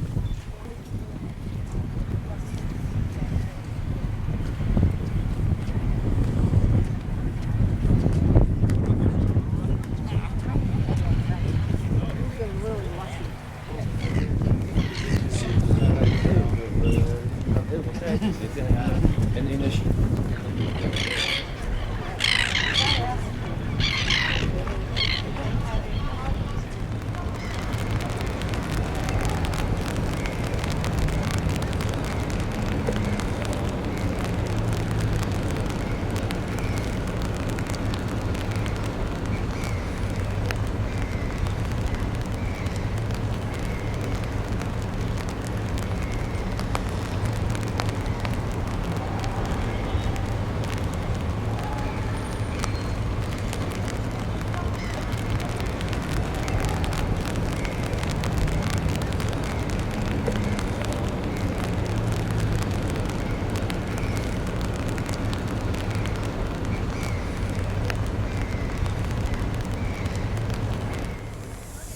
Well, I guess this is the first morning that we haven't had sunshine that I can remember on this trip. 1 out of 18. So I guess 1 out of 18 is not too bad.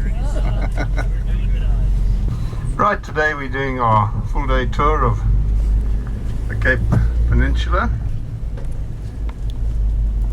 We start off going down the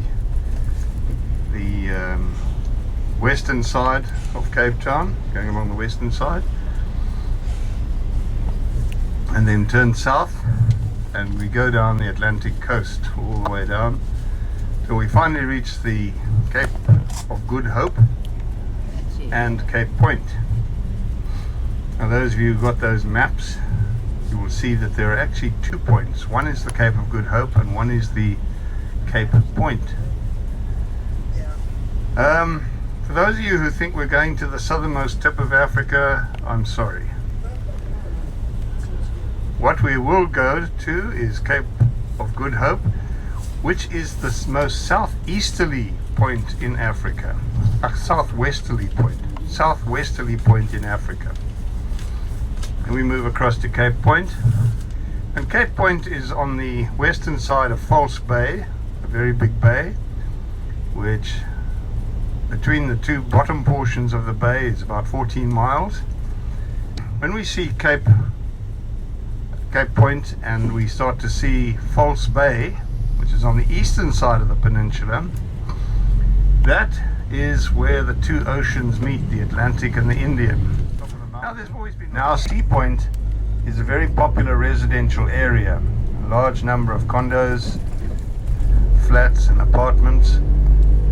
Some owned, some for rent, but it is very expensive real estate here. Of course, they have a downside. In the middle of winter, there's a big Atlantic storm. They bear the full brunt of it. They face west, and that's where the winter weather comes from. So,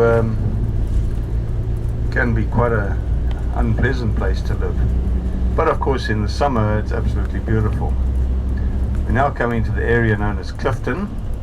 Clifton is very famous for the Clifton beaches. It has 4 beaches, and the furthest one, right over there on the other side, is called Bikini Beach, for obvious reasons. We're going to quickly stop here at the mountains of this area known as the 12 Apostles. Okay, a little 5-minute stop here just to take some pictures, have a look at the area, the coastline.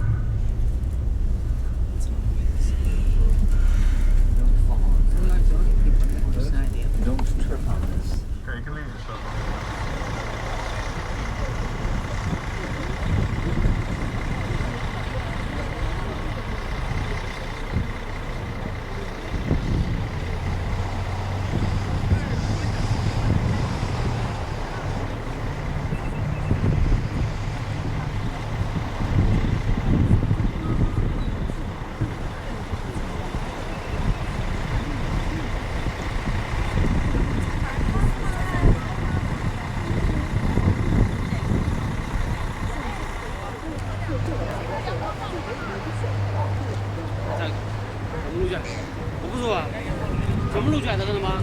那3个讲不录下来，看到吗？看到吗？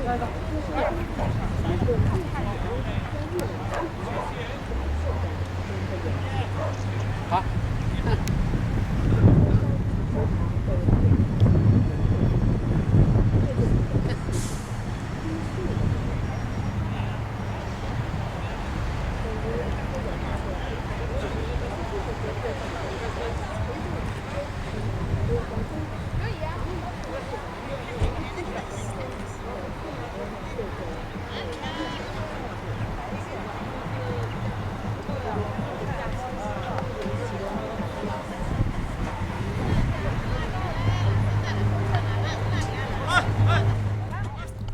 This is Camps Bay. Camps Bay. This little stop, this to the right of us, is known as Maiden's Cove. But the mountains of this area, known as the 12 Apostles. Apparently a ship was wrecked off one of the rocks here and everybody was saved. And the sailors said it was the 12 Apostles, all the peaks of the mountain, that had saved them. Well, there are about 17 peaks, so I don't know where they got the 12 apostles from, but it makes a good story. There ahead of us, you can see the bay itself, Hout Bay. All these areas are, of course, suburbs of Cape Town. And across on the other side, the Hout Bay itself, and of course the harbour.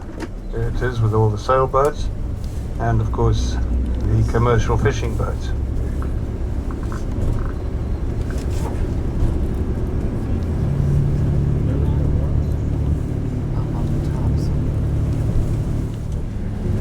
On the other side of the bay is the big rock there that guards the entrance to the bay, known as the Sentinel.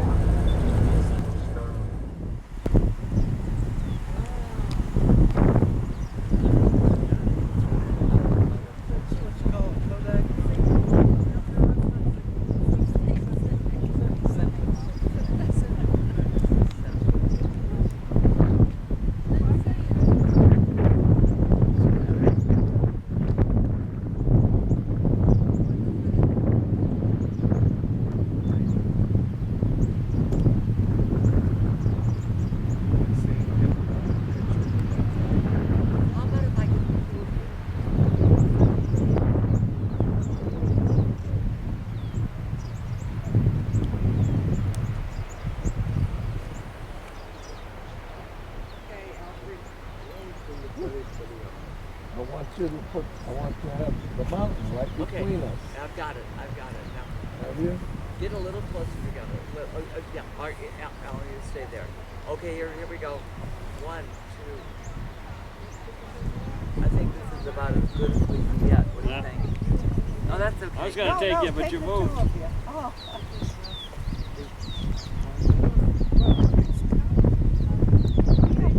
You like the picture I took of you?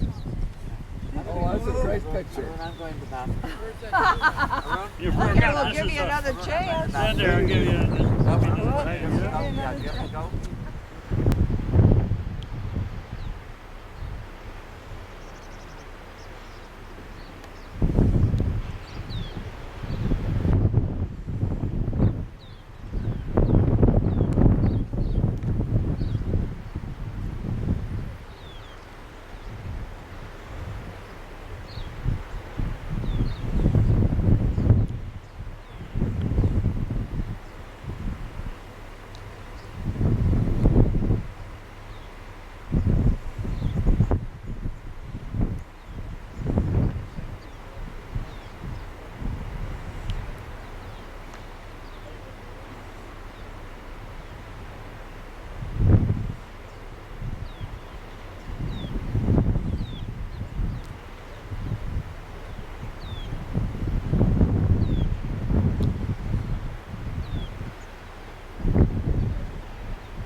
Now that area where we stopped, and there's another one here on the right, these are all put up by the national parks as picnic places. People can stop here and sit down and have a picnic. The only restriction is they may not light a fire. No fires of any sort at all. Well, there we go, we're in sunshine now. So whoever our sunshine genie is, thank you. You're welcome.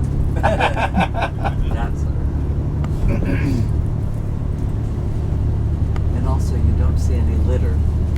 Yeah, people are pretty good about it. Apart from the fact it's a very heavy fine for entering a national park. Well, and they're sure.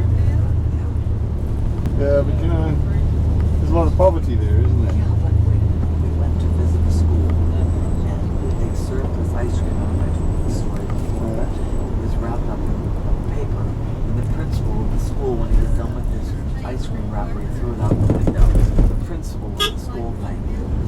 So it's not just, we cannot blame this. It's a whole mindset. It's a mindset. I've always said, you know, it's very difficult to teach conservation and anti-littering to people who've got empty stomachs. Of course, yes, great, absolutely. But as That you is the say, basic fundamental thing. Right, this is the point of Chapman's Peak here. From here on we go downhill. Now we come to the really twisty, windy part of Chapman's Peak. And if anybody feels a little bit nervous about going down here, I spoke to Archie about it, and he said, well, you know, if anybody really is nervous, do what he does, just close your eyes. You're going to tell us to get out and walk. Oh my. That's straight down. I'm glad the lady from there. I am, it's on. Oh, yeah.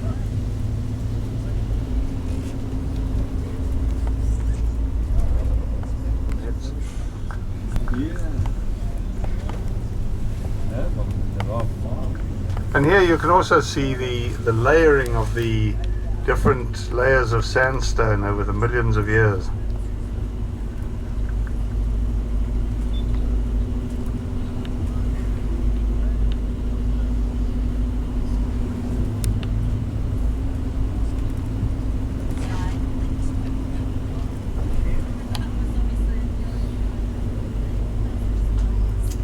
Just so the brakes. You just need them cutting the road through these rocks.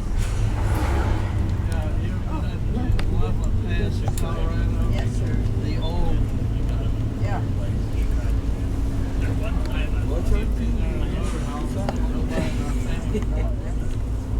And brakes went out on the trailer truck when they started rolling. So they told my husband he was the only one that was not very fit, and he should drive the trailer truck down the mountain. And they would shine the lights for him. How high this mountain would be? Because he This was mountain very is aggressive. how high? About 3,000. He drove it down the mountain with no brakes. Mount Abu. Loaded with jeeps and generators and Yeah. tents and all that stuff. Someday we will go there.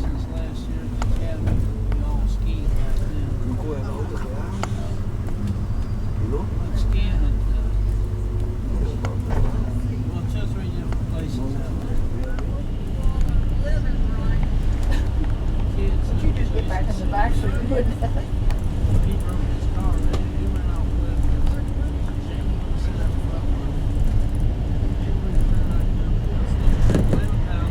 Well, your highway department deserves medals, that's for sure. Yes.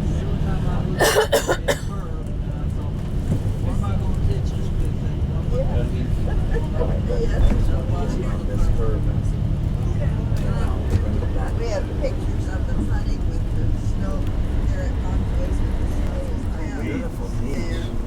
snow. And as we come around the corner, we see the beautiful Noordhoek Beach.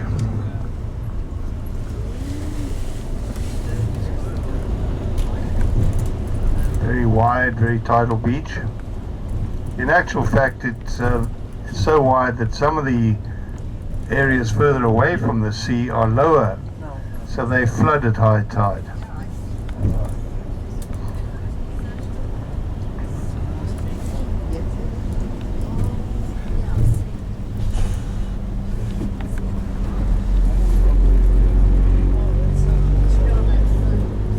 A lot of people living in this area have horses, and of course the beach is a lovely place to come and exercise the horses.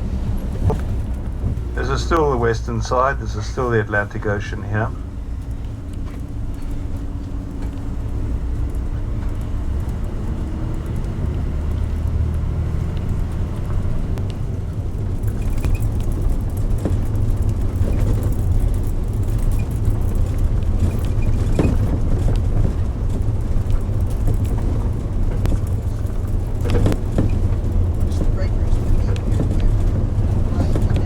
Down there you'll see on the right there, bottom, you'll see a big whale on the shore. A model of a whale.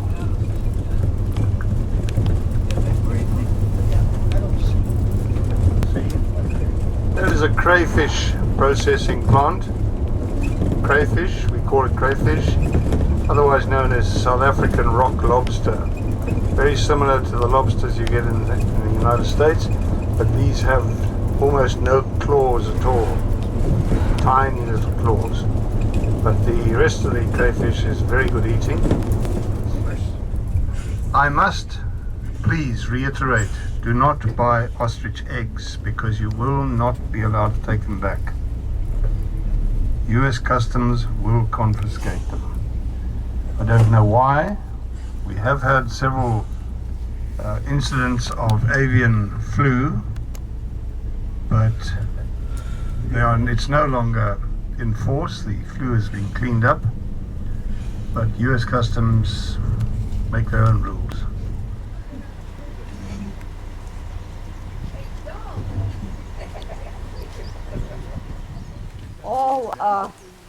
Ostriches?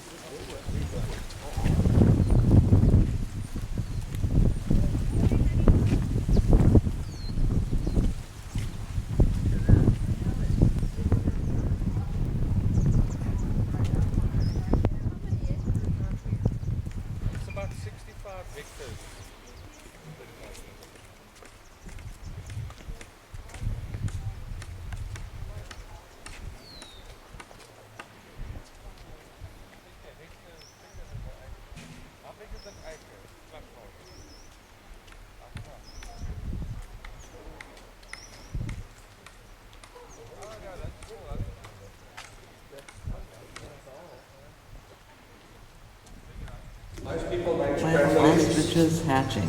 If you boil it, it takes 1.5 hours. Is the baby there? Yeah, it's hatching out. It's hard to get. Not getting it. No, they don't. Normally it takes them 8 to 12 hours to hatch. To break open the shell and come out. And you can see the one on the left is just started, some are just out. This is moving. Camouflage colors. So in nature they blend in, you can't see them. And looking at them, it is impossible to see which ones are males and females at the moment. Adult males are black and females are grey, but when they're young, they look the same. Impossible to see. Only at about 8-9 months old. And look at those feet. Yeah. See those two toes? From about 6 to 8 weeks old.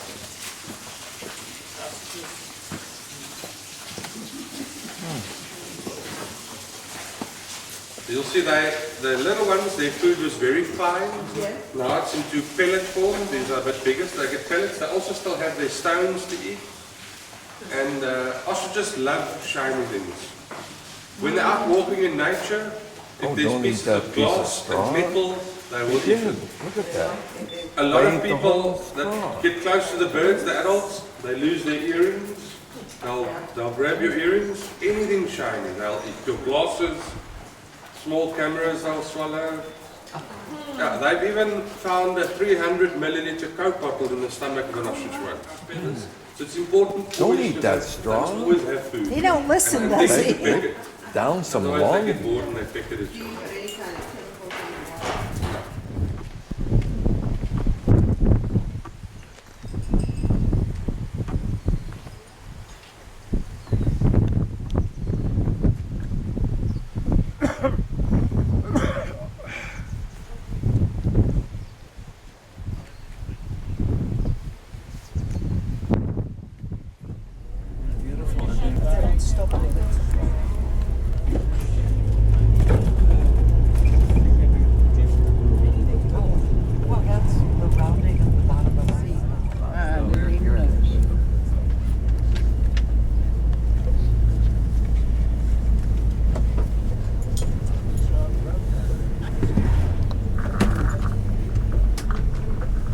Right, and on our left, the Indian Ocean. Okay. This is False Bay. And if you look way off to the left there, you can see the other side of the bay. And the peak at the end there, this Cape Hung Clip. That's the southeastern side of False Bay, with Cape Point being the southwestern side.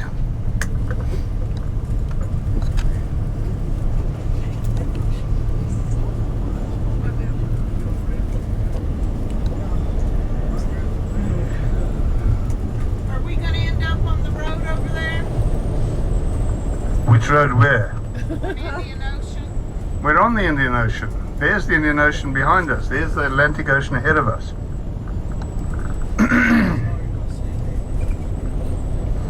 We will be going back to Cape Town along the eastern side. Of the Indian Ocean?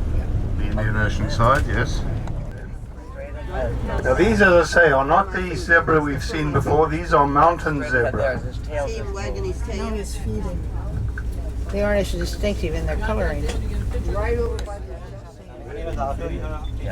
He's a mountain. Yeah. Right out. Yeah, and then down, further down to the left is one lying down. Let you see them there.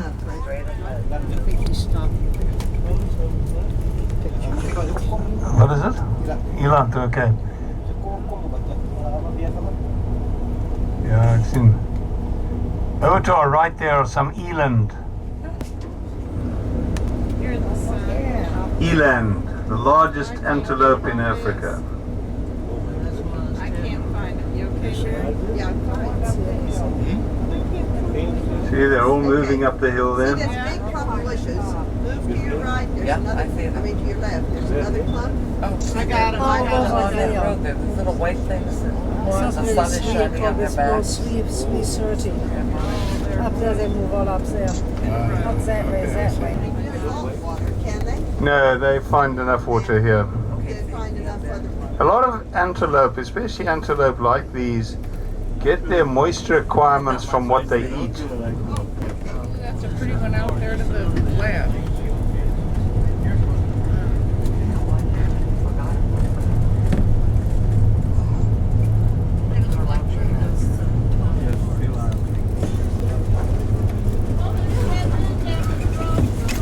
Yeah, some baboons down here on the right.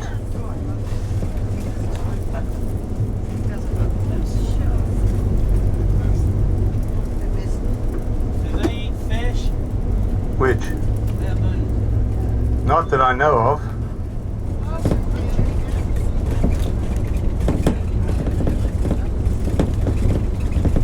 One we haven't seen now, John, is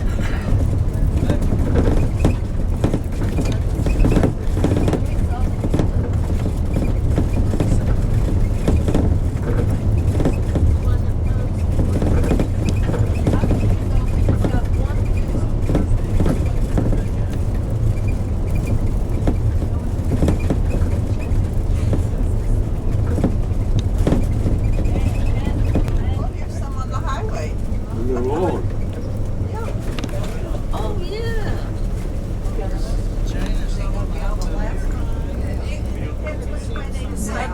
We're just going to go out, John. We're just going to go out shaking off the road.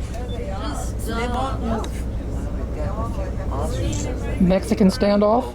He says, I'm almost as large as you, but I'm Oh, excuse me. Except move guys, mother girls.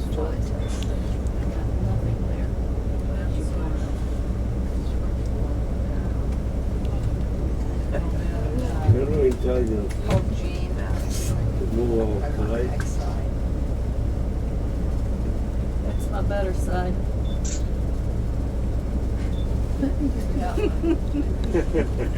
He won't move. Where did you get him? In fact, he's just going to come closer in front. John, is that a penguin way to the right about 2, 3 o'clock?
stuff floating in the water here is all kelp, seaweed. Does anything eat that? I think the Japanese do, don't they? Yeah, they do. It's supposed to be very healthy. I know a lot of these herbalists and people like that, they use a lot of kelp in their herbal remedies.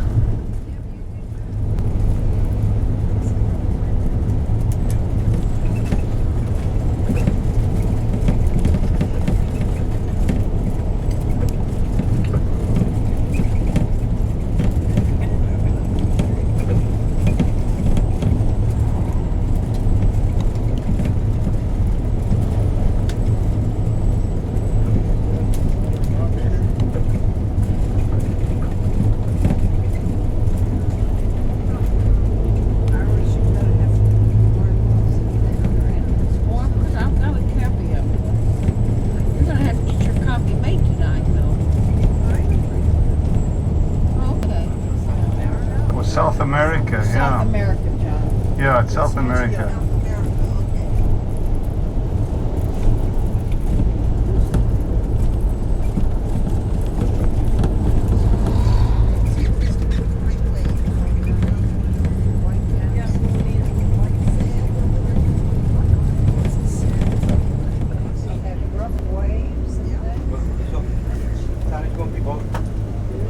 Oh yeah, there's Eland. On our right there, see down there is a rock, and just behind it is the eland. Oh, he's pretty. Right there, straight on. You see this bush here? Yeah. You see the white rock? Yeah. And go to the left top. Oh, way up there. Okay. Way down there. That's the largest of I don't take pictures of this cameras in the resin. It's a white rock. Okay. Do you have any batteries for it? I got him. We shot him. Yes, I got him. I recommend the full restaurant. It's more comfortable and good value, but it's up to you. You can make your choice because it's for your own account.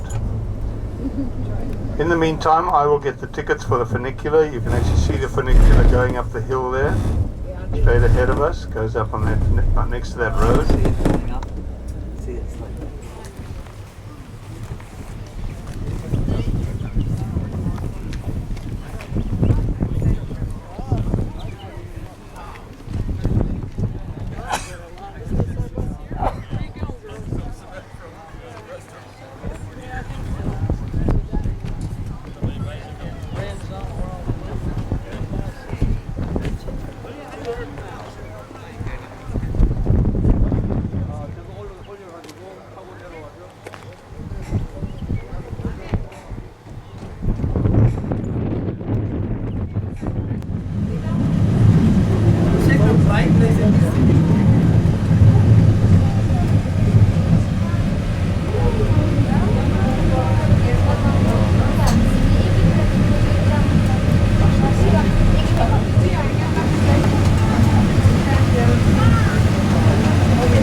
And it's always hitting up on the same.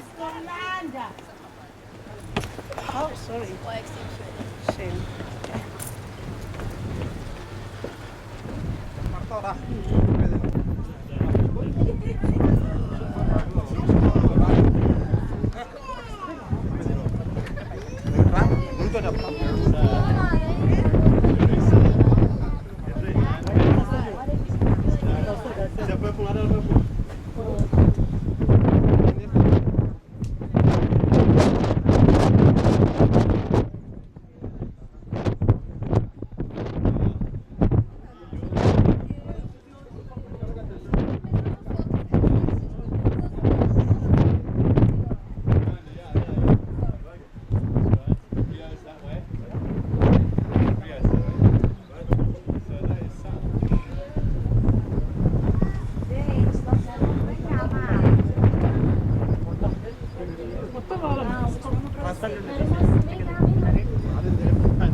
This mine in James Private Beach.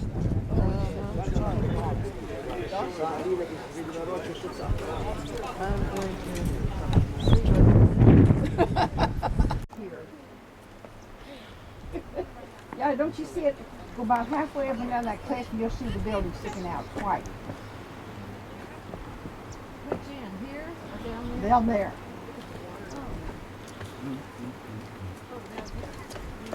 Yeah. See it? Oh, yeah, I see. You don't see much, but you see it. Old. Underwater, you can see the dark spots. I think if you go online. Yeah, yes, yeah, already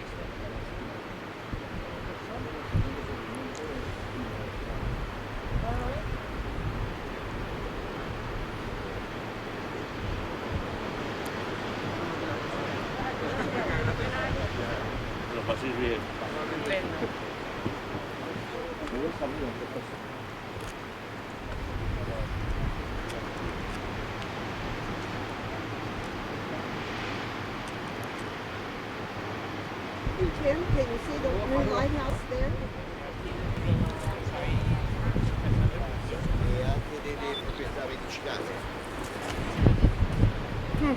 Guarda qui questa formazione che si vede. I wonder how they power it. Guarda la testa del nuovo faro, bianco. Batteries? Maybe it has solar panels. Yeah, solar panels or Guarda qui batteries. sotto. Il bianco sono tutti l'escremento fatto dai individui di cormorani.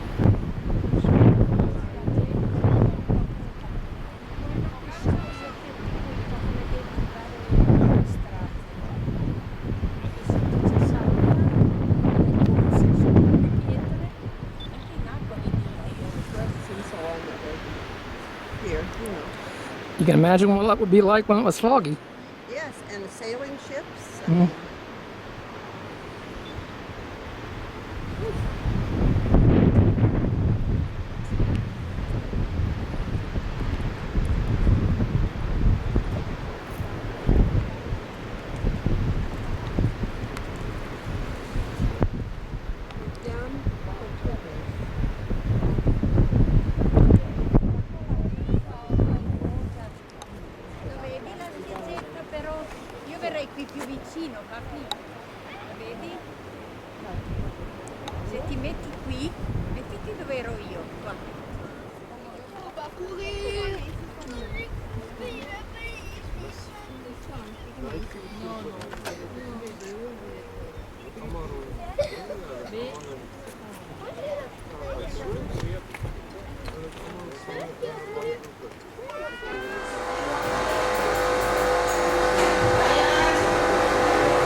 Go ahead, Jane.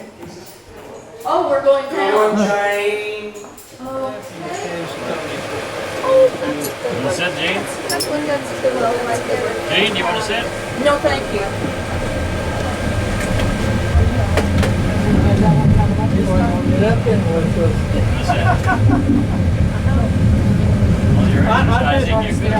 Carl, I'll take it.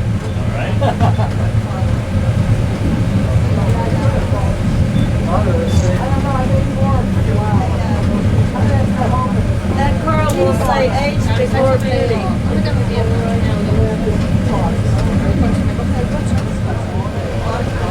Could have fires. And you're here with what? It was dry real fast. Dark brown. Dark brown. That's the Indian. But I can't get this building. You got another gene right there. Oh, yeah. My mother's a redhead. Oh, that's why I'm going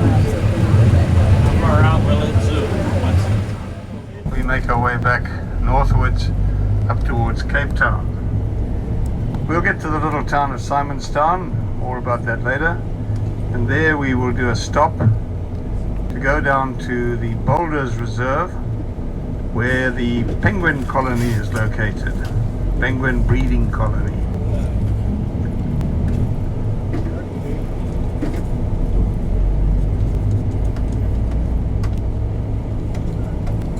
Of course, all this wild bush outside the reserve is still part of the Table Mountain National Park.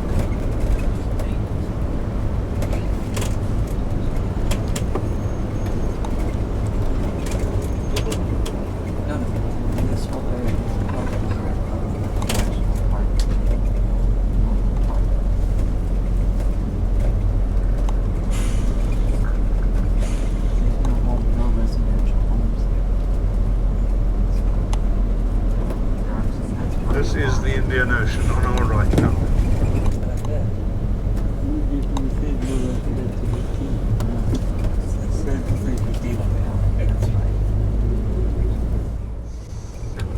Simonstown, which has been long established as a town, became the South African Navy headquarters. Would recommend those of you who have difficulty in walking, it's about a mile to get there. So I would not recommend that you do come along with us. We're going to get off here on the main road and walk down this street to our right.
bebés, pasa, con dos bebés, pasa con dos bebés.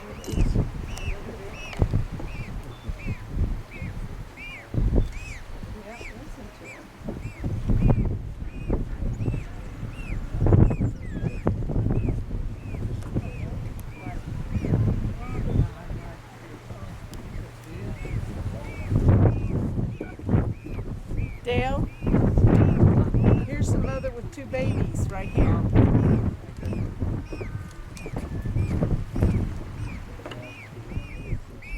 Yeah.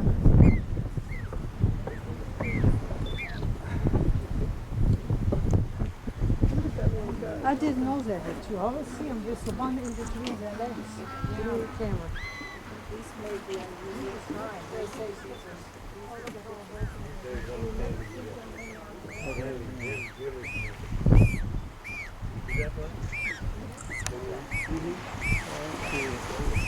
Well, look down there.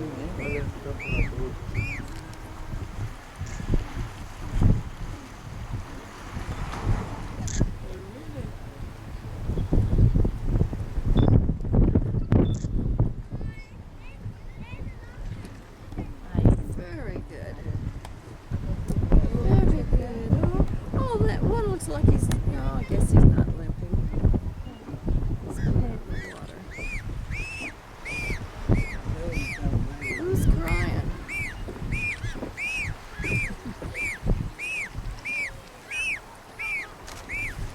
Oh, the other one down here, there's two. Two, the second one, yeah.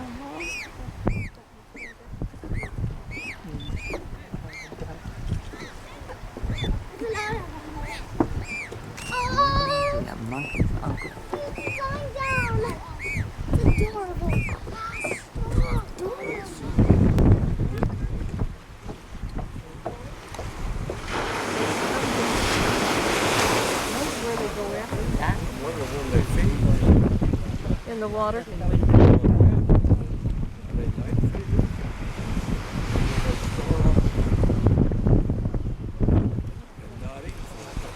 Well, it says they store up when they molt because they can't go out for 21 days. But,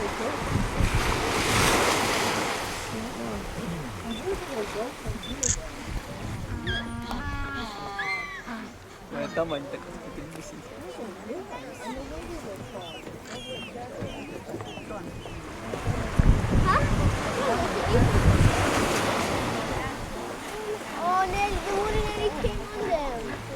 Imagine the wave. So painty.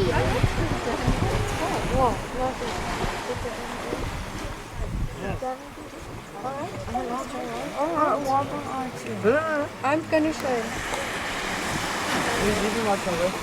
Okay, he doesn't know this camera. Okay, I'm showing him. So then don't look through him. Zoom in and out. Mom, look at Bring that it closer, man. So far away. Look through? Look through? Can you see now? Now look at the ones. Can you see? Bring it closer. It's like those birds are copying each other.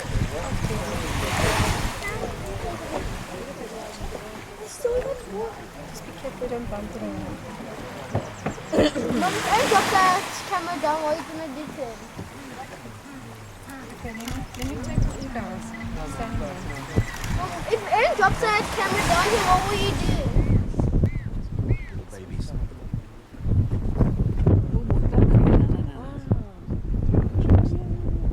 Mami, बच्चा छे ना नीचे.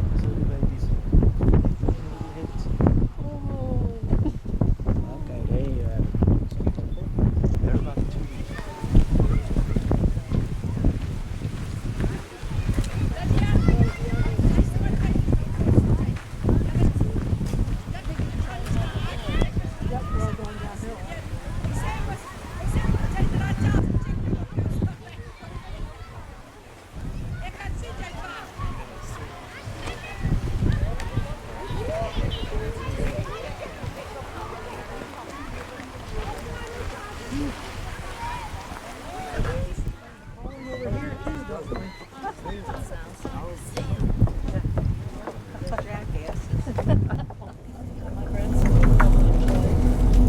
that was good. John got some extra exercise. Thanks very much. We're going to go on our way now through the rest of Simonstown. As I said, all this area around us is all naval property. There's buildings on the right, the buildings ahead of us, town of Simonstown. Coming up on our right hand side behind this brick wall is the naval dockyard.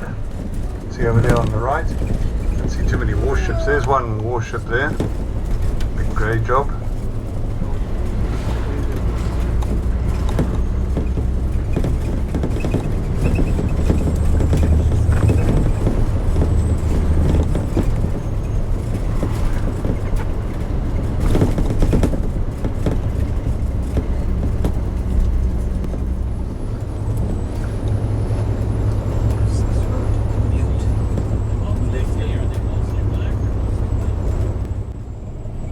What you see there is all part of Cape Town.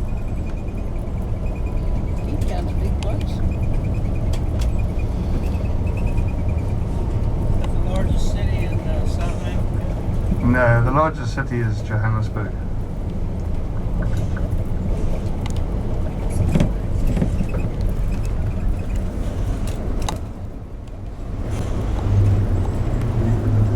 Now, if you look down below us, coming up now to our right, you'll see a big complex of buildings, some with red roofs.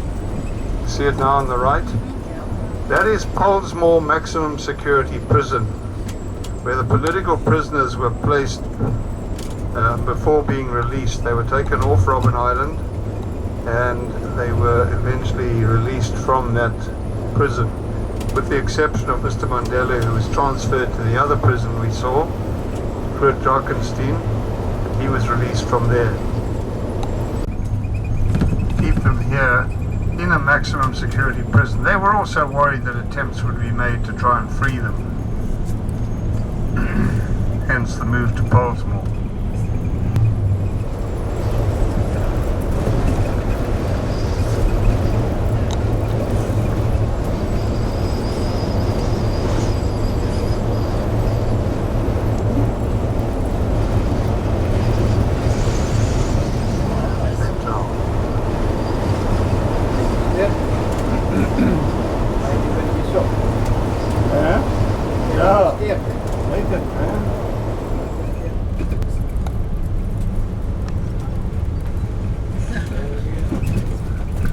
And here we are, back at the Cullinan Hotel. Folks, I hope you enjoyed today. I think we were very lucky, we had a good day. Many thanks to Archie for driving us around safely, especially on Chapman's Peak. And we will see Archie again on Sunday morning. But for us, tomorrow evening at 7:30 is our farewell dinner, for which Vantage will pay. In addition, Vantage will buy some wine. So there we go.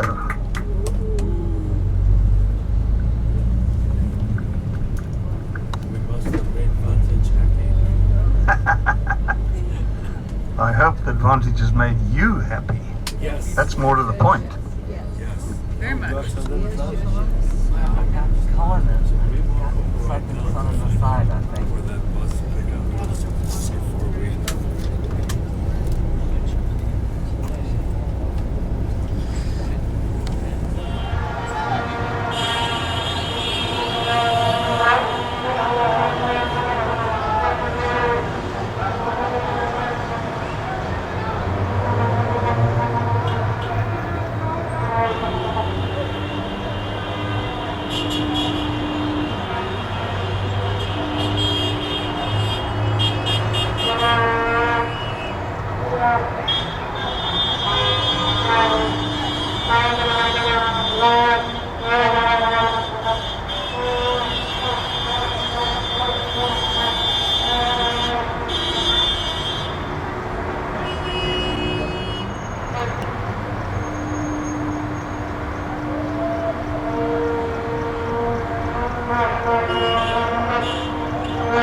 Janneke voor de rest van de dag.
Every 25 minutes is a bus stop. The last one. Well, this is the last one.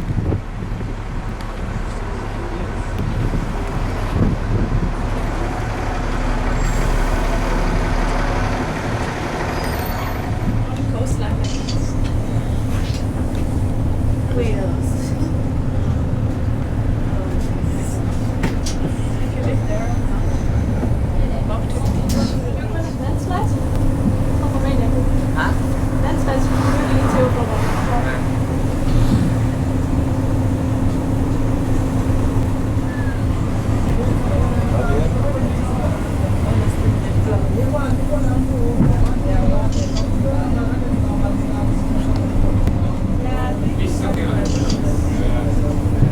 He's talking about big surfing.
One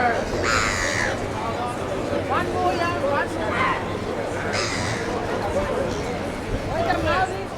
Please, adults, don't you ever try this until you get home. All right. What's going on?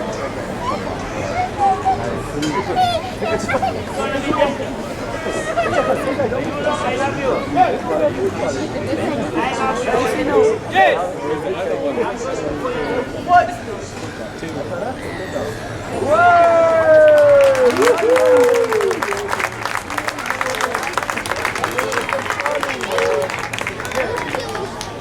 All right, ladies and gentlemen, we have a special announcement to make for you. Yeah.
Yeah.